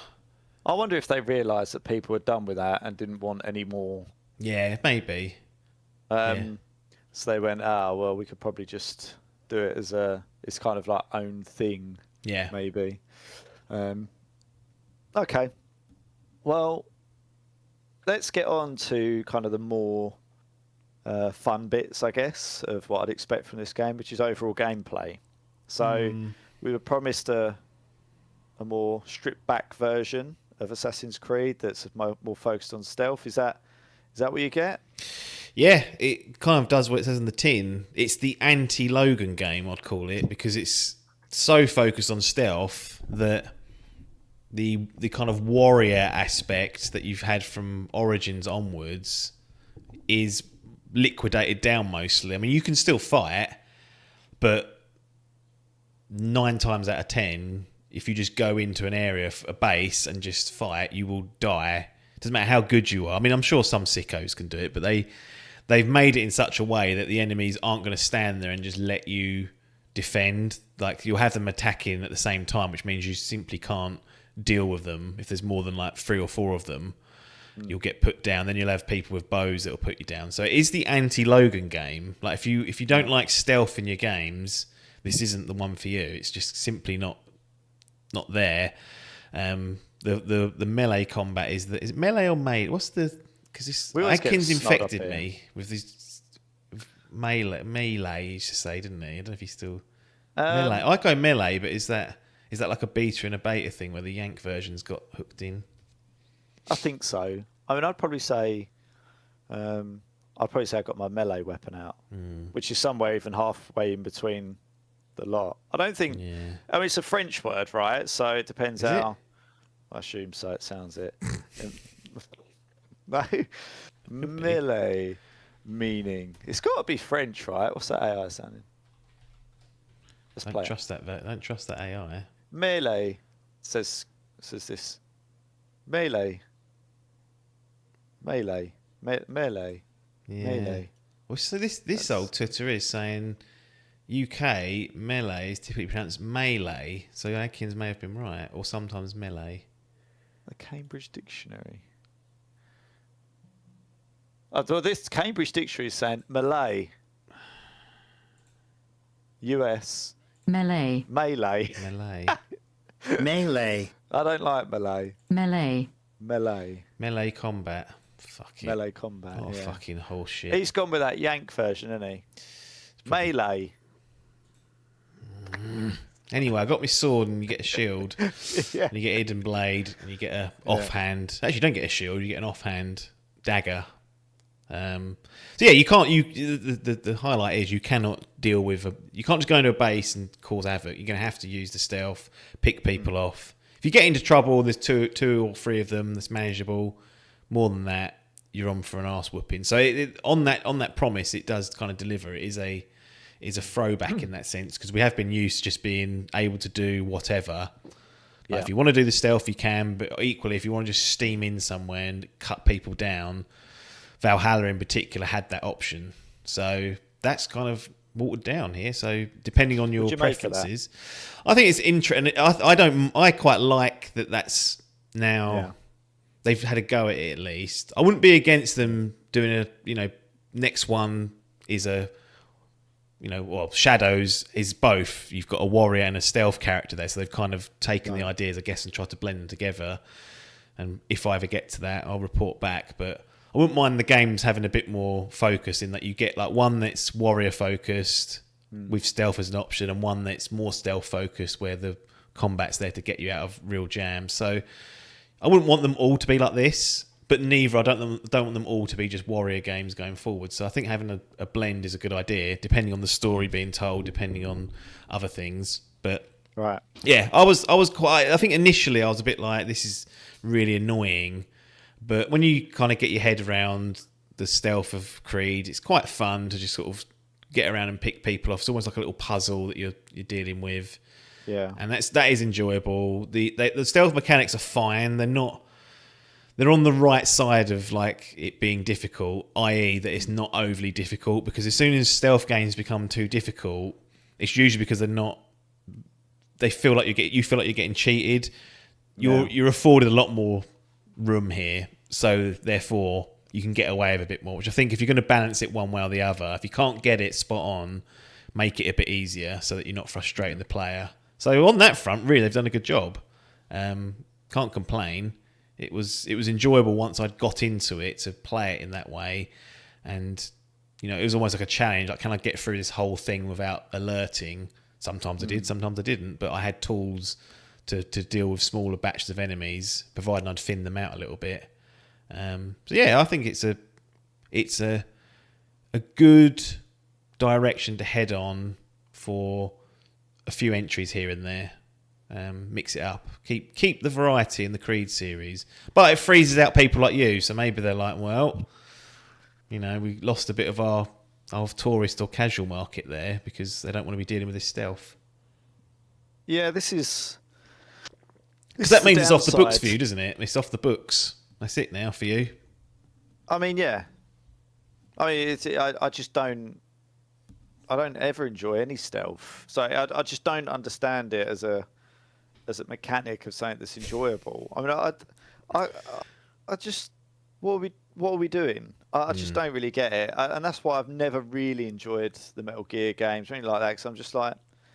Sneaking around is just less fun to me as an overall idea than like having a fight.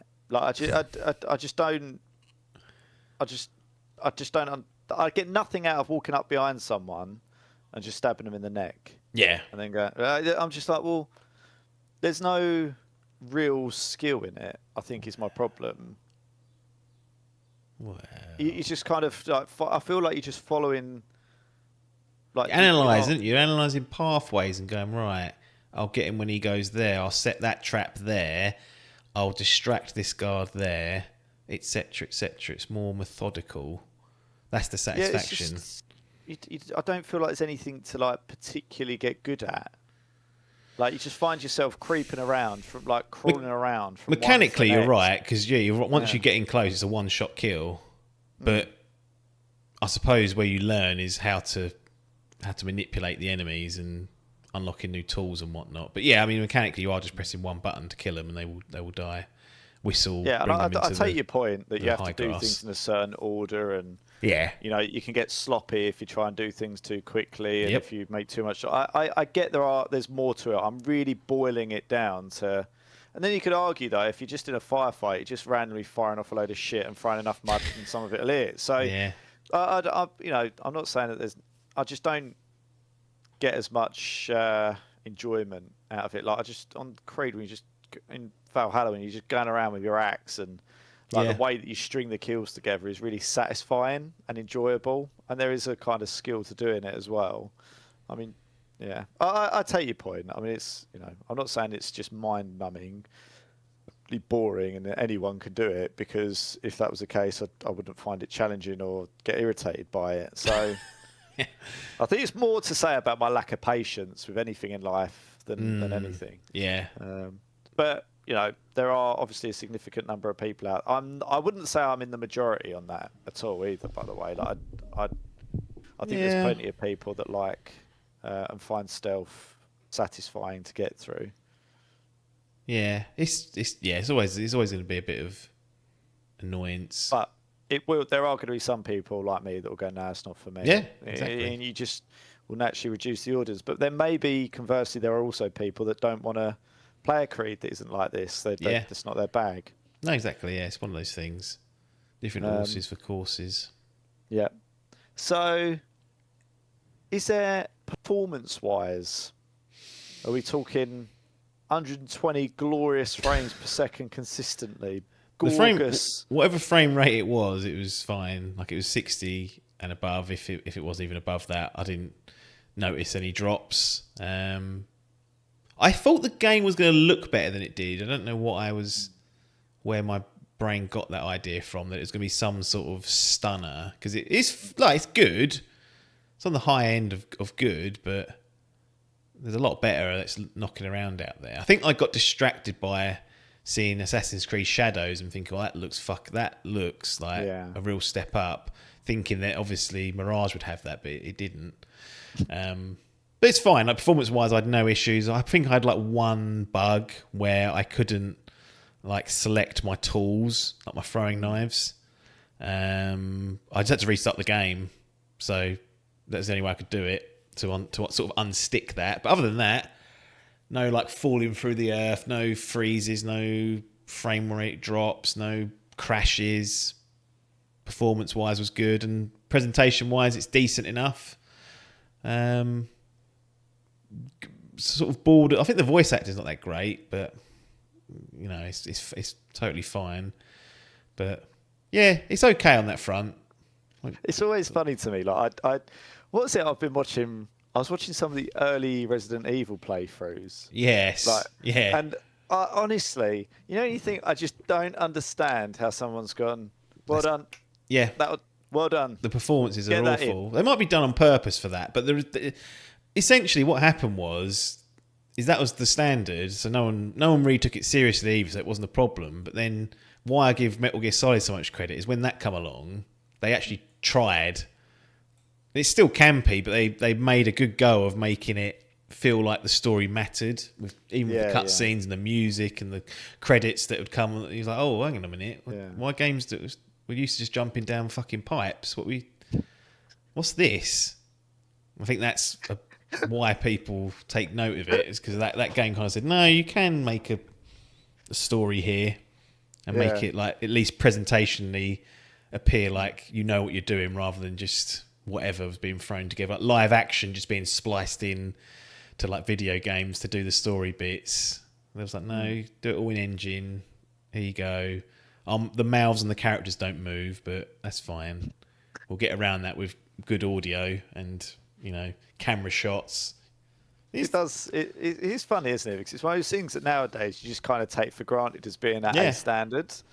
And then whenever it drops below, just slightly, as you say, like you noticed it in Creed, like it is slightly jarring because you go, this doesn't feel like the normal standard. But yeah, you go back years ago, diabolical, like genuinely diabolical. It's literally like someone sitting there with a sheet and just like no emotion, like got paid for that. Yeah, just well, maybe they didn't get paid. Maybe it was someone at the studio. That was going on. Like there were people just like, I'll just do that. Like the artist would be like, I guess that Yoshi was exactly that. Basically, some random guy who was working on that team just was like, "This is what I think he should sound like," and he started just making noises, and then obviously they increased the pitch, and it went Yoshi. But it's just some guy that just did it, and randomly started recording noises. It's mad. Yeah, it was completely different back then. But yeah, so basically all good then, really, other than just sort of a little bit of slightly subpar. Yeah, there's no worries from that perspective. If you're concerned about getting costed by performance or whatnot, you're fine here with Mirage. Nice. So, is there anything like that you wanted to call out specifically? Like, obviously, it's a much shorter and smaller game, I assume, than like the previous one or the ones. It's sort of like a 0.5, I guess. Yeah, it's probably like half or maybe a third of what Valhalla might have been. There's one map. Obviously, the DLC adds the DLC adds a second map, and they said it's free. It's there, and will unlock throughout the game. I suppose what I discovered was that there's something awkward about how these games just feel. Like when you're like free running, it doesn't feel particularly free. The amount of times that I'd get caught on something, or it would sort of jerk and then jump diagonally instead of in front. You try and just trying to get down things seemed like it was 50-50 whether he was going to climb down or just drop and take full damage. Like just a lot of clunkiness around your movement, and I was like, I don't remember it. I think because you're encouraged more in this one to be there's a bit more finesse required in your movement because you don't just walk into an open area like a base and start swinging. It kind of exaggerates it more. I don't know if it exaggerates it. I think the problem's just baked into the game, but it makes it more prevalent. You notice it more. So that was interesting. A couple of times I felt like I was trying to do something and it wouldn't land, and I'd get seen and it would cause a big upheaval. And I'd retry it, and it would execute what I'd planned before. And you could say user error, but I think there's just a general clunkiness, particularly when you're trying to escape, like trying to speed run through a certain section of it. It's all very I've just gone left instead of right. Like I'm trying to go over these poles that are up to go over the river, so I haven't got to swim through it. And you just sort of jumps off one of them halfway through, and you're like, and then now you're in the water. There's just some clunkiness to the game. Like your movement. It kind of like on a wire sort of thing. Yeah. And I suppose that was an irritant at certain points because I was expected to be smooth. It had been a while since I've picked up one of these games. So when what did I say? 2022 is when I stopped playing Valhalla. Yeah. And I was like, oh. And I suppose, and again, in Valhalla, really, you can do all that stuff, but you don't have to.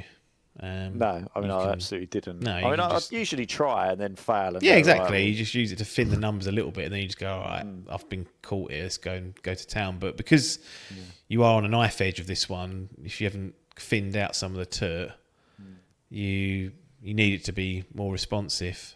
There's some pretty shocking checkpoints as well. Like there was one where I'm not sure. I hadn't got to the stage where I had to. Basically, I'd get a disguise to get in, then wander around, talk to some people, then get some keys to get into something. It's a very common kind of requests that need to be done. And there's dozens of these guards. So the disguise is really the only way to do it because you can't even pick them all off. Anyway, for some reason, the disguises always felt a bit funny. Like sometimes I got seen when I had them on. I was like, I don't know if that's. I'm not being told why here because the next time I do it, it wouldn't happen. Anyway, I got caught and seen, and it took me all the way back until I just put the disguise on. So I had to then walk over to the area, enter the area, talk to all the people, and I was like, what are we? I've just done all this menial stuff, like get to the stage where the key is what I need to get. Why can't it just bring me back to there so I can just reload, right, get the key? No, got to go through all the rigmarole of talking and getting my way in and all this shit. And I was like, that's some poor garbage. You did it again later on, which is more egregious in a way, because it kind of dropped you into a cutscene that you couldn't just skip through. You had to see at least some of it before letting you skip. And I was like, well, we just tighten this shit up. Annoys me stuff like that. So I don't need to see this again. AAA game. Clean your act. I mean, they all do it to a certain, not all, but most of them have the same sin. But yeah, when you're already on the back foot, when I'm trying to escape and jump into rivers instead of jumping on poles, it's another one to the list, isn't it, to give it a good old bashing. So it's not ideal from that perspective. No, that's fair enough. Yeah, I don't know really. Like, I quite enjoy that. It's a pickpocketing mechanic. Yeah, I saw that in the thing. You'd sort of take like gold out of their pocket. Yeah, whatever, right? so you'd like go up to someone and hit triangle, I think it is, and then it'd bring up a little mini game where there'll be a designated like section that you had to stop the line in. So the line would like travel down the shape, and then you'd pick triangle again, then you'd successfully pickpocket them. Where that's really useful is in order to get sometimes when you need to like enter a base, it's like, oh, you can use the merchants to like cover you on the way in so you're not seen, or you can use the mercenaries to kill some of the guards so you can get in the front gate or distract them. You can have someone play music. So you can use these like factions around the world to help you get into certain areas. But you need tokens, like these single-use tokens to use. So you need a mercenaries token. I think it's called a power token actually, but you need to have this specific token to give to them so they can distract the guards for you or kill them or do whatever. And at the beginning, I was like, that's a really poor piece of business. Cause I'm not gonna buy all this shit. I'm gonna have money, etc., etc. And what I sussed out was you get them when you pickpocket people sometimes. Right. So I literally spent 20 minutes in this area just pickpocketing everyone, and then I never needed to have any more tokens for the rest of the game. I was like, okay, they've done a little workaround. It was quite satisfying just getting that right, just hitting triangle and then bang on the right point. Like pickpocketing people. We've got a shitload of gold, loads of stuff to sell. So it really just set me up for resource wise. I was happy, but I kind of like that little wrinkle there. Just had a bit of a shortage in resources. Just go and do a bit of pickpocketing. It's fairly straightforward, and you feel bad because you're supposed to be a hero in this game. You're around robbing these poor cunts. They don't look like they've got a lot of money. A lot of them wandering around in the Taking streets. pouches out their pockets or whatever, coin pouches. Yeah, there's like a side quest for getting these certain artifacts. So each area of the map, because as it's a Creed game, every area is sectioned and called something, has a number of activities in it. There's one for getting a specific artifact, and those ones are much harder. Like the line that you've got to stop it on is very thin, like a couple of centimetres. And obviously, if you blow that, the guards are then on your ass. You've got to try and hide, get away. Yeah, though it gives you... You're still hiding hay. Yeah, you can still hide in hay. There's a wanted level in this that doesn't go... Once you've hit a threshold, it will stay at that threshold, which means when you're wandering around, people grass you in. Like the lowest level is like people start grassing you in, saying, "Oh," and you're like, "Hey, what are you?" I mean, I've just been pickpocketing the area for 45 minutes. I guess it's fair game, but the amount of grasses in Baghdad, like, it's unbelievable. I didn't realise what I'm doing behind the scenes to keep this fucking city from falling on its knees, and yet they're out there. All I'm asking is just a few quid that you just give me in return. And all I've done actually a lot of the time is killed one of these guards. Like, that's all I've done. I've just done my job, and the wanted level goes up, and the general public are getting involved, trying to stitch you up. So I don't know. I feel like got questionable morals. The rest of the game or the rest of that level area or whatever. No, you can walk around. You can pay a token for someone to like a loudmouth, like I don't know what you call them. What do you call those sort of people that are in town squares going like town crier? Yeah, something like that. But the equivalent in Baghdad, you can pay them to clear your name, which seems like an awfully strange way to clear yourself of, crimes. Bribery. But it is, yeah. Or you can go around ripping off the posters, which I think is actually from the first game. I remember doing that, and that'll reduce it a little bit. When you get to max level, they send this fucking demon out after you, like this hardcore guard that chases you around. If you kill that fucker, it resets it. So that's another way to kind of do it as well.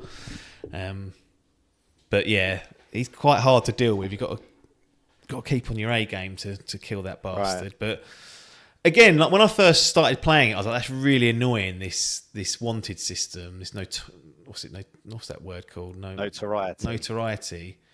Yeah. It was annoying me. But then once you kind of sussed it out, you'll only get done if you really murder people in public, which are normally the guards. It was quite fun walking around pulling down the posters and doing that. But again, it kind of keeps you in line a little bit with the story, and what you're supposed to be doing and stuff. Like, there's got to be consequences for. Yeah, it makes sense. Like the whole thing is kind of the city is under some sort of nefarious power, I'd say, in terms of like who's running it. So the guards aren't particularly keeping. They want to keep power, so they're not really there to enforce crimes. They're there to carry out this leader's kind of whim. So yeah, taking those. And a lot of the bases are actually closed off from the public, so you won't have to deal with that issue too much. But there's a handful that are. And the very first one I did, actually, that's when I was a bit like, how am I even going to play? How am I going to play this game if I keep getting caught and getting a wanted level pumped up? But eventually you kind of manage it. But yeah, it is a throwback, no doubt about it. I can't remember how 1 or 2 played to say, yes, that's how they were. But you do have the eavesdropping kind of back. You have like the tailing of people back. Mechanically, they're a bit simpler. You haven't got to concern yourself too much with that. But it's clearly a game that was developed with that in mind, that it's like, okay, we remember how these games began, and here's a little modern take on them. And that's for better and for worse, really. There's good points to that, but there's also negatives that come out the back of that. And yeah, it's an interesting little project, this one. What time well spent to a certain degree. To a certain degree, yes. Yeah. Is there anything else you wanted to say about Mirage before we? No, I don't think so. Again, I think I'd like them to do more like this. And like I said, Shadows might be the one where they've got them both in one game, which is, I don't know. Coming off the back of like Resident Evil Requiem, I'm kind of like not sure I'm sold on this dual protagonist with different play styles. So just in your face. So it'd be interesting if and when I get to Shadows, how I feel about that. I know Adkins enjoyed it. Yeah. So we'll see about that. But this being a more focused kind of effort, smaller, not bloatville, you could get through this in 15 hours if you wanted to. There's no reason for you to be doing what I was up to, wandering around pickpocketing for so long and not using the fast travel mechanic that much. So yeah, I think it shows some nice restraint. There are side activities to get on with. One thing that's definitely underrated, I noticed this in Valhalla as well, is there are normally like chests to get for gear. Like a lot of your leveling is done via the gear you get, and then you level up the gear. But in order to get the gear, there's usually some sort of environmental puzzle to do. And people talk a lot about, Breath of the Wild and Elden Ring having those elements in the world. These are a bit more deliberate and a bit more kind of signposted. But the task, the sort of the steps you need to take to get to the chests. I think a lot of people who are playing this casually in Rome Field go, I'm not doing that. Because it actually takes a bit of stopping and thinking, okay, that window's there, it's barred. I know I can shoot the bar bit off and get around, but I can't get a clear line of sight. How do I get to it? Oh, there's an oil jar there. There's a crack in that. And then you piece it together and do it. Like they absolutely have some good people working on those little activities. They're not important to do, but I just always liked when I came across them. I had a bit of a... It wasn't just brainless. Like you had to sit there and think about it. These are nice little puzzles that inside another game that's more critically acclaimed would be completely like people would be losing their mind over it. But it's ingenious puzzles that are just in the environment. But because it's in a Creed game, it's like, yeah. Yeah, it gets people look down their nose a little bit. I think They should to a certain extent. They've made a roll off their own back the way they've churned these bastards out over the years. They've got better, but they used to be annualized. I mean, that's what are you up to? Obscene. Yeah, I think we discussed that. I think one of the things that we said when we spoke about Valhalla was like, you're just wearing me out. Like, and I think we even referenced the fact that I feel like we were talking about Mirage when we were reviewing this one, because we were like, there's less than a fucking year to go. Like, it's insane, and it just boils down to like greediness. It's like you're just churning this shit out and expecting people to continue playing it year after year after year. But they're not the only ones that are guilty of that for sure. But yeah, you don't need it, right? Every sort of 2 or 3 years is, I think, the sweet spot for it. But missing out on that glorious revenue. Yeah, they seem to have bucked their ideas up a little bit now, but because we'll see. We have technically had 2 back to back because we've got Resync coming, and then we had last year Shadows, so they're sort of getting back to that. But I guess the next one will determine for sure what we do with that. Okay, well, are you happy to move towards gallery at this point? Cool. Right, let's do it. I mean, look, I'm going to be honest. If we're sticking, there's nothing I've heard that makes me think that this is going in any sort of locker. Locker? What do we call it? Self-storage. That's it, self-storage. Could be a locker. Could be anything. Well, I mean, trunk room, the Americans call it. Trunk room, basement. Could be a basement. See, I kind of expect this one. Really? We don't. Well, we don't have them really. One, but they're not really a thing. Unless cellar? It's a wine cellar. Yeah. I think it's an underrated. I think it's a waste to not have them, actually. But imagine trying to the upkit. I don't know. I just think there's a lot that can go wrong under there. Well, yeah. I mean, it's like, it's. Wet, you're going to get all the fucking creepy crawlies down. You're not even want to go down there. Right? It's like the shed. I don't want to go on that now because it's full of garbage. You don't want to. Why do we get that? Put stuff in there. But we have to have sheds because, like, we don't have big garages. We don't have basements. Like, they probably think we're weird in America for having washing machines. Dan's got a container, like not dissimilar to what the self-storage in my mind looks like. So it's like this metal container, and I was like, that's never. You don't need to paint that. You don't need to, like. That's the key. Get one of those and just put feet up because that shed out there is absolutely battered. Yeah, fucked to no end. They have to be replaced, and you have to get the felt done on the roof. It's like, no. Yeah, stupidity. Self-storage. So yeah, I think this is going into the gallery, but I'll let you do the honours. Yeah. I will put it in the gallery for sure. Gaming's gallery of games. It makes its way in there. But no surprise, I think, on the grading. Sits on a bronze. It's kind of in that area. I think for those who are yearning to go back to the old style, this is a good effort at that. It just struggled for me to be really appealing. Like, there's just something about the series that doesn't either feel or have the narrative chops. I don't know what the answer is.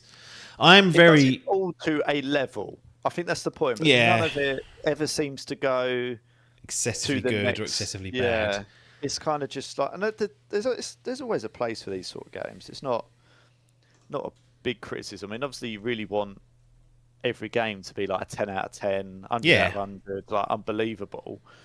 But I don't know. Like, it depends on the style of game. But a game like this, where it kind of does a bit of everything, is fine. I think like that's not a bad thing to knock it for. But it kind of feels like it's always, to a certain extent, done that. Like they don't seem to move much of it on. They don't go, right, this time we'll really think about mechanics, or we'll do something new there, or we'll really do something with a story that's innovative. And it's just kind of like churn it out at the same kind of standard. It does feel like a formula, and I think that's a common way to describe it. It's not a bad formula, but it still comes across as like even though it's not technically annualized anymore, but it has that feel of like, I've been here, seen this, done that. And I think in order to get over that, you need to change I don't know. They had a go at tweaking the gameplay here, I guess, which you can applaud them for. But I just think you need a really compelling narrative to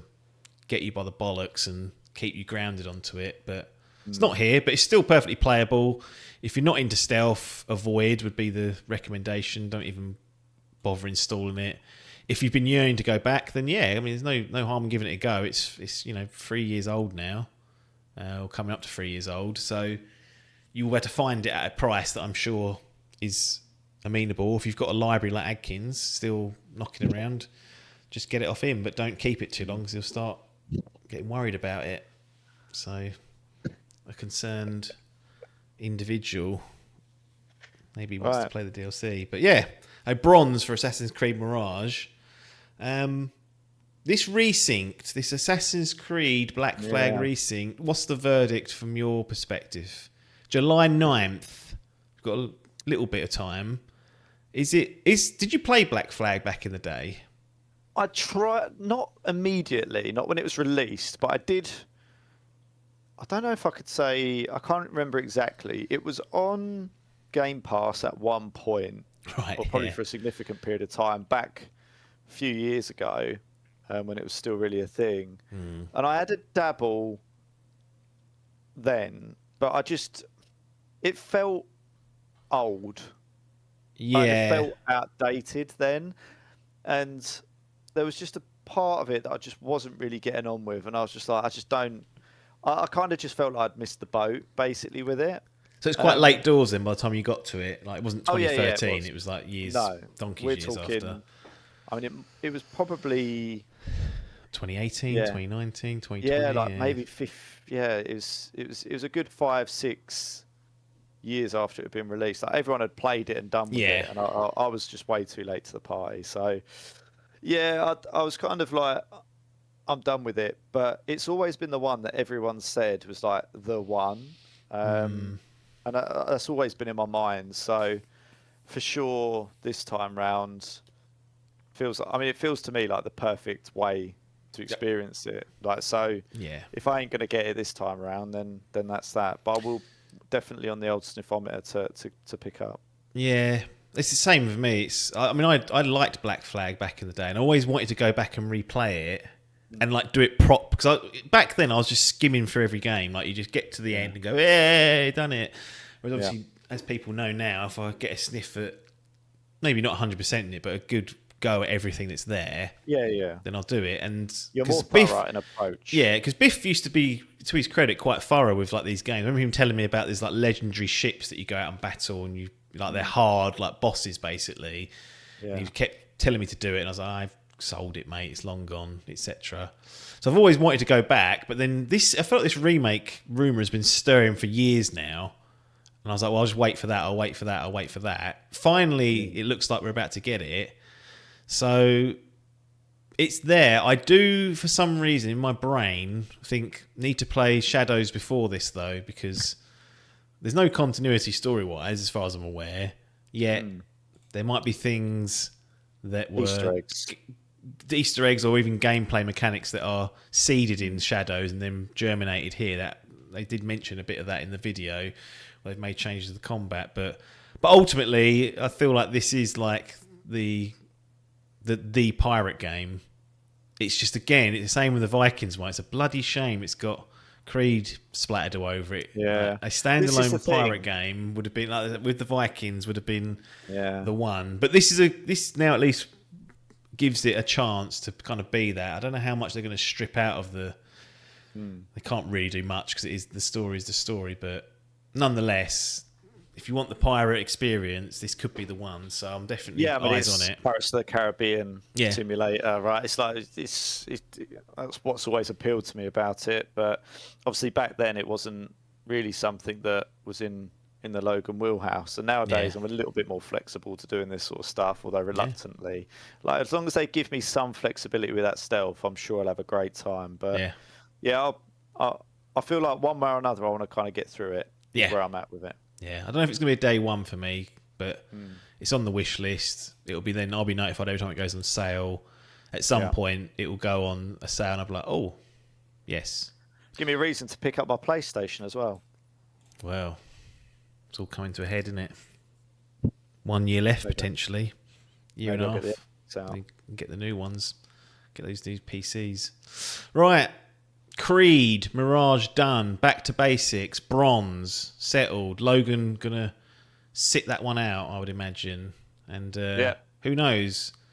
Black Flag Resynced could be on the docket on a future episode. If I'm going to guess, it's going to be an Adkins that dives in early and does it, but we'll see. We'll see about that. Who knows what lies in wait for us, but thanks for entertaining me for the morning, Mr. Logan, and asking the right questions. As usual, we'll bid you adieu, and we'll see you on the other side.